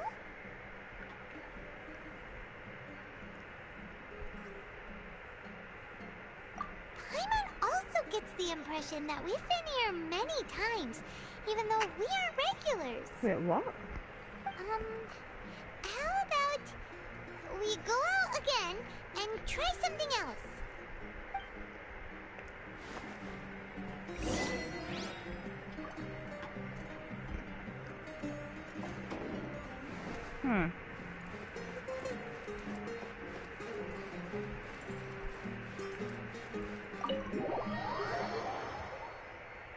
The confusion that I have right now is profound.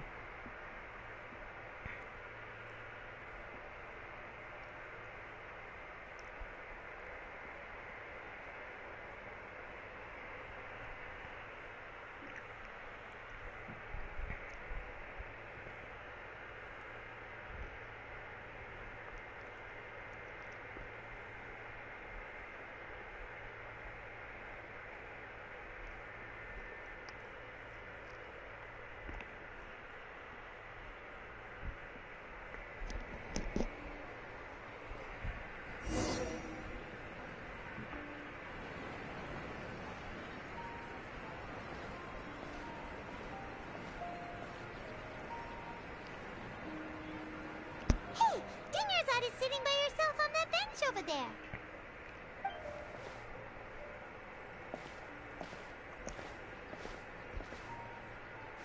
What a coincidence, Dunyarzad. We meet again. Why are you sitting here all by yourself? Oh, I ran into some kidnappers just now, but thankfully Dia came to my rescue. I started to feel unwell after that, so I sat down here. Kidnappers? Oh my goodness, are you hurt? I'm okay. Dia's arm got scratched, but it isn't serious. Whew. That's a big relief. But, Dunyarzad, you seem a little down today. It's the Sub-Zero's festival, and you've been looking forward to it so much. Not at all. I've always been like this. Excessive physical exertion or strong emotions tend to aggravate my illness. Besides, no matter how amazing today may be, it is but a single day. After however many more days, my time will come to an end.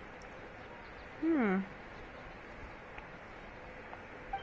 doesn't quite follow you, and Paimon feels like something's really got you down right now. It really is fine. I don't mind.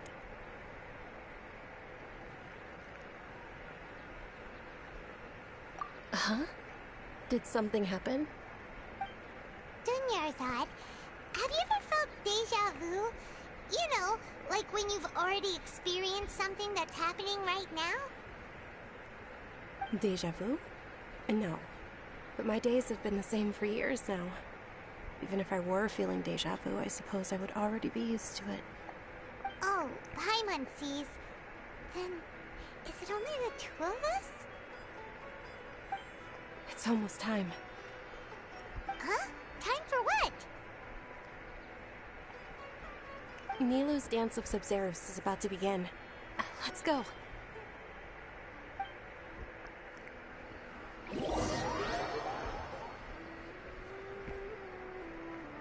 It's not going to happen.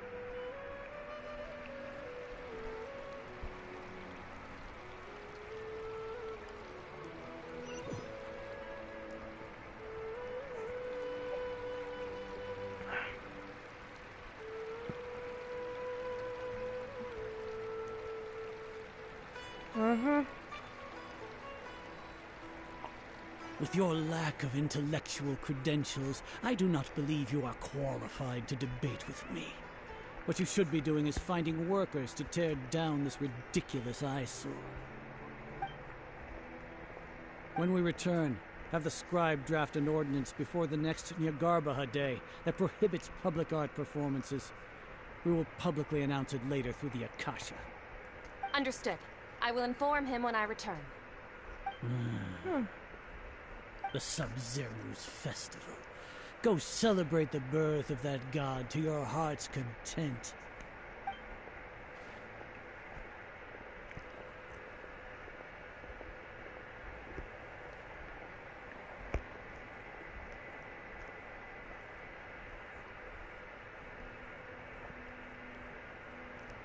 Nilou, are you okay? Oh, Dunyarzad.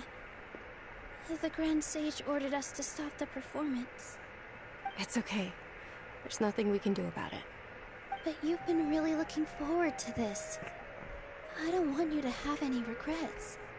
It truly is unfortunate, but I don't want to cause trouble for anyone. Didn't the Grand Sage say that he might investigate the organizers? True, but... well, okay. I'll just have to try again next year. The next festival. I probably won't be around by then. Wait, what did you just say? No, nothing. I'll be heading back to rest. Thank you for your help, everyone. Paimon can't believe what those heartless geezers did!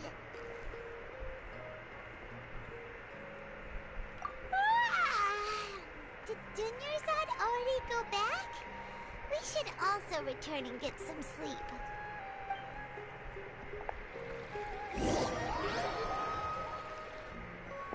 Oh my god. I think I forgot to deja vu again. I'm going to hunt something someplace. So, in the end, you still couldn't figure out what that deja vu feeling was all about? Maybe it really was because of exhaustion. Nope.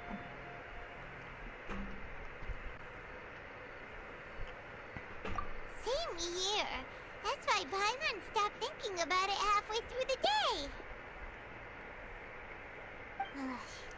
Then, how about we settle in and get a good night's sleep?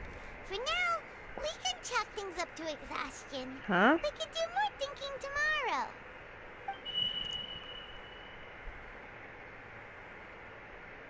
Observing a modest drop in the output of Jnana energy, but values still remain within normal parameters. Continue to monitor the variances in the data and find the cause as soon as possible. Ooh, they're saying something different this time.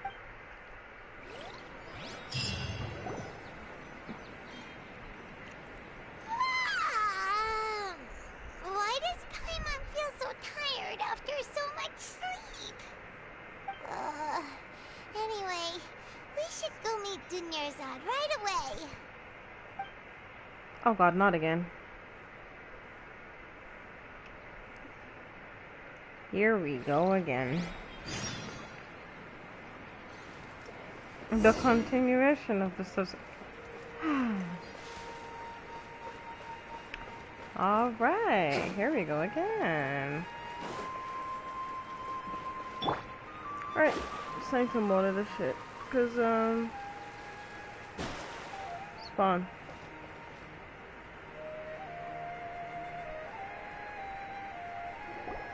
Good morning, Dunyarzad. Sorry to keep you waiting. Not at all. I arrived early. She sounds more tired. Huh? Paimon thinks you sound kinda tired. Did you not get enough sleep? I'm doing well. There's no need to worry. Shall we go? Let's start with the stalls over there.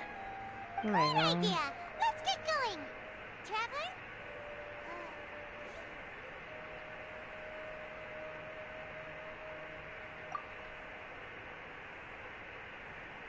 Are we gonna skip through the day because I can't do all that gang?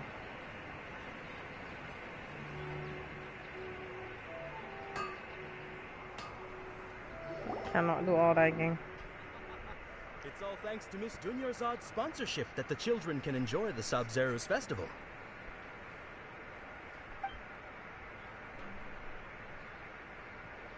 Oh, are you interested in Yalda candies? I have some boxes of candy here. Pick whichever one you want. Not much of a choice. All these boxes look the same.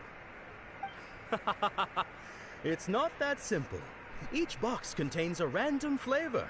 It's up to the luck of the draw. Flavors include lavender melon, hara fruit, sunsetia. They all sound pretty tasty.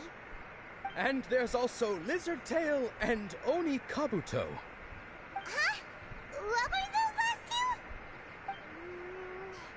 She'll help me choose. Paimon wants to eat the sunsetia flavor. No problem. These boxes of candy are numbered 1 to 5 from left to right. Which one do you want?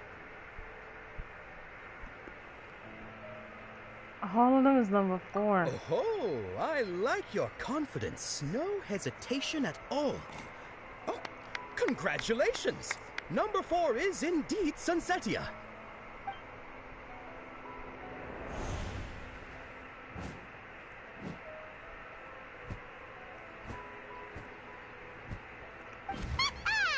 Paimon knew she always had incredible luck.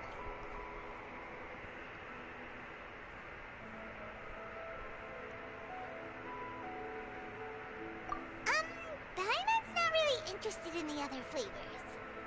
Ah, wait. How did you know? Don't tell me that you already knew which flavor was in each box. What? She was right about all of them? That couldn't have been luck. How is this possible? I packed all those boxes this morning and they've been sealed ever since. You couldn't have known beforehand. Mind reading? X-ray vision? Or some kind of magic trick? This is way too freaky. Tell us what's going on. Since when did you get superpowers? Traveler? Wait, what the hell? Hey, where are you going?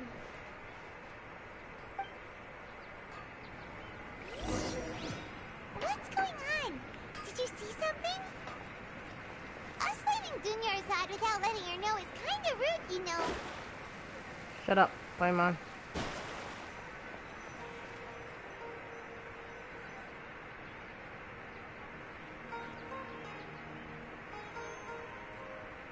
Shut your mouth, Paimon. I chasing a child. Come here, little brat. Where did you go? There you are.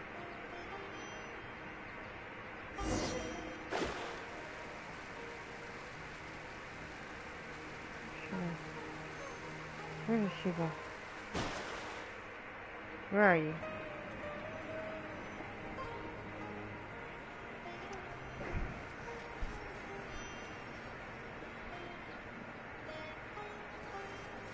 Oh?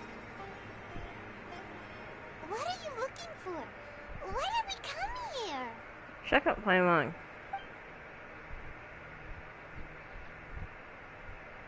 She's the bird in the cage. Traveler? Oh, wait, huh? Oh, no, wait, huh? That's... Oh, I knew it. She is the bird in the cage. I ain't getting over this shit. Where's she gone? Yeah, she went. Uh-huh. I know you. I'm on to you.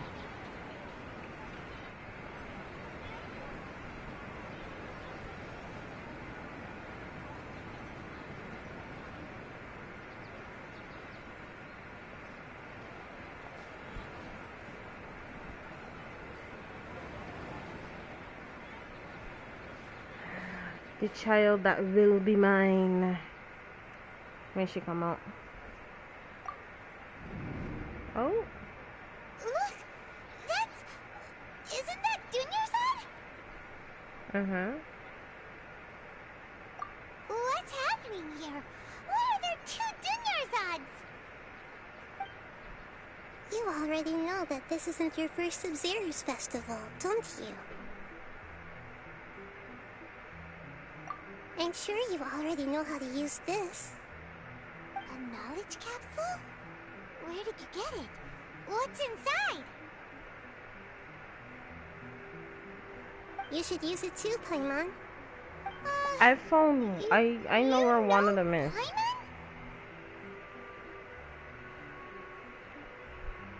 Ooh, wait, hold on. Something about to happen. Well, this seems kinda sketchy, It but... does not. Paimon feels like this is what we should do.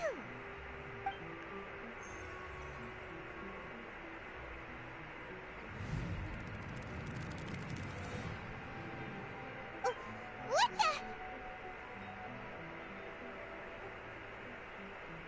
This is our 20th time at the Sub-Zero's festival? Huh? Damn. No, the 30th? Yeah, well, I need stuff to shoot too. I ain't got shit yet. To the Sub-Zero's festival! Have we been trapped in a single day? If it weren't for you, we wouldn't have even realized. What the heck was inside that knowledge capsule? Your memories are still scrambled? Try your best to remember. This isn't the first time we've met, and I answered that question a long time ago. Oh, really? Let Paimon think. I gotta get things to shoot too? Back. Meeting you was the real catalyst for restoring our memories, and the knowledge capsule was just your means of showing our minds the way. What about everyone else? Why are you only helping the two of us? Your sense of deja vu is stronger than everyone else's, yes? As for an explanation, you two received the blessing of Dendro, and you also have special, sensitive constitutions. It was as if a single sheet of paper was separating those memories from your consciousness. A familiar question. I think this is the 7th time you asked that. As you can see, she isn't doing well. You probably sensed it too. The Dunyarzad you were just with is different from the first Dunyarzad you met. That first Dunyarzad is in front of you right now, and she doesn't have a lot of time left.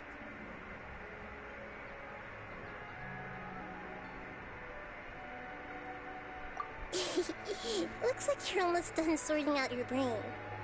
Oh yeah, I'm Nahida. Her name is Nahida. What? Huh? She calls herself Nahida? What's happening? You can awaken our memories, and you seem like you know what's going on. Oh, wait, please don't tell Paimon even you don't know. Everything in this world runs in a loop. This cycle is called a samsara. You, me, and everyone else are all stuck inside a one-day samsara. As for the truth, that's on you to find out. If you were told the truth instead of discovering it yourselves, it would literally blow your minds. I don't know how you'd be after that. I can only give you surface-level help, like bits of information and subtle hints. For the rest of the time, I'll be doing all I can to slow down Dunyarzad's illness. She looks like she isn't doing well at all. Her illness gets worse after each Sub-Zero's festival. If we can break out of this samsara, I might be able to save her. But as things are right now, she's just a small bird in the sky that's about to lose its last feathers. All I can do is raise a gale to delay her fall. You sure love to use weird analogies. Analogies are wonderful tools. They let you use existing knowledge to understand unfamiliar things. Okay, so, with what you know so far, what do you think the truth is?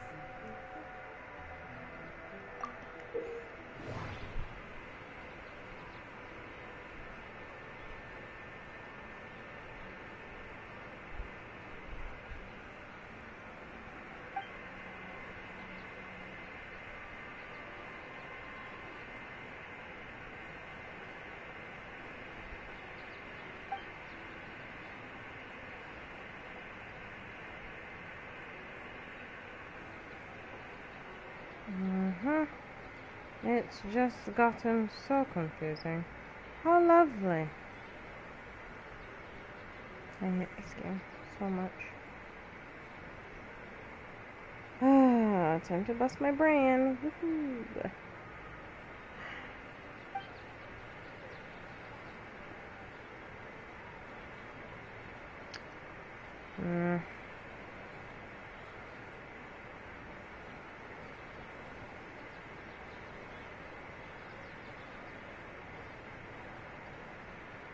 There is the fact that my brain can't handle this BS.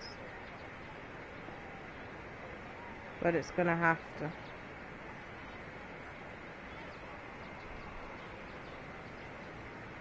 Well.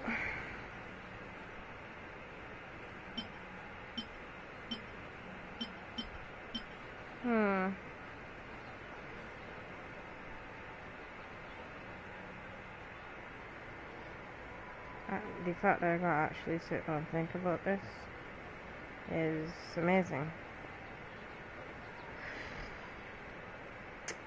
Alright, this is fine. Just bust my brain looking at information. Yep, yeah.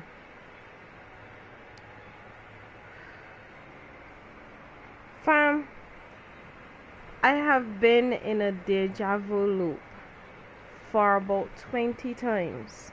And I am now trying to figure out why I am repeating the same day.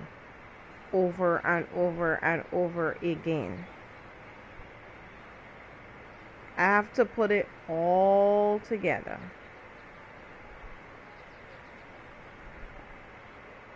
Alright. So we know that this I've happening. experienced the Sub-Zero's festival many times. Oh, whoa, she's talking. And the day of the festival seems to be in a perpetual samsara. And we know that it is deja vu that happening. Seems to have happened before. This feeling has been getting stronger and stronger. So we could. I use associate again. What's happening right now seems to have happened before. Okay. Submit conclusion? That No. doesn't sound right. I just merge them I need again? to carefully think things. Shut up. I just merge them?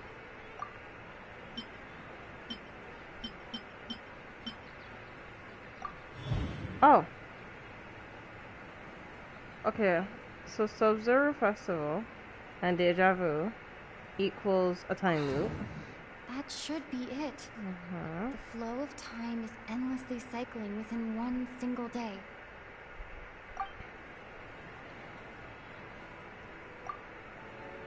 A time loop. Okay. You've given similarly wrong answers in the past. A pity. Ugh. Still the wrong answer? Paimon thought that made a lot of sense. Okay. It feels like time's just repeating itself. So A simple time loop can't explain some of the This is phenomena. annoying. You two are still A missing a time lot of loop. information. What the frick you want me to do? Unfortunately, I can't give you any more hints. You are a barefoot tiny child. I will have you for my collection. Oh god. She's dying. Dunyarzad. We The need to fix Sub-Zero's this. festival is happening every day, but that doesn't mean we can waste an infinite amount of them. Hurry and find the truth before today's festival ends. Okay. Got you, man.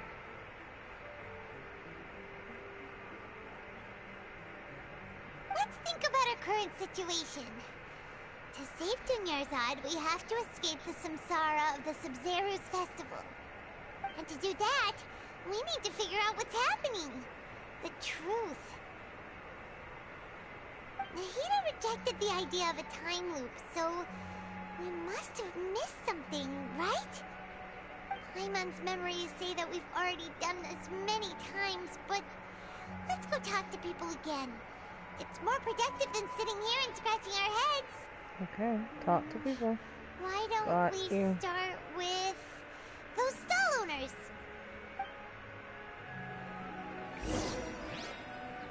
Alright. Stall owners.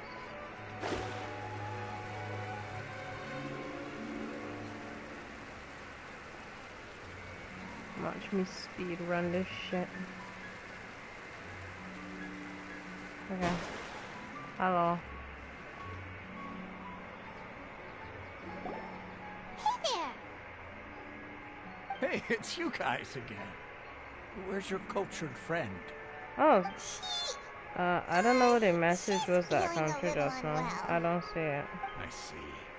Did you come back to buy something? I guarantee the freshness of my products. I harvested them from the forest just yesterday.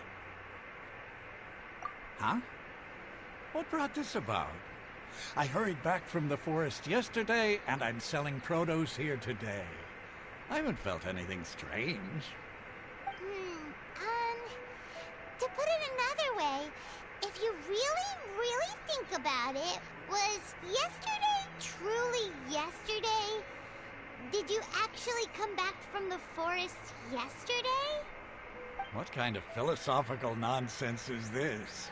Are you two daydreaming? See, a message come through? Hold on. I can't see the message.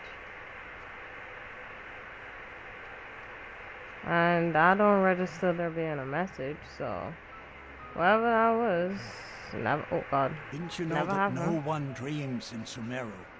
Go somewhere else if you want to find someone to daydream with.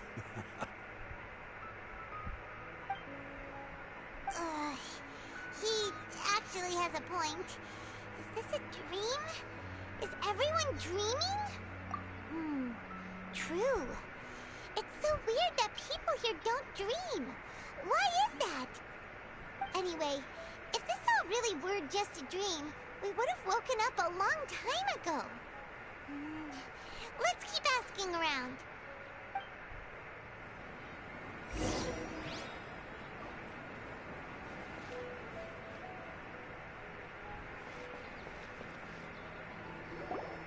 Oh, it's you two. Was my divination so accurate that you felt compelled to compliment me in person? Ooh, I knew it! I told you, the god's divination is highly accurate. You just hadn't fully understood its significance yet. No. You're really excited about this, huh? That's exactly why we came back. Help us better understand it. Help you better understand it? Well, that isn't exactly what I excel at. So, you're admitting that you don't have a clue? Anyway, what kind of situation did you get into?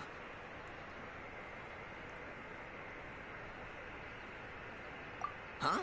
Hold on a second. I thought you guys just lost your wallet or fell for a scam. What you just said, are you serious? Does that kind of thing actually happen in real life? Paimon knew you weren't going to believe it. Marvelous. Truly marvelous. I believe you. Recall the interpretation of your divination. The moon, illusions, and lies. It really felt like an omen. When you say it like that, the divination does sound like it's related to what's going on. Can you read any more into it? I believe that the Archon's revelations are never more than vague hints. Anything more specific is beyond the reach of mere mortals. The book only says, if you trust your instincts and overcome your fears, the sun will surely rise. So that's how it is. Looks like fortune-telling is just fortune-telling. It's no good for practical problems. We haven't made any progress. Who else can we talk to? Paimon remembers that we tried talking to her a couple of times, but she always thinks we're playing pranks on her. You think she'll brush us off again? Yeah, if we tap into Dia's strong sense of responsibility as a mercenary, then she'll definitely take us seriously. At this time of day, Dia's probably just finished beating up those kidnappers. Let's go find her.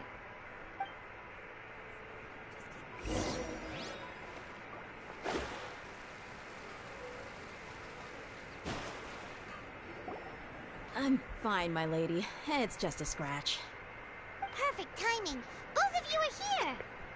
Paimon, Traveler, you came at just the right time. Listen, there was a dangerous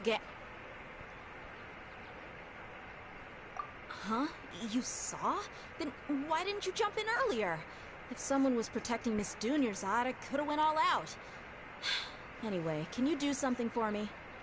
You want the Traveler to take Dunyarzad somewhere to rest up while you check to see if there's still any kidnappers around. Did Paimon get that right? How did you know what I was going to say? We need to say something convincing.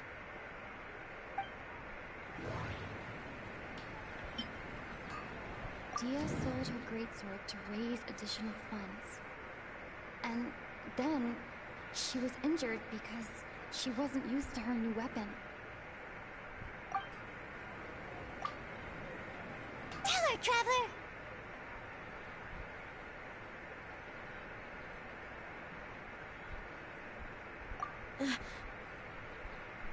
I didn't tell anyone about that. Including Miss Dunyarzad. You couldn't have known. And just now, you literally took the words right out of my mouth. What's going on? All right, so this is the situation.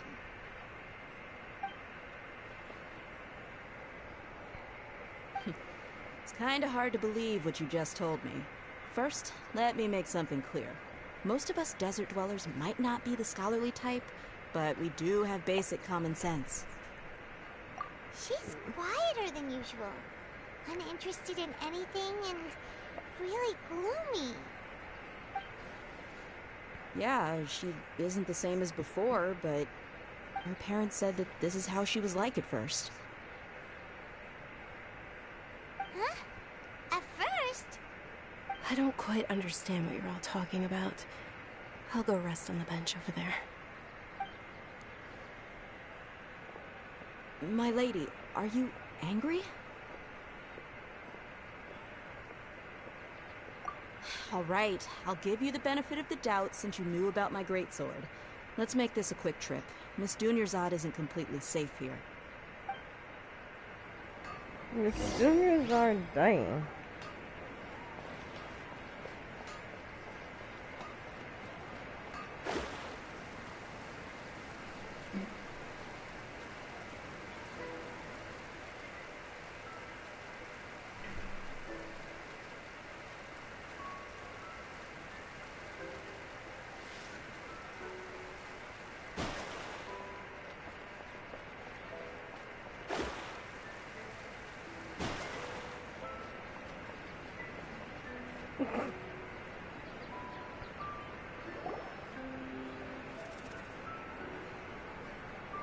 Nahida! We brought a friend! Are you busy? I thought I told you that it won't help to bring anyone here. We just wanted her to see the real Dunyarzad's condition. The real Dunyarzad? Where and who are you talking to? Huh? I told you that you two are special. Other people can't see me or Miss Dunyarzad here.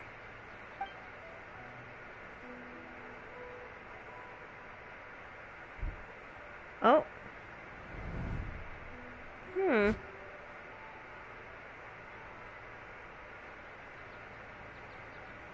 Hold on. Over there. Is that? Wow. How perceptive. Does she have invisible antennae? Miss Dunyarzad, she's lying down here, isn't she? How's she doing? Her condition's really bad, and she's basically in a coma. How did you know she was here? I can sense her aura. There are also lingering feelings of something like regret or disappointment. What happened? Do you believe us now? The Sumeru's festival has been repeating itself. So, you think the sages are behind this? Yeah, they've always been against us. Wouldn't surprise me if they're using the Akasha to intentionally repeat the Sumeru's festival as a sick joke. You have a point. Aside from the Dendro Archon, the Academia's sages are the only ones in Sumeru who could pull off something like this. Maybe there's more to the Akasha than we know. Right! Didn't you awaken our memories using something that looked like a knowledge capsule? That means you must know something about the Akasha! The Akasha relies on the power of a gnosis to operate, as it is the manifestation of the God of Wisdom's power. It compiles the wisdom of the entire populace, and it grants knowledge to the people. A gnosis can do that? No wonder the Akasha is so magical. It's being powered by the gnosis of Sumeru's Archon. So, this Nahida you mentioned, what did she say? She said, and Paimon quotes, "The Akasha relies on the power of a gnosis to operate, as it is the manifestation of the God of Wisdom's power. It compiles the wisdom of the entire populace and it grants knowledge to the people." Compiles the wisdom of the entire populace and grants knowledge to the people. Wait. I get the grants knowledge part. That's what people have always used the Akasha for. But compiling the entire populace's wisdom? How does that work? Did she mean that the sages enter new knowledge into the Akasha? Oh, yeah. That sounds about right. What do you think?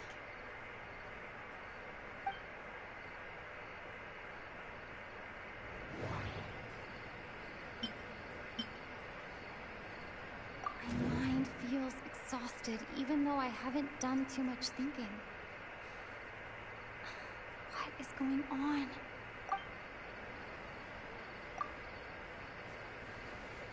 You mean the Akasha is causing our mental fatigue? Huh.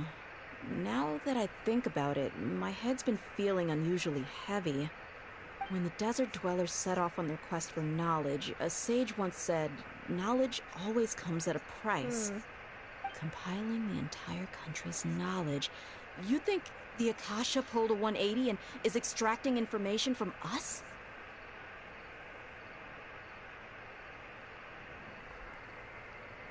Who knows? The Akasha can put knowledge into our heads, so who's to say that it can't also poke around in there? We don't know any specifics. What's the point of doing something like that? Just think about it. If you could combine the knowledge of every single person in Sumeru, then you can basically turn Sumeru City into a single massive brain.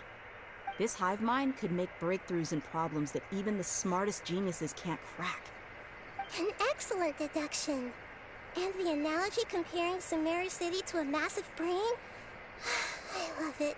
In that case, we should take off our Akasha terminals right away. Maybe that'll solve this problem. Yeah, I was only wearing this for show in the first place. Didn't expect the sages to cook up such a conspiracy. Mark my words, when this is over, I'm getting evidence and exposing this whole thing to the public. How does everyone feel? Huh? What is it? Oh, that! Paimon knows what you're talking about. It's a single soft beep that sounds like it's coming from the Akasha terminal. The sound of a beep. Could it be a prompt tone for when the Akasha is operating? That's probably an important clue. We weren't using our terminals, but we heard a beep anyway.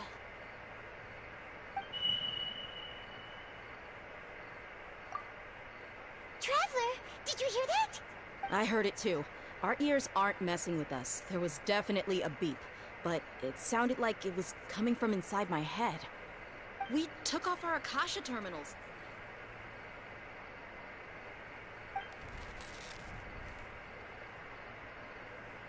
Phase runtime has exceeded its expected length.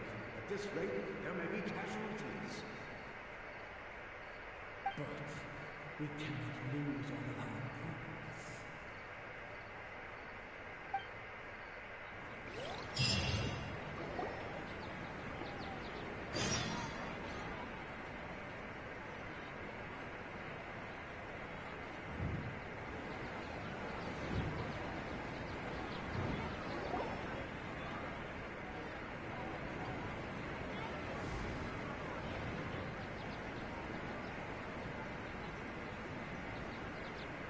Okay.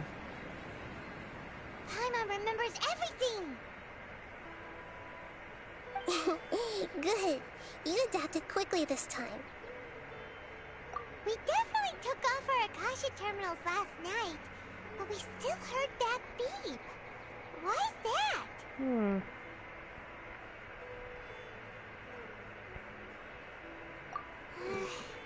But now we can at least confirm one thing. The Akasha definitely has something to do with whatever's trapping us in this cycle. Oh, Paimon doesn't get it. Why would the Akasha go this far if all it wants is everybody's wisdom? It's extremely difficult for lab rats in an experiment to understand why they're being treated the way they are. If we're lab rats, then what are you? Nahida, you've never told us anything about yourself. She don't even got Akasha. I guess I'm the moon. The moon? Wasn't that the result of our divination? Anyway, knowing who I am won't help you get closer to the truth, so you should focus on other things. Don't get distracted and miss any clues. Okay then. Dia helped us a lot yesterday, so let's go find her. If Paimon's reading the time correctly, those kidnappers should be showing up soon.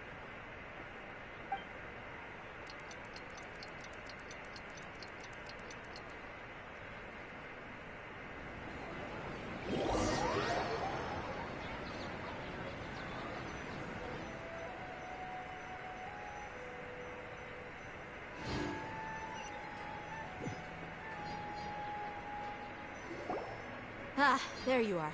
I've already taken care of those kidnappers. My lady, did you get hurt? Dia? What's wrong? Why are you both gawking at me like that? You didn't get hurt this time. Huh? What do you mean this time? Why are you so surprised that I managed to get out unscathed? Those kids were amateurs.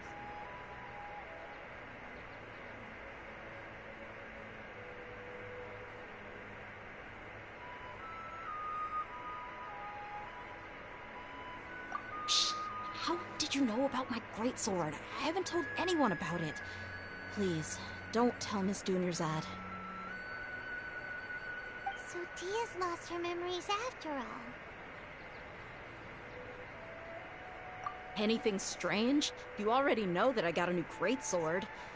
If I had to say something, it's weird how such a new weapon could feel so familiar.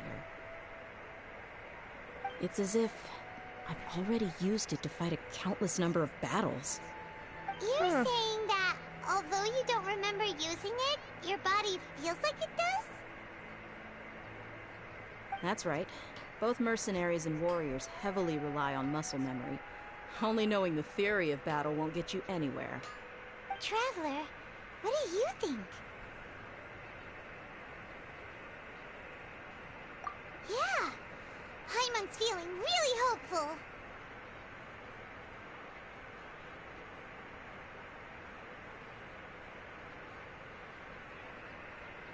Oh, you're right! Earlier in the Samsara, something like this would have never happened! I have no clue what you two are talking about, but it's still dangerous here, so... So you want us to take Dunyarzad somewhere else to rest while you check if there are still more kidnappers around, right? How did you know what I was gonna say? Can you read minds? Forget it. Go and do your thing.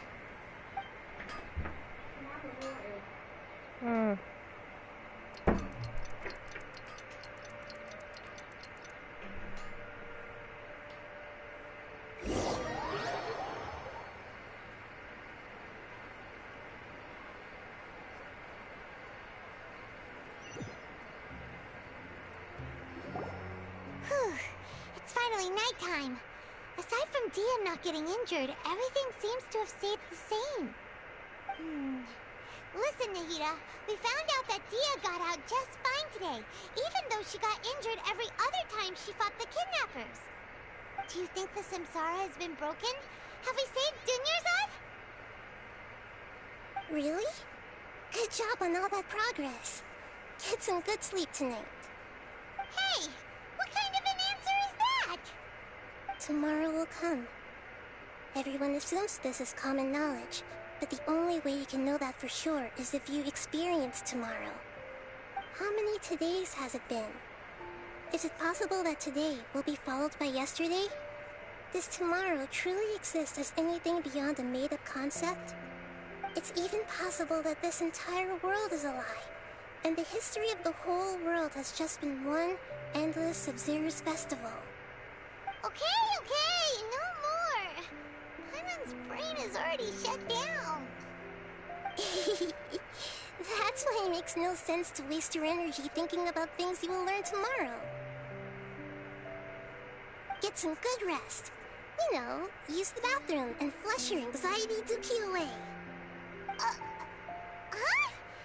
Hold on, what did you just say? Did Paimon hear you correctly?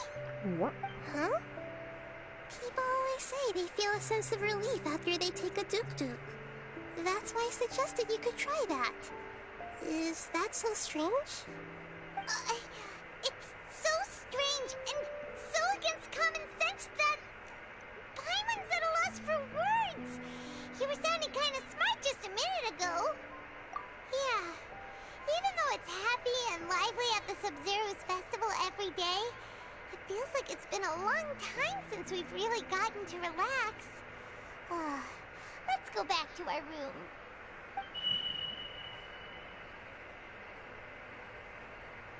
Continue the harvest. Compared to what we stand to achieve, these sacrifices are trivial.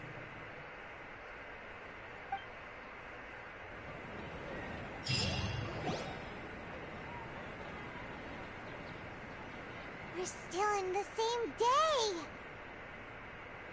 Nahida, you already knew last night that we didn't break out of the samsara? Why didn't you tell us? Would there have been a point? You would have spent the night with new worries, with tomorrow still out of reach. In that case, you might as well rest within that brief moment of hope.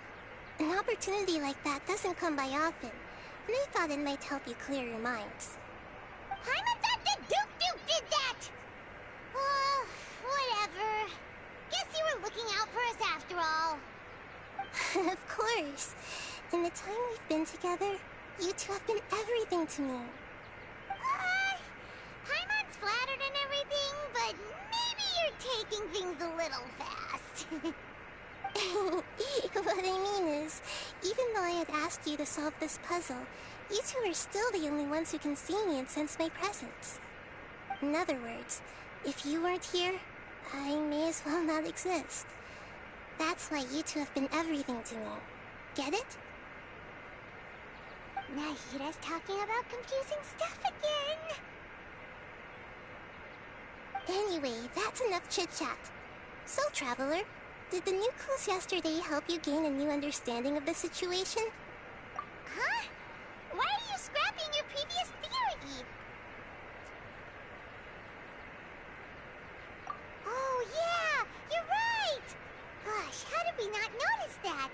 In a simple time loop, people's physical conditions should also reset. So, what's your new hypothesis?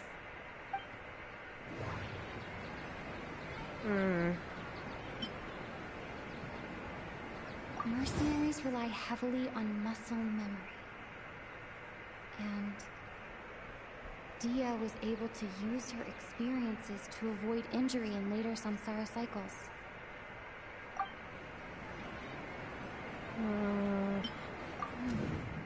The beep is a prompt tone for Akasha operations. We still hear it every night, even though we removed our Akasha terminals.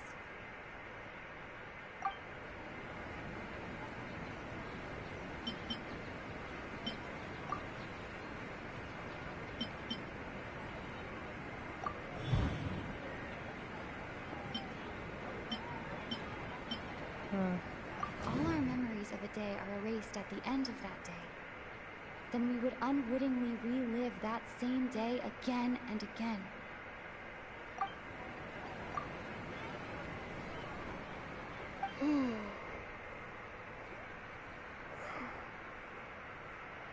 Oh! Then the beep we hear every night could just be indicating the deletion of our memories. That's why when we wake up, everyone thinks the Sub-Zero's festival hasn't happened yet. It's already the next day, but everyone still thinks it's the day before. But muscle memory can't be erased. That's why Dia has been getting better at using her greatsword. Now everything makes sense. I shall be right back.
Finally, I could get close to the bottom of this goddamn quest.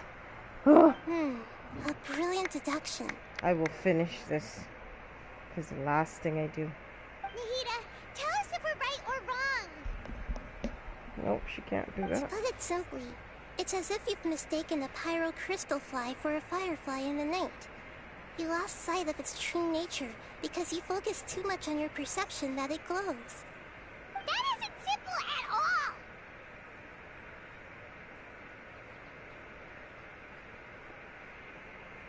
Why don't you go talk to Miss Dia again? You might learn something new. Right! She did help us find our latest clue after all. Let's go!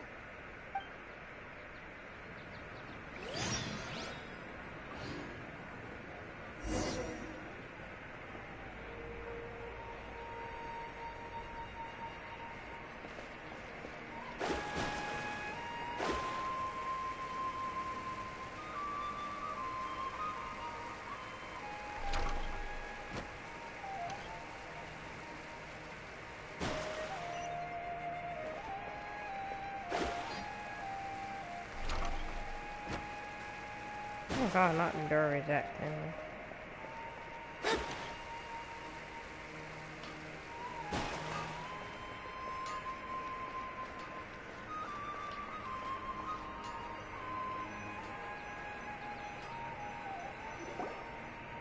There you are. Really took me a while to find you. As expected, Dia also didn't get hurt today. Get hurt? Why would I? Don't underestimate me. Well, you're still getting used to your new greatsword. Huh. Truth be told, I also think it's pretty strange. It just suddenly felt so familiar in my hands and... Wait a second! How did you know I got a new greatsword to begin with? I didn't tell anyone about it. Traveler, could you explain the situation to her today? Paimon's gotten a little sick of doing it. Oh, that works.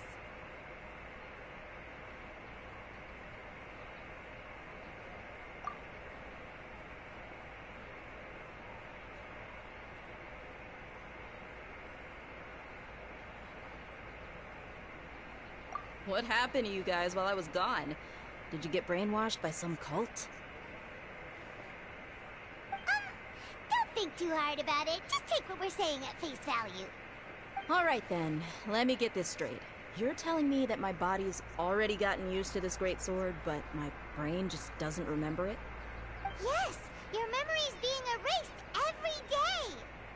Then I'd have to disagree. That's impossible. Oh? Why do you think that?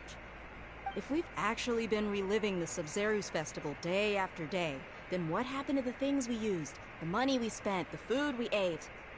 Common sense says my wallet should have emptied itself a long time ago. There's no...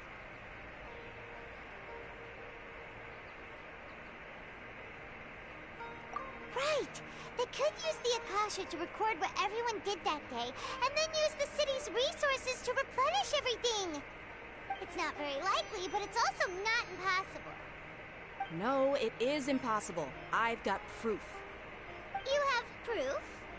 Where? You two are surprisingly serious about this nonsensical discussion. Fine, I'll play along for a little longer. Come with me, Miss Dunyarzad.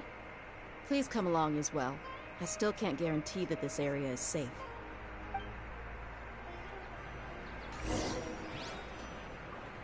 I can't believe it's Dia who wants to show us something this time. 2 days ago, we were the ones taking her to see Dunyarzad.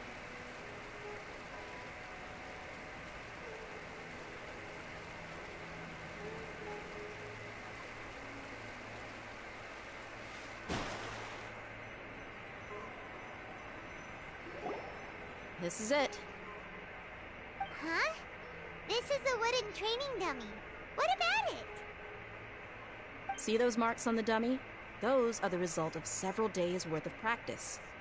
Let's say the sages didn't replace it every day. Shouldn't it be hacked to pieces by now? That's true, but what if they did? Then the sages would have had to reproduce every mark I left during previous training sessions. I'm a professional fighter. My martial school has always emphasized the importance of refined control. The force, angle, and entry point of each strike is calculated and deliberate. That's why I remember every mark on the dummy, as well as my state of mind as I made each strike. It's just as they say, each swordsman has their own unique style, and even the same swordsman can't make the same cut twice. It would be impossible to copy these marks. Is it really impossible? What if they used some fancy machine to carve every single mark? People often say that a camera's photo can never replace an artist's painting because the former has no spirit to it. The same thing applies here. At a mere glance, I can differentiate carved marks from the results of combat training. Whew, hope that cleared things up for you. Hey, is this that new brain exercise game that's been super popular with the scholars lately? It's surprisingly fun. Anyway, it's getting late. I should escort Miss Dunyarzad to Nilu's stage. See you later. Well, back to square one. Is our memory deletion theory also wrong? But at least we've reached some other conclusions in the meantime. Yep, that's true. So, can we think of any new ideas right now? Strange? Paimon feels like everything's been strange lately. Huh? Leaving the city? You're right! It's really strange how we never thought of such a simple solution! Many things should become clear if we can confirm the flow of time outside of the city. Paimon can't believe it! Did we miss this because we're tunnel visioning too hard on our other theories? Or because we're just too tired? How about we go back and ask Nahida? Maybe we've forgotten something about leaving the city.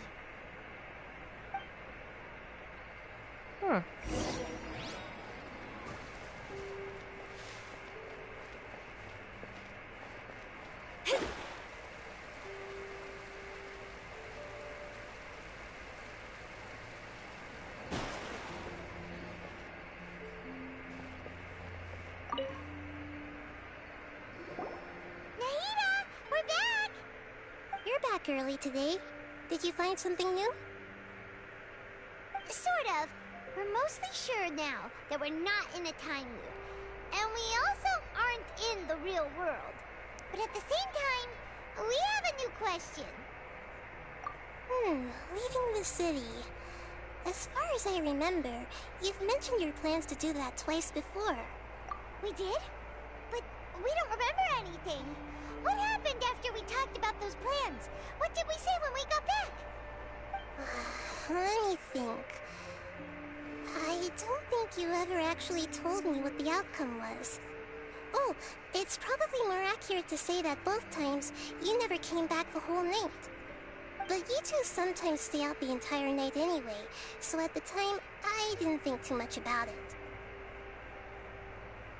It is true that sometimes we lose track of time during our investigations. Before we know it, it'll already be the next day. But still, neither of us remember anything about leaving town. Really? That's kind of strange. In theory, I should have already awakened all your memories. Yep, something here is definitely fishy. Let's get to the bottom of this tomorrow.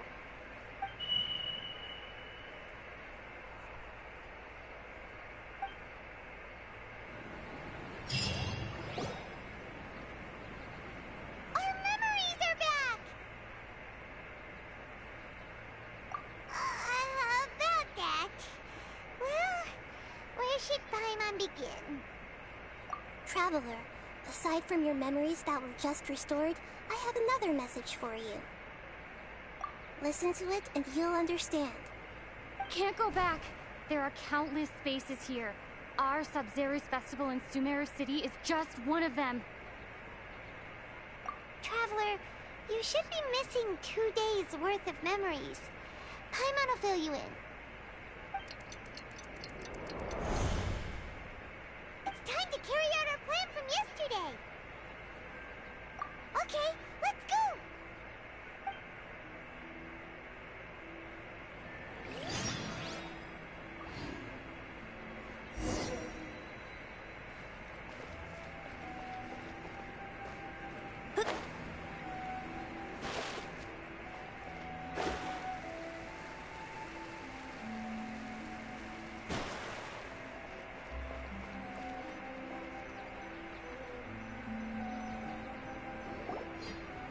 Why can't we leave the city? What is the Academia up to now? Don't ask me. It's not like I can tell you anything. This is a direct order from the Grand Sage. Just wait until tomorrow. I have a real emergency. My goods have already arrived at Port Ormos. If I don't hurry, they'll be stolen. That's your problem. Make sure you make a request in advance next time. But it's not like you can just predict business matters in advance. It looks like the Academia already announced a lockdown for Sumeru City today. How completely unsurprising. Let's go and question them. Hello, sir. Why can't we leave the city today? Here we go again. Don't ask me. I don't know either. We just received an order that no one is allowed to enter or exit Sumeru today. They didn't tell us anything else. Angering me won't get you anywhere. If I had that kind of insider info, I would have left this stupid post long ago. It looks like he really doesn't know. If we can't get anything out of him, let's take matters into our own hands. Why don't we climb over the walls? Those guards can't be everywhere at once. This is a good spot, and the guard hasn't noticed us at all. Let's hurry! Huh? Why? Are you going to leave Paimon behind? But what if things get really weird out there and you get into some trouble? Then Paimon won't be able to help you. Oh, Paimon knows that Paimon can't do much, but we've always been together, haven't we? Okay, Paimon will wait for you. Promise Paimon that you'll come back as soon as possible. Just a quick look. And please, be careful.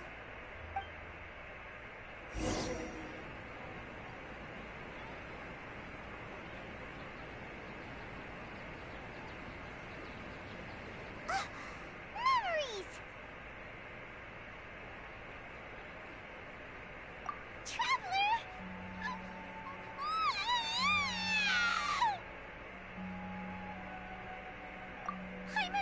Paimon would never see you again!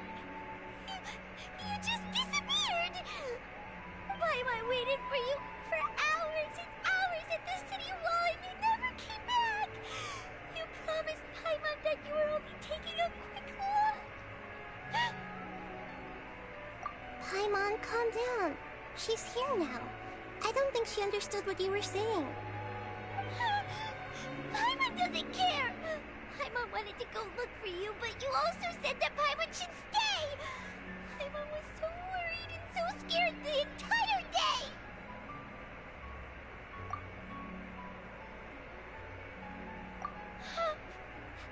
Okay. Paimon will forgive you. The most important thing is that you didn't actually disappear. Oh, Paimon was so scared that you had gone into another world! Okay. Paimon, can you tell us your perspective of what really happened yesterday? I see. Using two people's different perspectives. After that, you left the city. Paimon kept her eyes on you the whole time, but then you disappeared in an instant.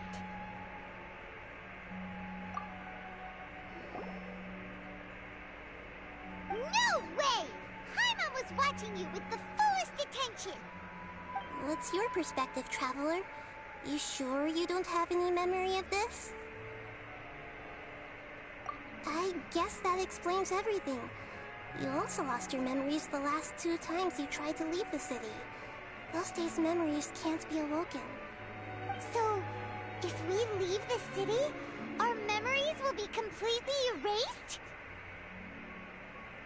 It really sounds like something big outside of the city is being hidden on purpose. But this way, we'll also never discover what's outside. Something like a message? But how can we send it back? Don't look at me like that. I'm not used to being stared at.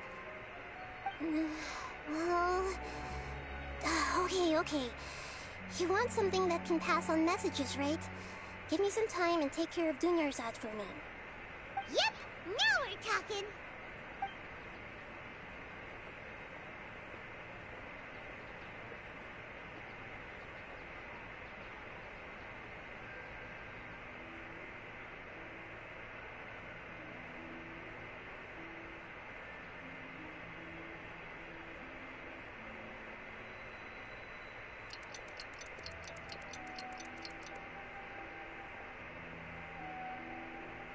I'm done. Here you go. What? Isn't this just an Akasha terminal? You made some little changes. Akasha terminals are already capable of sending messages. I just tweaked it so that it could connect to any node. To make something like this? Nahida, you really know the Akasha like the back of your hand. Anyway, we can use this now to record a message, right? Yep. I'll help you save the messages. It should be pretty easy to use. I just can't guarantee the user's status and signal coverage when they're outside the city. We'll never know until we try. At least we're taking the initiative now. Let's go then. Let's expose those sages! All right. Paimon isn't as worried about being separated since it happened once yesterday. But Paimon still isn't happy about it. Okay, see you tomorrow, Traveler.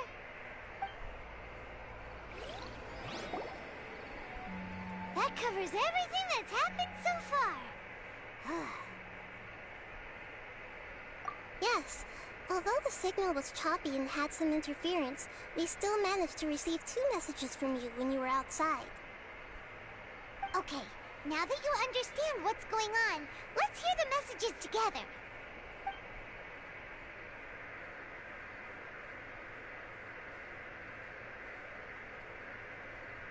Can't go back. There are countless spaces here. Our Sub-Zero's festival in Sumeru City is just one of them. I've entered another space. Before me are flowing sandstone and howling fish. Impossible and surreal sights. All these spaces are empty. Except for the occasional ones that contain mute puppets rather than people. I can't sense any human presence.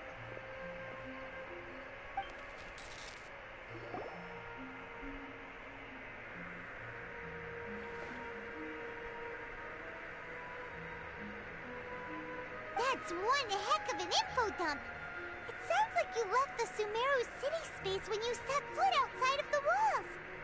Like, everything looked completely normal when Paimon was looking out from the inside.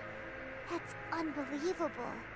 And if we take your word for it, the other spaces all had very weird contents. There's another part here.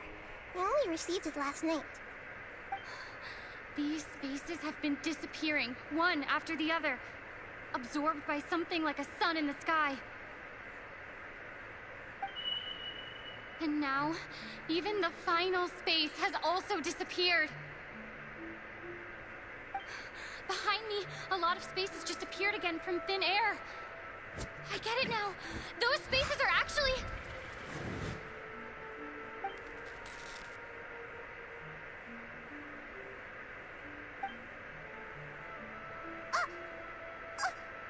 Why did the message end right there?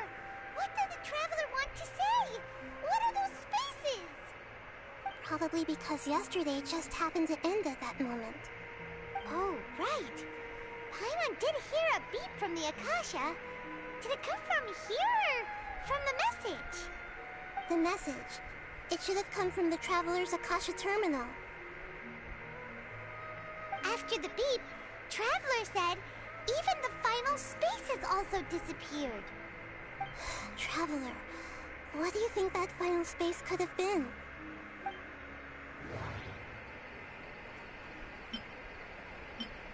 My impression is that each day in this samsara only ends at the sound of that beep from the Akasha.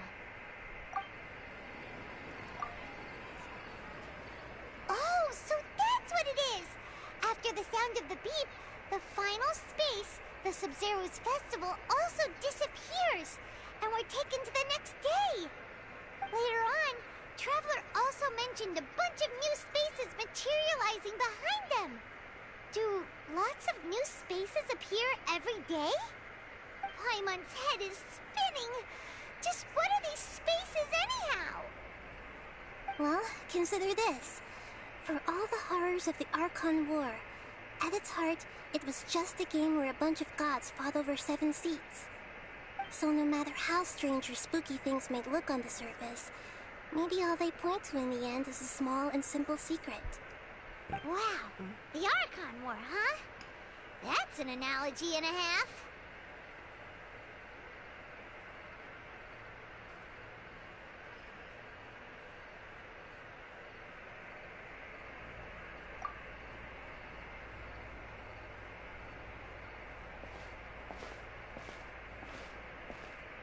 Hey, where are you going?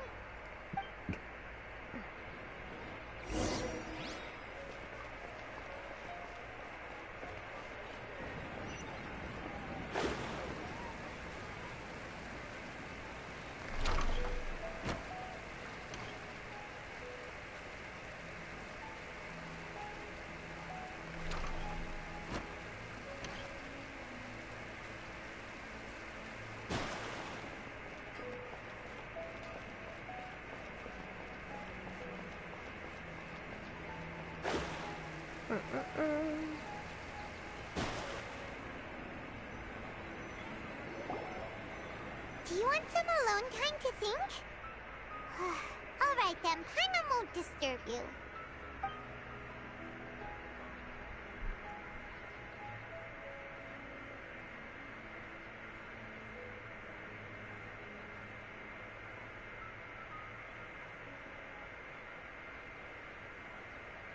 The dance of Sub-Zeros is about to begin.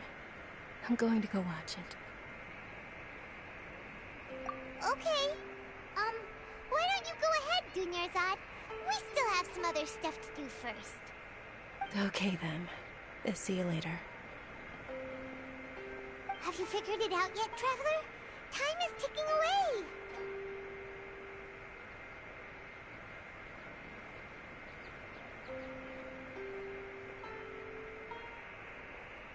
Awesome! What is it? Paimon wants to know.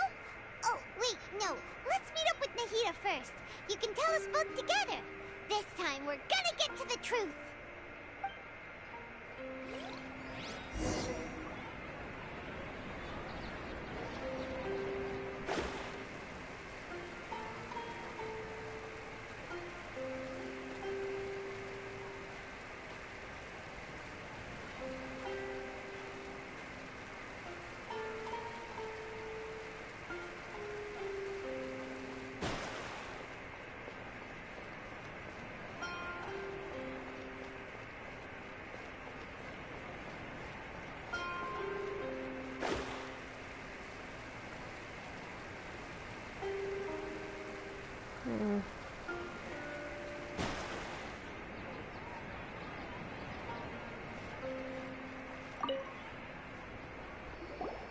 You're back! I've been waiting forever for you two. Judging by the looks on your faces, are you ready to take your Sub-Zero's exam and graduate from the festival? Okay, first off, have you discovered the hidden truth?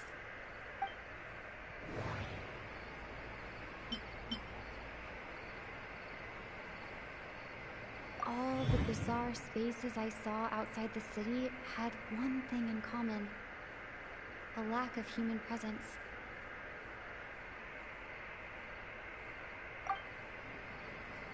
Those spaces remind me of dreams, like the one I had in the Avidia Forest. Except these have no sign of human presence.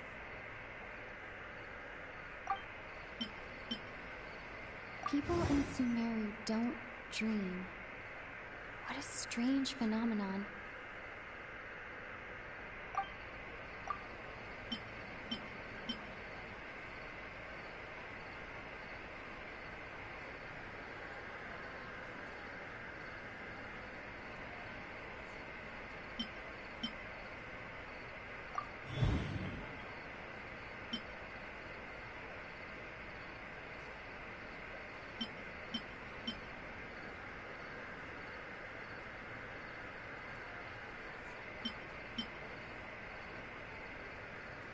We are all in a dream.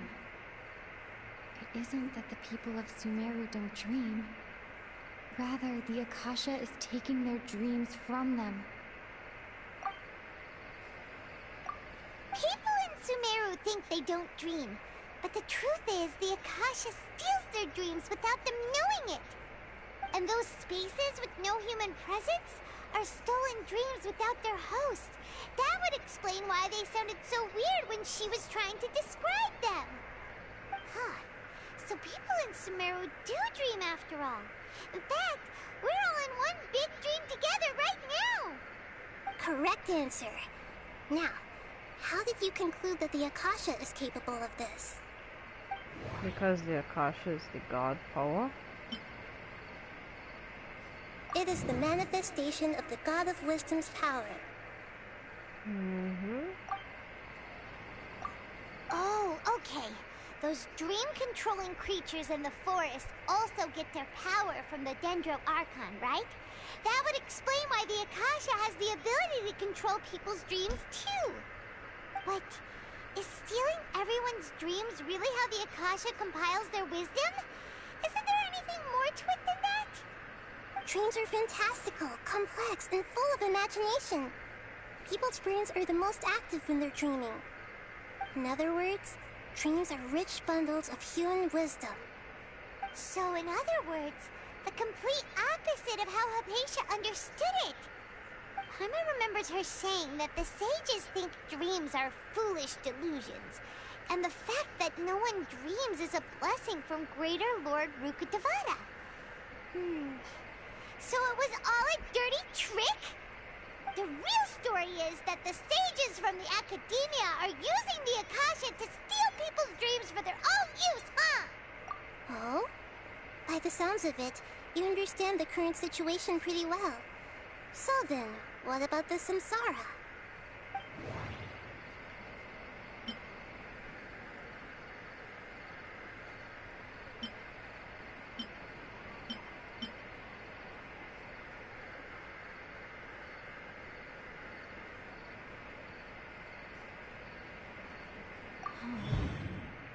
Those spaces kept disappearing before my eyes. But as soon as that beep sounded, many more spaces materialized.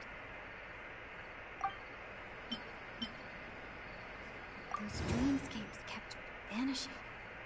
But as soon as that beep sounded, more new spaces appeared.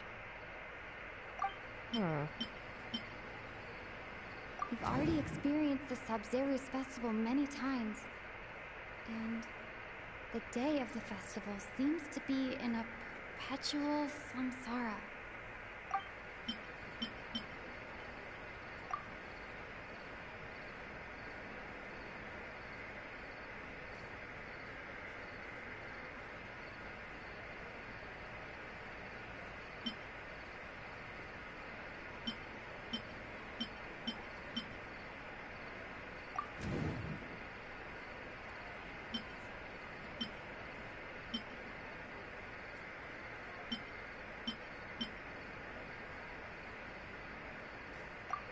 Correct. The Akasha is keeping each person's brain in a constant dream state, but also separating their consciousness from their own dream. Their disembodied consciousness is placed inside the collective dream of the Sabzeruz festival along with everyone else's, while their now vacant dreams are harvested by the Akasha.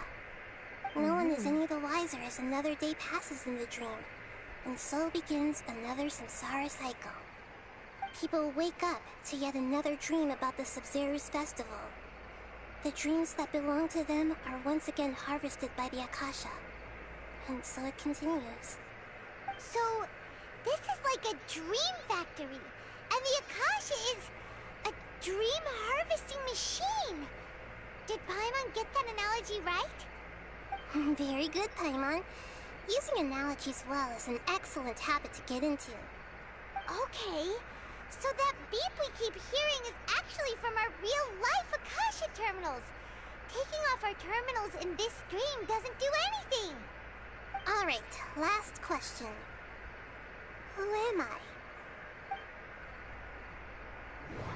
You're the moon. They say that alchemical divination is the Dendro Archon's divine revelation. So then, if Nahida has referred to herself as the moon... So you noticed? What kind of friggin' knew that one? I thought that one would be the hardest question. That's why I put it last. That wasn't hard at all. Even Paimon guessed that. Everything about you is different. We just didn't want to expose you is all. Now that you mention it, Nahida, you've been hinting to us since the very beginning. It's funny. Thinking back to when we were asking all over the place for info about Lesser Lord Kusanali, Paimon didn't expect to meet you like this. Yes, those can wait until we're back in real life. On the other hand, I'd be happy to answer any more questions you have about here and now. I did not know the Archons knew how to help people.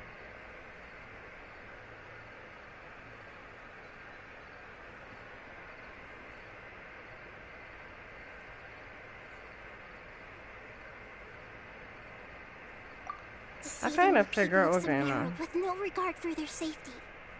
No matter what they're trying to do, this is unforgivable. After we end the Sub-Zero's Festival Samsara, we have to look into them. How can the sages of the Academia do this behind their Archon's back? This is ridiculous!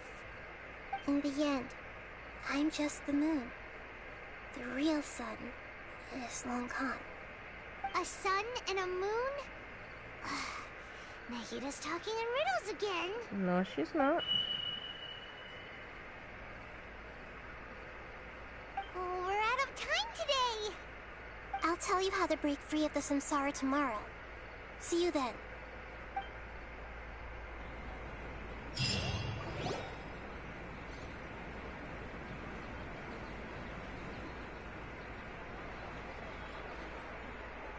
Nahida? Wait.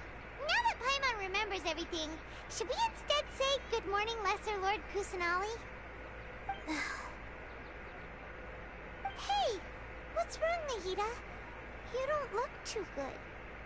I'm afraid that what you're thinking right now is correct. Did Dunyarzad already disappear? Oh well. No way! Are we too late? The real Dunyarzad's consciousness has indeed disappeared. It can no longer endure the constant dream harvesting. Paimon can't believe it. Wait, so what about that other Dunyarzad? Just what is she? Is she also going to disappear? She's actually something like a puppet, but not completely. The real Dunyarzad's consciousness could no longer keep playing her role in this dream. So another Dunyarzad appeared to replace her in the dream. Just like the grass and the trees, that Dunyarzad is just a building block of the dream that helps to keep it going. But personality-wise, she's nothing like the real Dunyarzad. Puppets are stiff, and can't copy a living person's vitality. After all, they're just there as filler. You know, speaking of which, the old Dunyarzad might not have been too different from a puppet. Dunyarzad truly believed that she met you within her consciousness, and it was you who inspired her.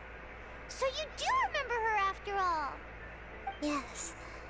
Back then, her family was overly protective of her.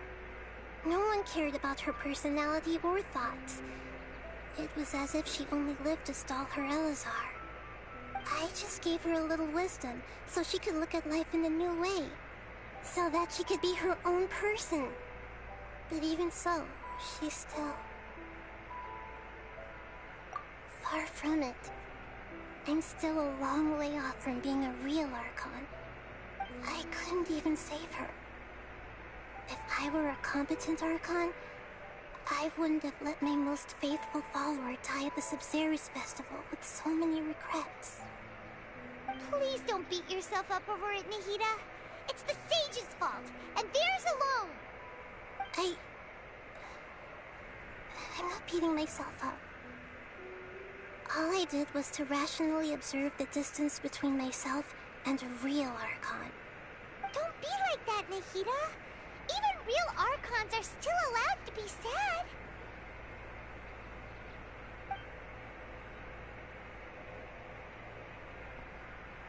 To prevent more tragedies like this, we must end the samsara as soon as possible.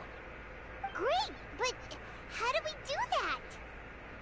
Although the Sub-Zero's festival dream is under the Akasha's control, only humans can dream. Even the Akasha is unable to create them. That means this dream belongs to a host who created it.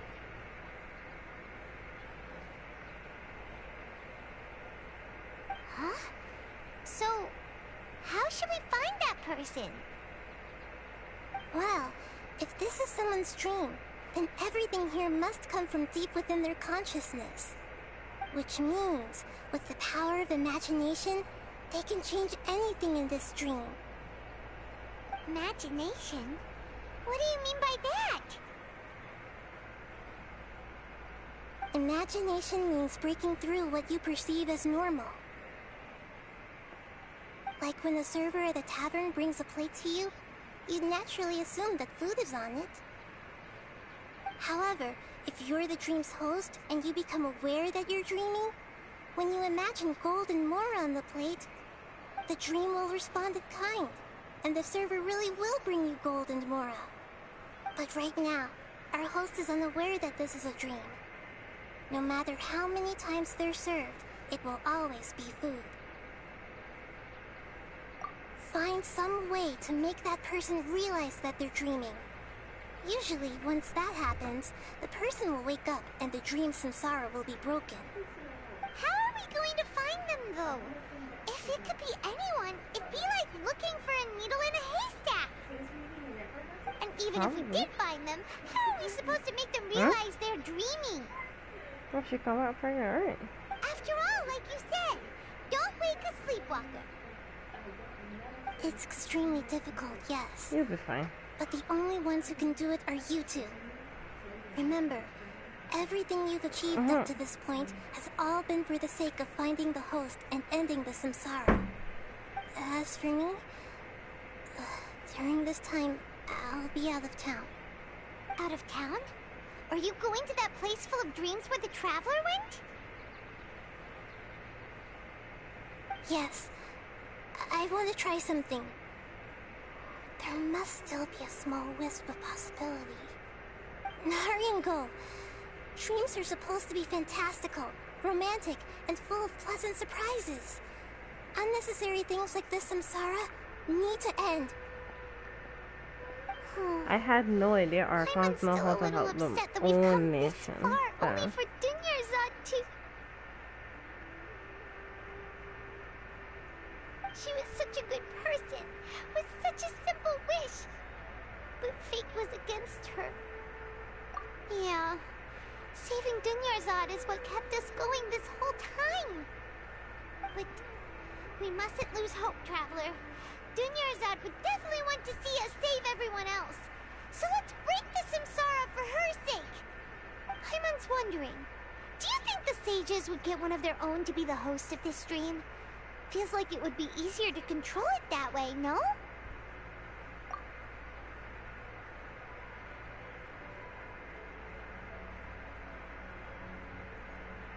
Huh. That's true. Plus, the sages probably weren't counting on there being other factors beyond their control, like Nahida and us. So, who do you think the host of the dream is? Oh, that would make sense! Ferris, the Knight of Flowers, is a symbol of the whole Sub-Zero's festival, right? Pretty core character. Let's go ask him some questions, shall we?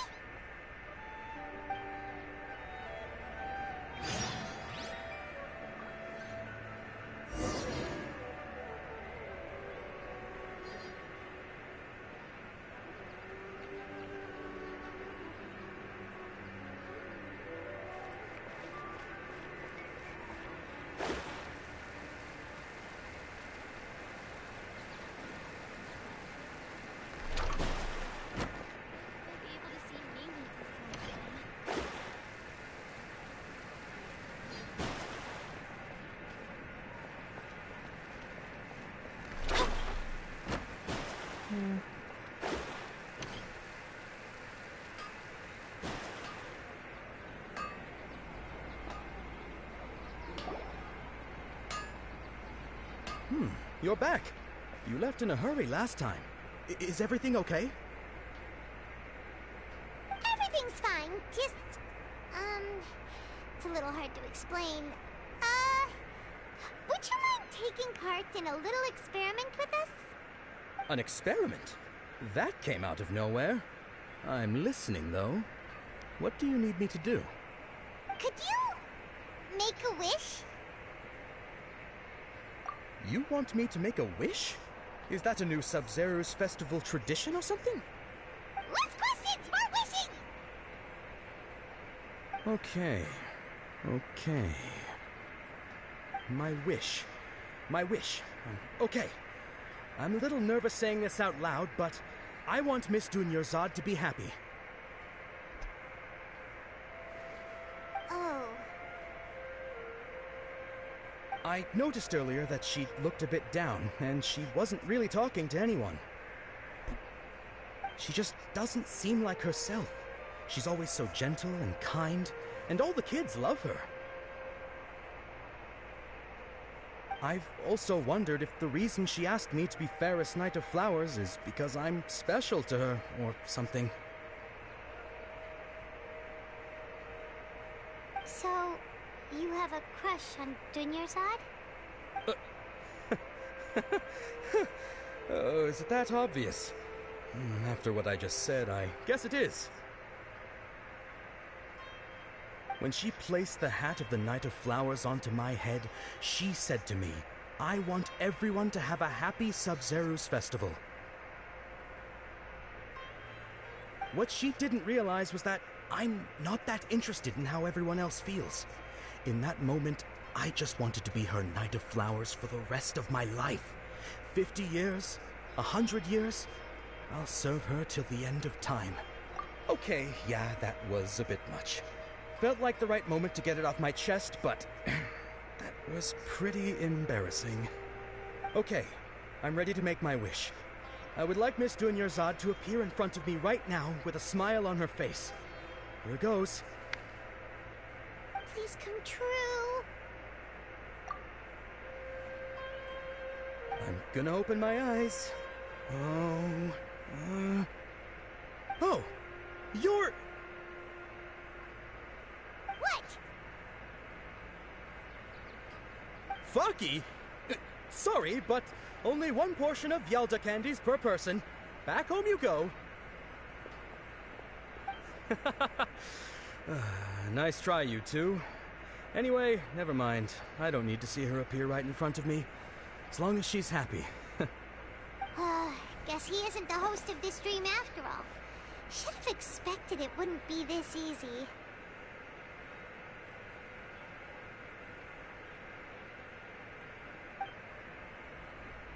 It seems like everyone who knows Dunyarzad loves her. But none of them has any idea that she...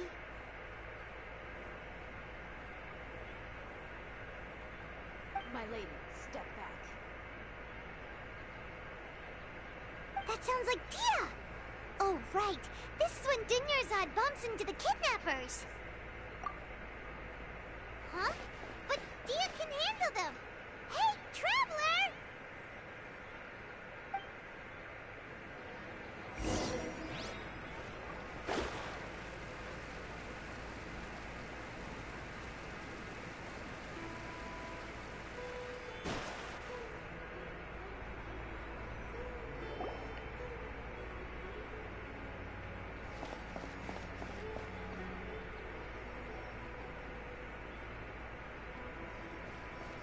Oh, it's you. Great timing. Please take... Hey, this is my job. The Homiyanis pay me, not you. You... Fine, alright. Knock yourself out. Why are you so worked up anyway? It's not like I don't trust your fighting skills. Anyway, watch yourself.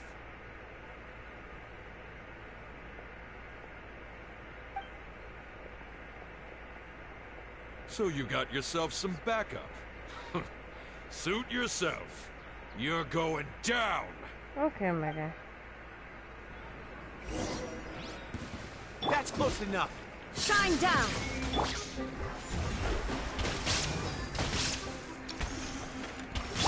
Rest and rebuild!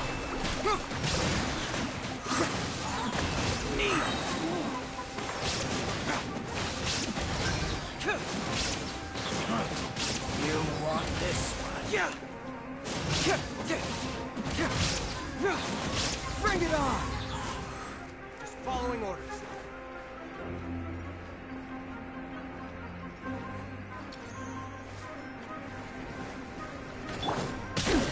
Insolent! Illusion shattered! Let me scry! Hold the line!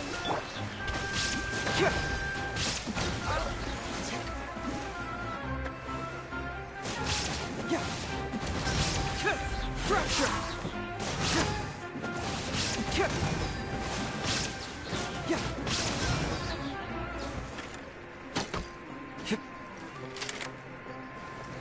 Bring it on!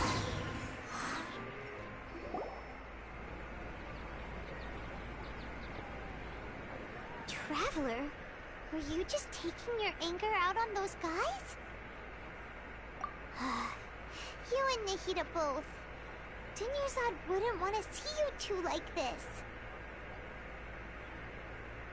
Oh, and speaking of her, Paimon just remembered something. Remember how during the first Sub-Zero's festival, before the Samsara started, we came here with Dunyarzad because she wanted to pick something up? She said it was because she had forgotten something. Okay, so Paimon's memory is working so far. Anyway, Paimon also remembers that she is staying somewhere around here. She pointed it out to us the night before the Sub-Zero's festival. Yeah, even if it's only a tiny clue, it'll probably still help us more than this needle in a haystack search.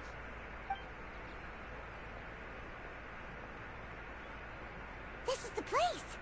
It's rude to enter other people's spaces without permission, but desperate times call for desperate measures. Hey, the windows are unlocked.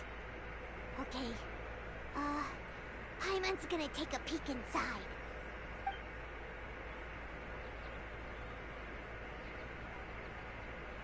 This was only a temporary residence, so there was pretty much nothing inside except this book on the table.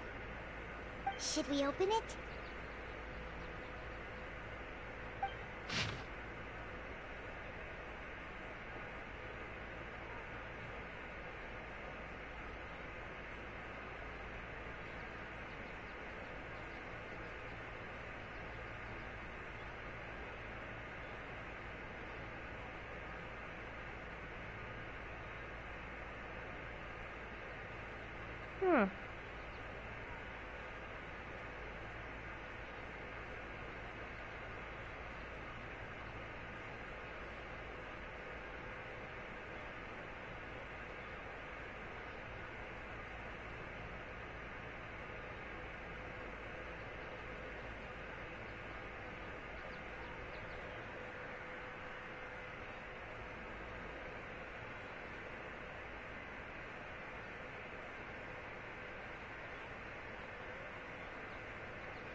Wow. Dunyarzad wrote all of this. Sounds like she was always thinking of us even while we were away. Even though she was also busy preparing for the Sub-Zero's festival and had all her health problems to worry about. She must have wanted to give this to us as a gift on the day of the Sub-Zero's festival, right? If we hadn't found this book, we never would have known. But now that we know, we can't even thank her. Hey! Where are you off to now? I mean, they still got Puppet.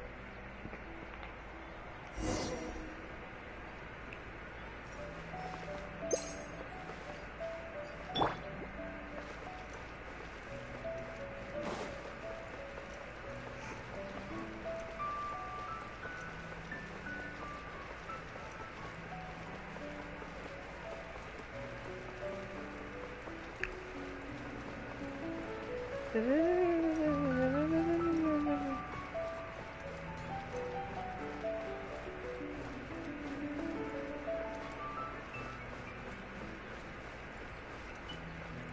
are the puppies.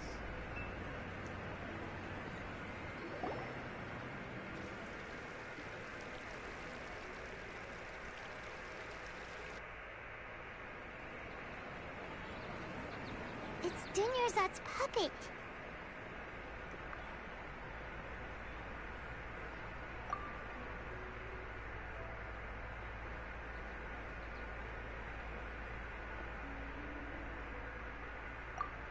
Traveler?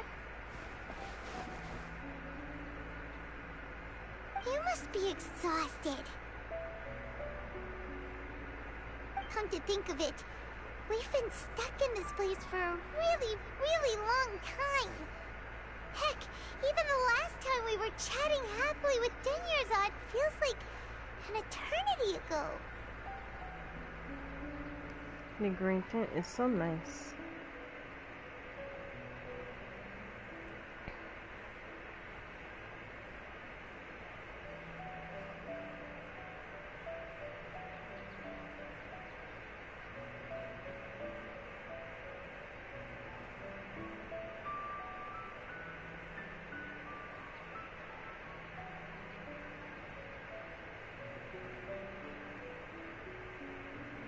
Paimon still remembers when we were sitting here, and the way her eyes sparkled when she talked about Nilou's dance of Sub-Zerus.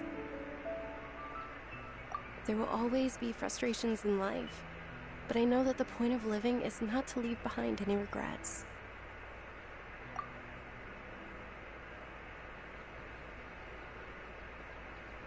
That was what the real Dunyarzad said, wasn't it? Does that mean... Yes, Traveler. What is it? Oh, so she's still just a puppet. But just now, how come... What? Where are we going this time? To watch the festival. Do that.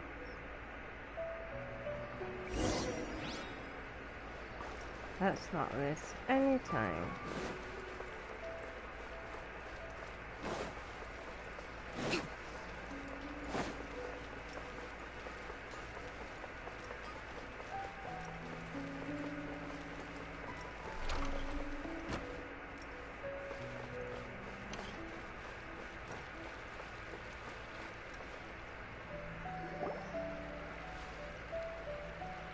If you continue to resist, we will have to order an investigation into every single event organizer.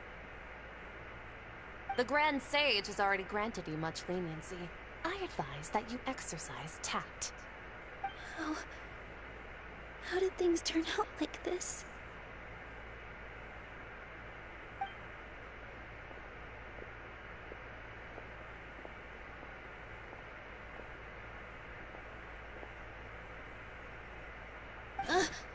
Traveler? You don't have to get involved. He's a sage from the Academia. I don't want to drag you into this. Traveler? Traveler? What the heck are you doing? If you get arrested by the Academia, that's another day gone to waste!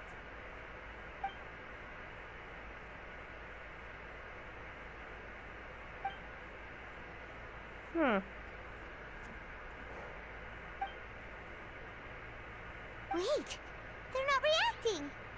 Have they been scared stiff? Oh, of course! If this is the Sage's plan, they wouldn't put themselves through this. So they're just substitutes. What is this? What happened to the Grand Sage and his entourage?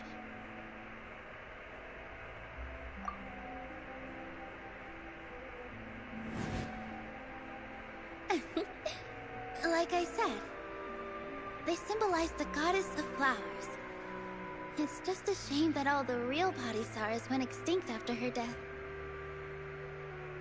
Yes. The Greater Lord brought forth new Padisaras in memory of the goddess of flowers. but she ultimately can never truly replicate that beautiful shade of purple. What is that?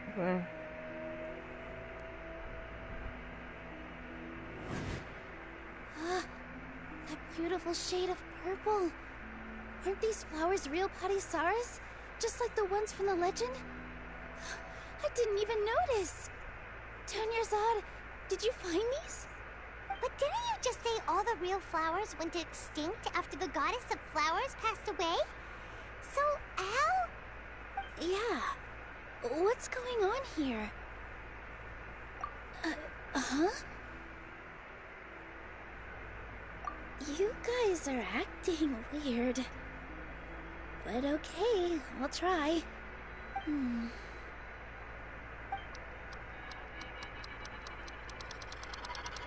Hey! I had a feeling. They disappeared! So Nilu's the host! What a surprise! Purple Padisaras don't exist in the real world anymore. But in Nilu's subconscious, they can appear as decorations on the stage. It's just like the example Nahida told us. People assumed there will be food on a plate, and Nilu assumed there would be real Padisaras in the flower pots. So when you saw the flowers, you instantly knew it was Nilu? But if we want to end the samsara, we need the host to become aware that they're dreaming. How should we make Nilu realize that? Am I dreaming? Huh? So I'm right. Is this Lesser Lord Kusanali responding to our celebration of the Sub-Zero Festival? No. Wrong guess, but you ain't completely wrong either. The point is, what made you think this is a dream? As far as you know, people in Sumeru don't dream, right? Yeah, but have you heard the tale of the first sage? To prevent a calamity, he went on a journey to find the Dendroarchon. Ooh, sounds familiar. Dunyarzad told us a story like that when we first arrived in Sumeru City. So it was about the first sage, huh? Yep, but in the part you heard, he hadn't become the first sage yet. There's more to the story. His piety and wisdom were acknowledged by the Dendroarchon, and she finally gave her blessing to him. All kinds of spectacular scenes appeared in front of the first sage, as if all the knowledge in the world was being painted onto a canvas right before him. He was captivated. After who knows how long, he mastered all the knowledge he could comprehend. Afterward, he said to the Dendroarchon, "I miss my parents, my wife, and my children. I've been away from home for far too long. They must be worried." The Dendroarchon smiled. The next second, the sage found himself lying in his bed, as if he had just woken up from a dream. His wife, lying next to him, said, "You're off to search for the Dendroarchon today, aren't you? Have a safe journey, my love." In the end, the first sage took care of many disasters in Sumeru City, and founded the Academia. What a happy ending. So, the first sage was dreaming ever since the beginning of the story? He never went on his journey? Yes, but his faith and determination were conveyed to the Dendroarchon, so she blessed him in the form of a dream. Paimon understands where you're coming from now. That's a really interesting connection. But we really gotta wake up soon, like the sage in the story. I see. Well, it just so happens that today's Sub-Zero's festival is almost over too.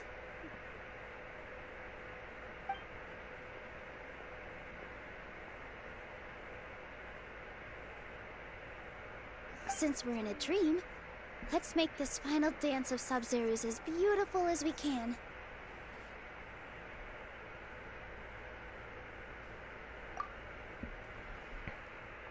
Ooh.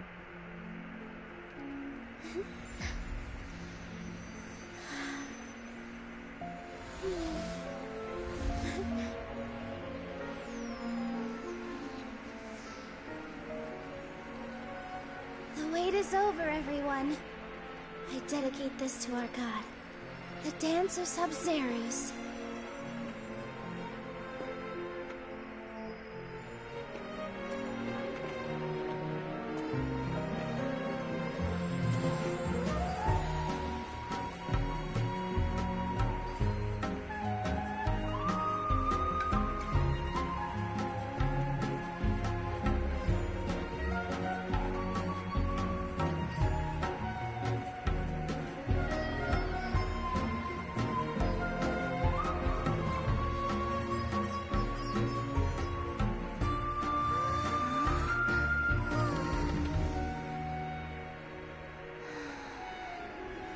I'd be lying if I said I had no regrets. I would have loved to see Nilou's dance.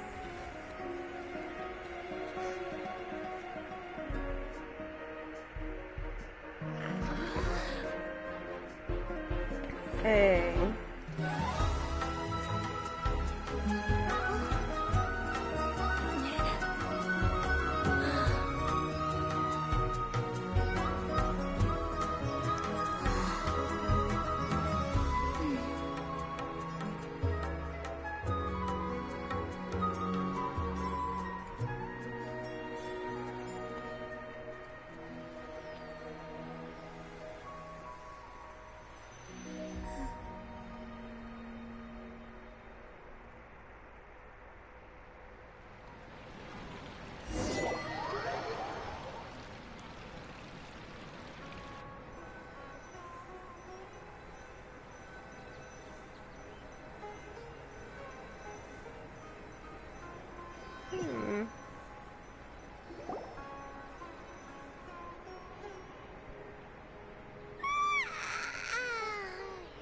Good morning, traveler. Oh, Paimon feels like she's been asleep for the longest time. Paimon's head feels super heavy. Did we oversleep? Do you even remember going to sleep last night? Paimon thinks it was after the Sub-Zero's festival. The Sub-Zero's festival! Have we finally escaped from the Sub-Zero Samsara? Quick! Take off your Akasha terminal!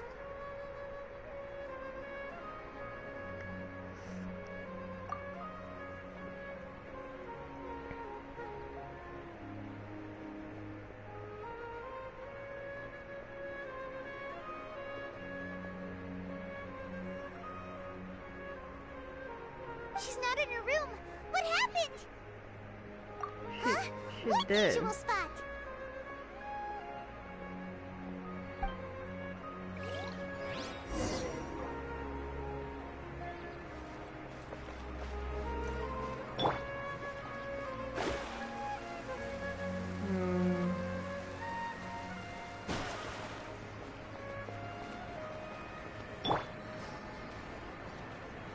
Oh, wait, what? I thought she was Well dead. done, Traveler and Paimon. And thank you, Dunyarzad, for organizing the Sub-Zero's festival for me. I'm sorry, who Wait. are... Dunyarzad! Oh, I had a feeling. Okay! Oh, don't scare us like that! The lively-looking Catherine is my girl. Oh, Traveler Paimon. I have something amazing to tell you. I just had a dream. And I saw Nilou performing the Dance of Sub-Zerus.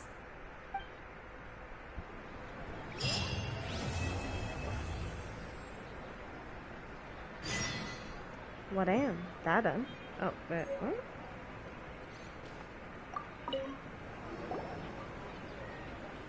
You're actually Nahida, aren't you? Paimon felt like Catherine was acting weird when we met at the Sub-Zero's festival. And Dunyarzad, did you save her? It's a really long story. We shouldn't disturb her. Her consciousness is still weakened. Let's chat somewhere else. How about by the Traveler's favorite bench?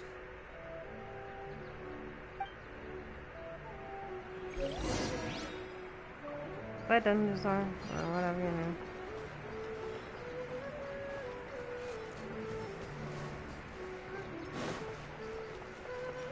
Thank God he ain't dead. Jesus Christ. Somehow you alive. I'm interested to get this story.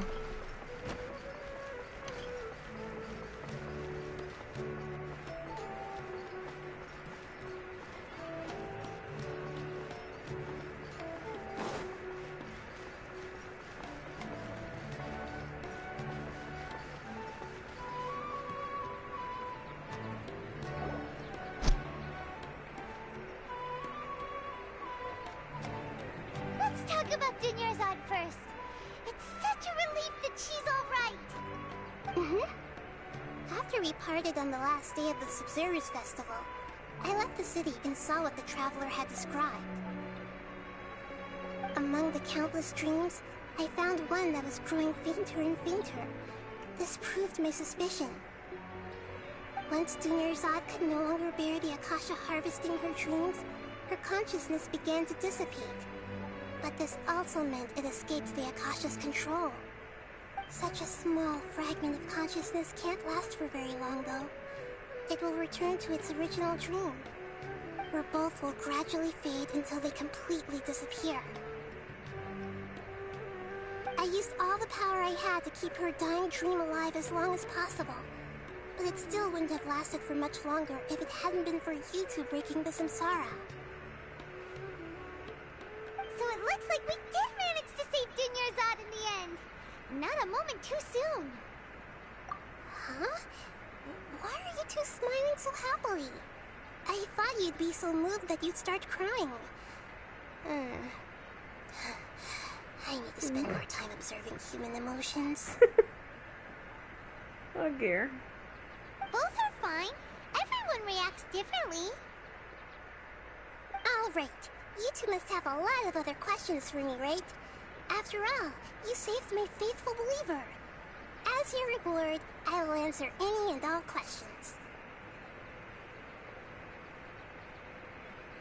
To be accurate, I'm using the Akasha as a medium to occupy Catherine's consciousness. Oh.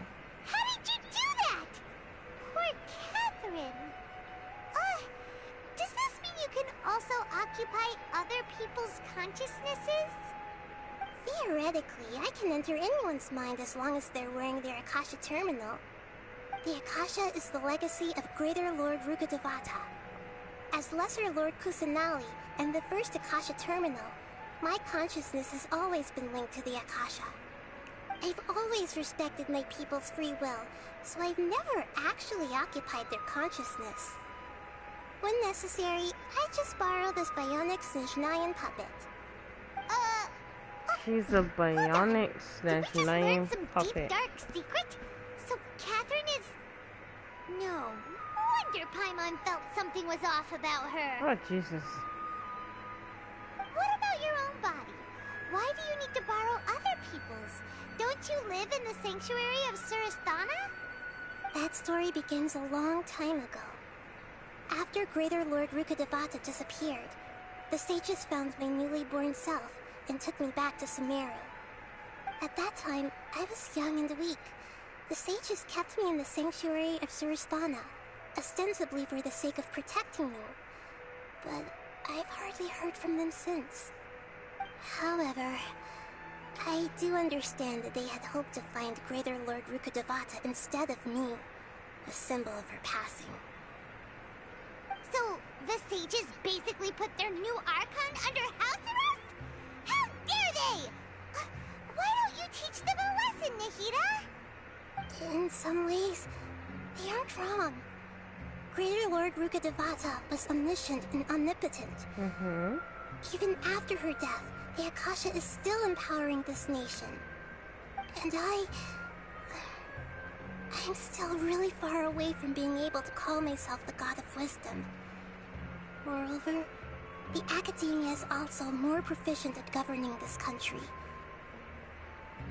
My existence has little meaning.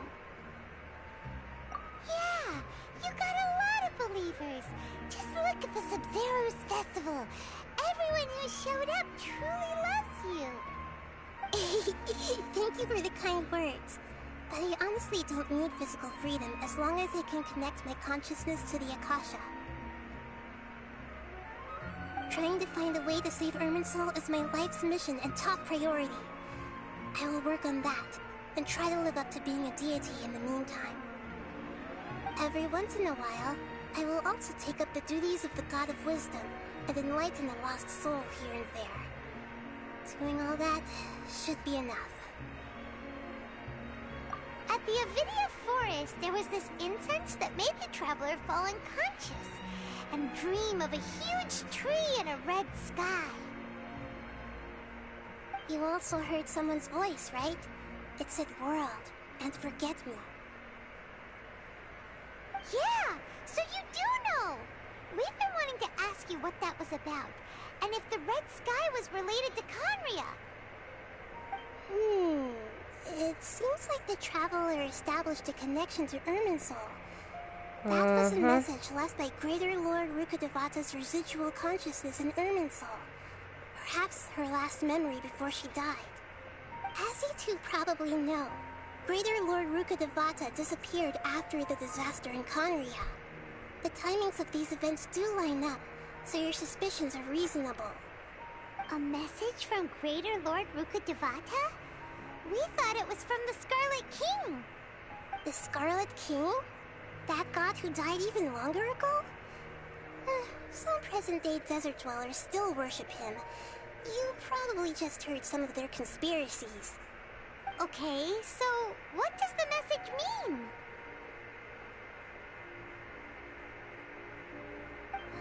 I still haven't managed to decipher it. Even the Akasha isn't currently capable of doing that. Greater Lord Rukkhadevata's residual consciousness in Irminsul seems to be contaminated with something that has a very dangerous aura to it.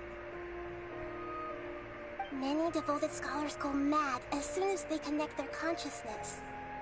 I've warned the Academia about this many times, but people still keep falling victim to it.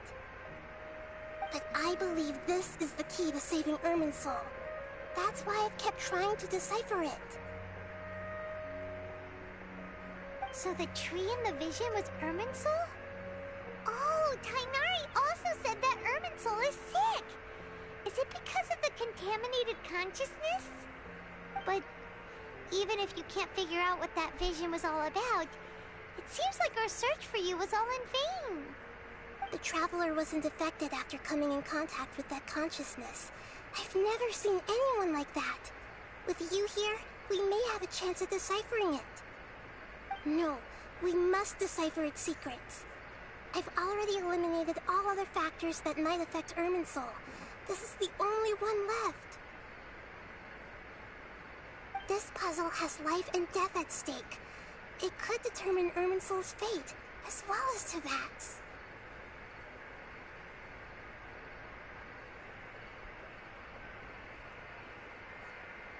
There's never been any big problems with the Academia's governance of Sumeru. This is the first time I've seen them step out of line. I wonder what caused them to go down this path, and what they hope to achieve. Even though the city's residents haven't noticed anything strange, if the Traveler hadn't broken the Sub-Zero's samsara, the situation could have become dire. I tried to do some investigating in the Akasha, but I couldn't find anything suspicious. And all the people of interest seem to purposely avoid wearing their Akasha terminals. I think they're deliberately trying to hide something. Oh, that reminds Paimon. In Gandharvaville, there was a sage who had invited Tainari to join some kind of project. Could it be related? Regardless, I need to first investigate the sage's motives, make things right, and punish them if needed. But I'll have to be discreet, or they'll see me coming. You mean how the Akasha stops you from having dreams? Yeah, it's been such a long time. No one's noticed something's up? It's not that no one noticed. It's more like no one cared. Ultimately, it's all rooted in the sage's misdirection. Misdirection? The sage has convinced everyone to believe that being unable to dream is a sign of rationality and wisdom. Not dreaming is a badge of honor in Sumeru. Even if the truth is that their dreams are being reaped by the Akasha. With their propaganda in place, the sages can maximize their use of the Akasha to facilitate their research. Besides, Greater Lord Rukkhadevata must have created the Akasha in the hopes that it could be used to its full potential. That's why I've never come out strongly against this. Anyway, the perspective advocated by the sages drowned out any voices of doubt. By now, even those who never use Akasha terminals find it too shameful and embarrassing to talk about their dreams. Got it. I hope my answers were satisfactory, seekers of knowledge. To be honest, maintaining Dunyarzad's fading dream took a lot of mental energy. I think I may need to rest for a while. Oh, and you don't need to worry too much about the sage's activities for now. The Akasha won't be able to conduct another project on the scale of the Sumeru Samsara in the immediate future. Go and get some sleep. Leave everything to us. What a relief.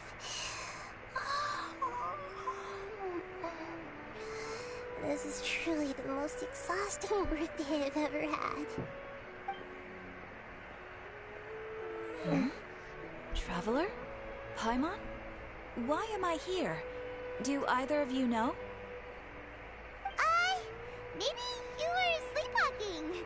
You know you can't wake up a sleepwalker. We happened to walk by, so we thought we'd wait for you to wake up. I see. Huh. I should visit my maintenance personnel sometime. Oh, I'm fine. I better go. Thank you.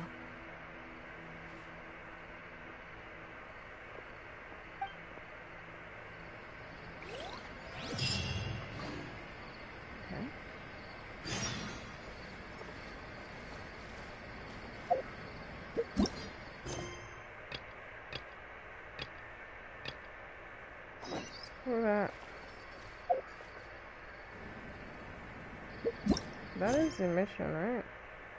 Yeah.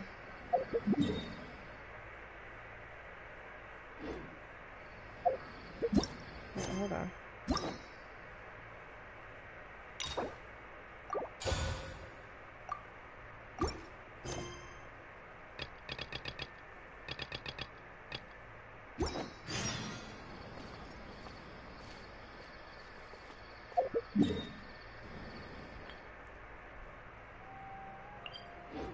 Right, time to get myself a girl. Then figure out what else is just gonna use to level she up. That's the last thing I can do on this stream, because the Archon quest doesn't have one on. I'm gonna do this. Then I'm gonna go and unlock the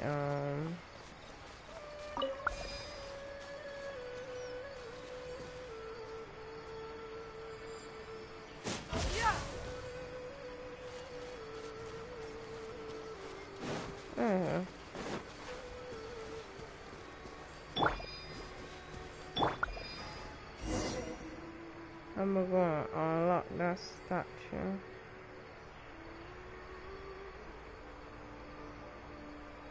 And all my TPs. So Tandra's supposed to be here in Gandharvaville looking for inspiration. But how do we find him? Should we yell his name at the top of our lungs? Hey, buddy. What's your name? What are you doing here all alone? Do you live in Gandharvaville? Regardless, don't worry. As a trainee forest ranger, I'll do everything I can to help you. Hi, Miss Forest Ranger. I'm Rozzy. Don't mind me. I know the way back to Gandharvaville. When people say, don't mind me, what they really mean is don't worry about me. That's all the more reason not to leave you alone.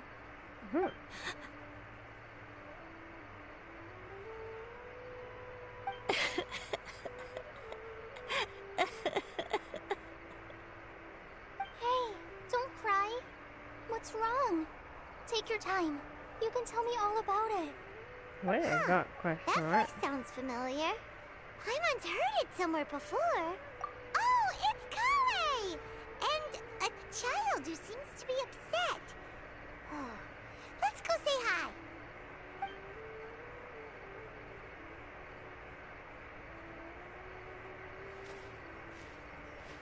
Hi, Kale. How have you been? Hi, Monty Traveler. I've been doing pretty well. Thanks for asking. I'm helping Master Tainari patrol the forest. What brings you here? We're here on an errand. We heard your voice, so we thought we'd come ask you for help. You seem kinda busy, though. I'll be fine. You go help them first, Miss Forest Ranger. I'm okay, really. The sand got into my eyes, that's all. What a well-mannered child. Sand?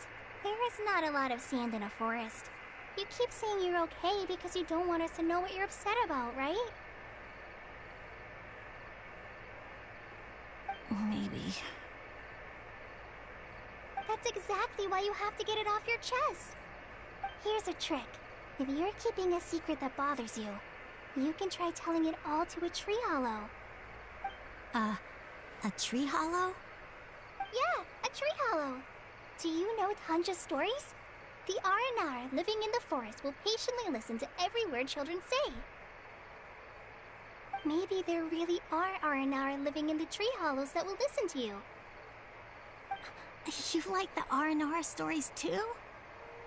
Of course! I love them! Oh, people who like Aranara are the best! Okay, I'll try telling my secrets to a tree hollow. Thanks, Miss Forest Ranger. You know everything. Aw, you're just exaggerating. Anyway, I'm trying to be like my friend, who always does her best to cheer people up when they seem sad. So, how are you doing? Feeling any better now? The forest is very dangerous, so how about we stick together? Sure.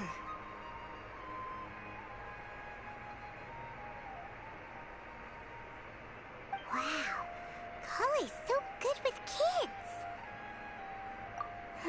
Well, helping children who are lost in the rainforest is all part of a forest ranger's duty. So, what was it you wanted help with? You're not lost too, are you?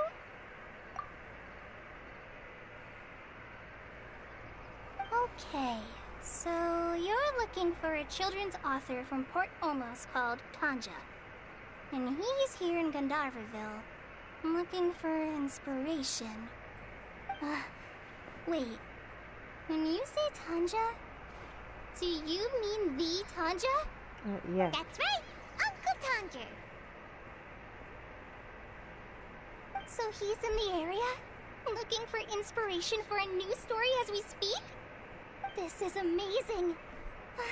Could you wait for me for a second? I'll run Razi back to Gandharvaville and then I'll be right back. I've always been curious what the man behind those incredible stories is like in person.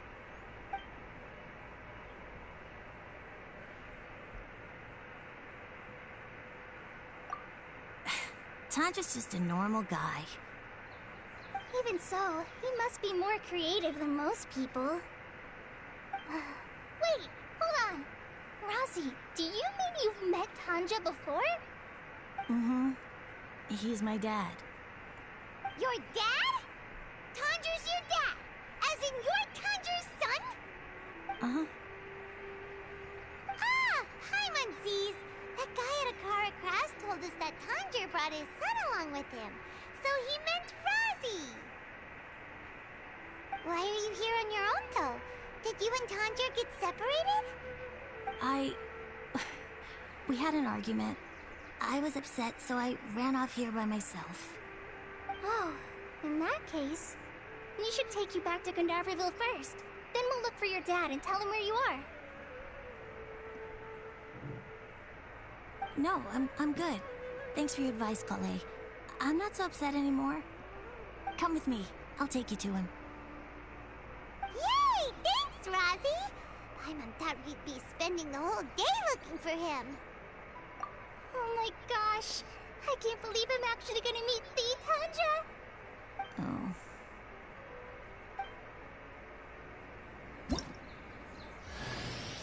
Oh.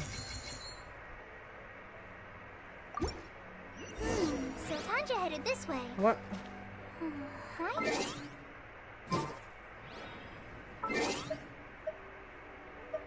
What?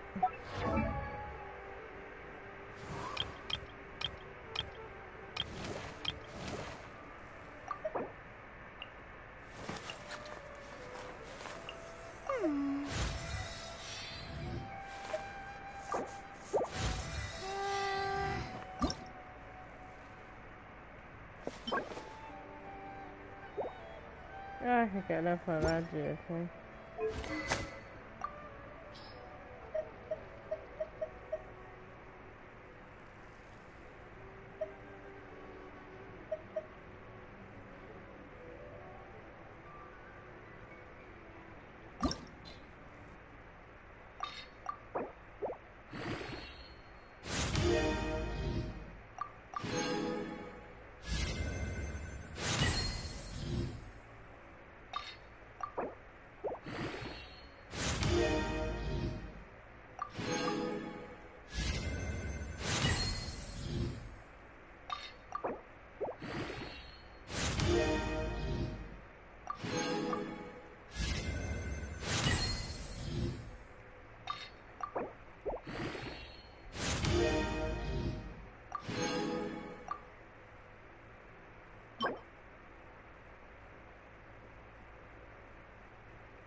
I mean, you can hold a set for now, and then I'll take it off of you.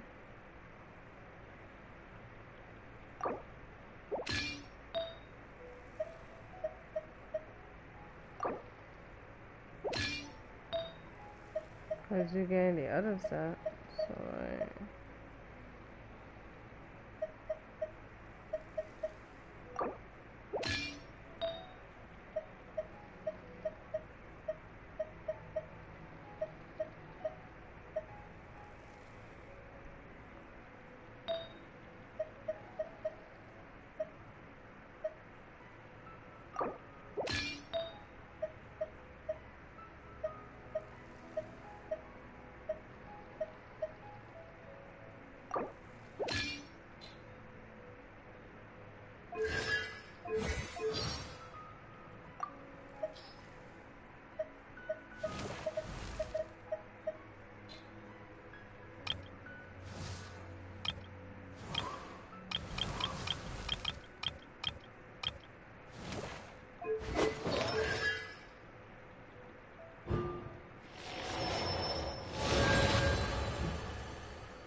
So now that quest is out there, and I can navigate this.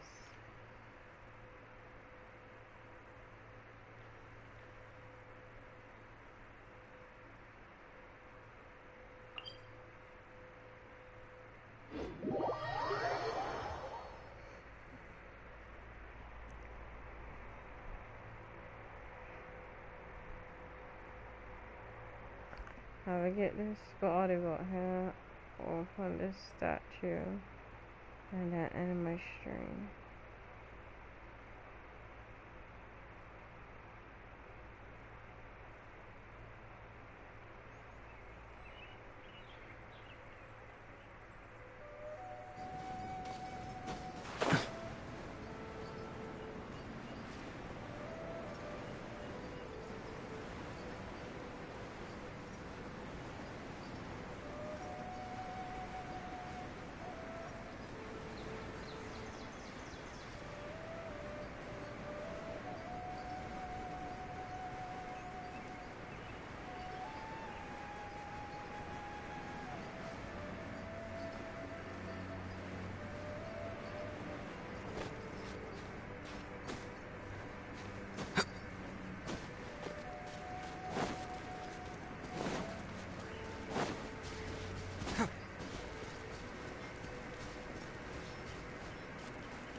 So this part ain't open. There is more of this map to open. Because the desert out here. Okay. This part ain't open, this part ain't open. I got the part of the electric pole. No? Oh, here you do.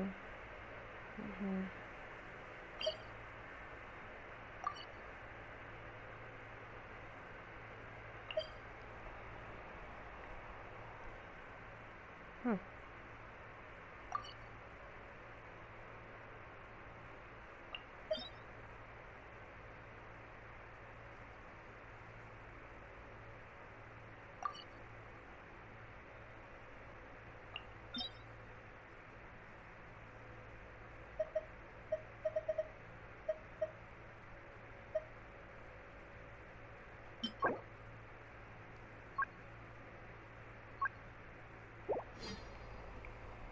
This is the weapon sanction down there.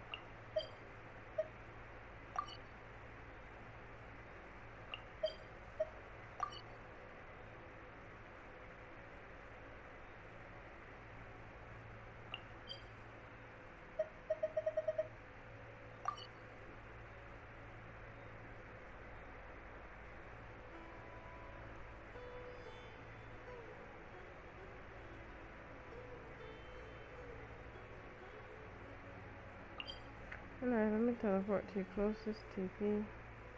Alright, I can't. I was listening.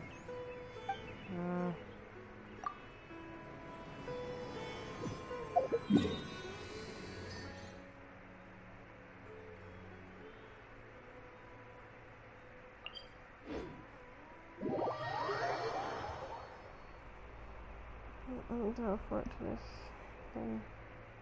Prepare myself for sleep, because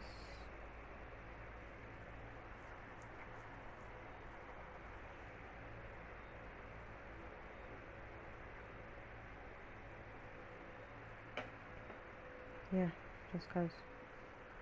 Alright.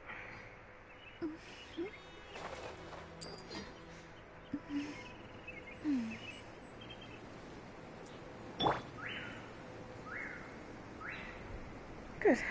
I could call my stream quits for right here. And tomorrow will be waiting for my... I don't know. I'm holding off exploring Sumeru. So tomorrow might just be me on my own fighting stuff to level up a woman.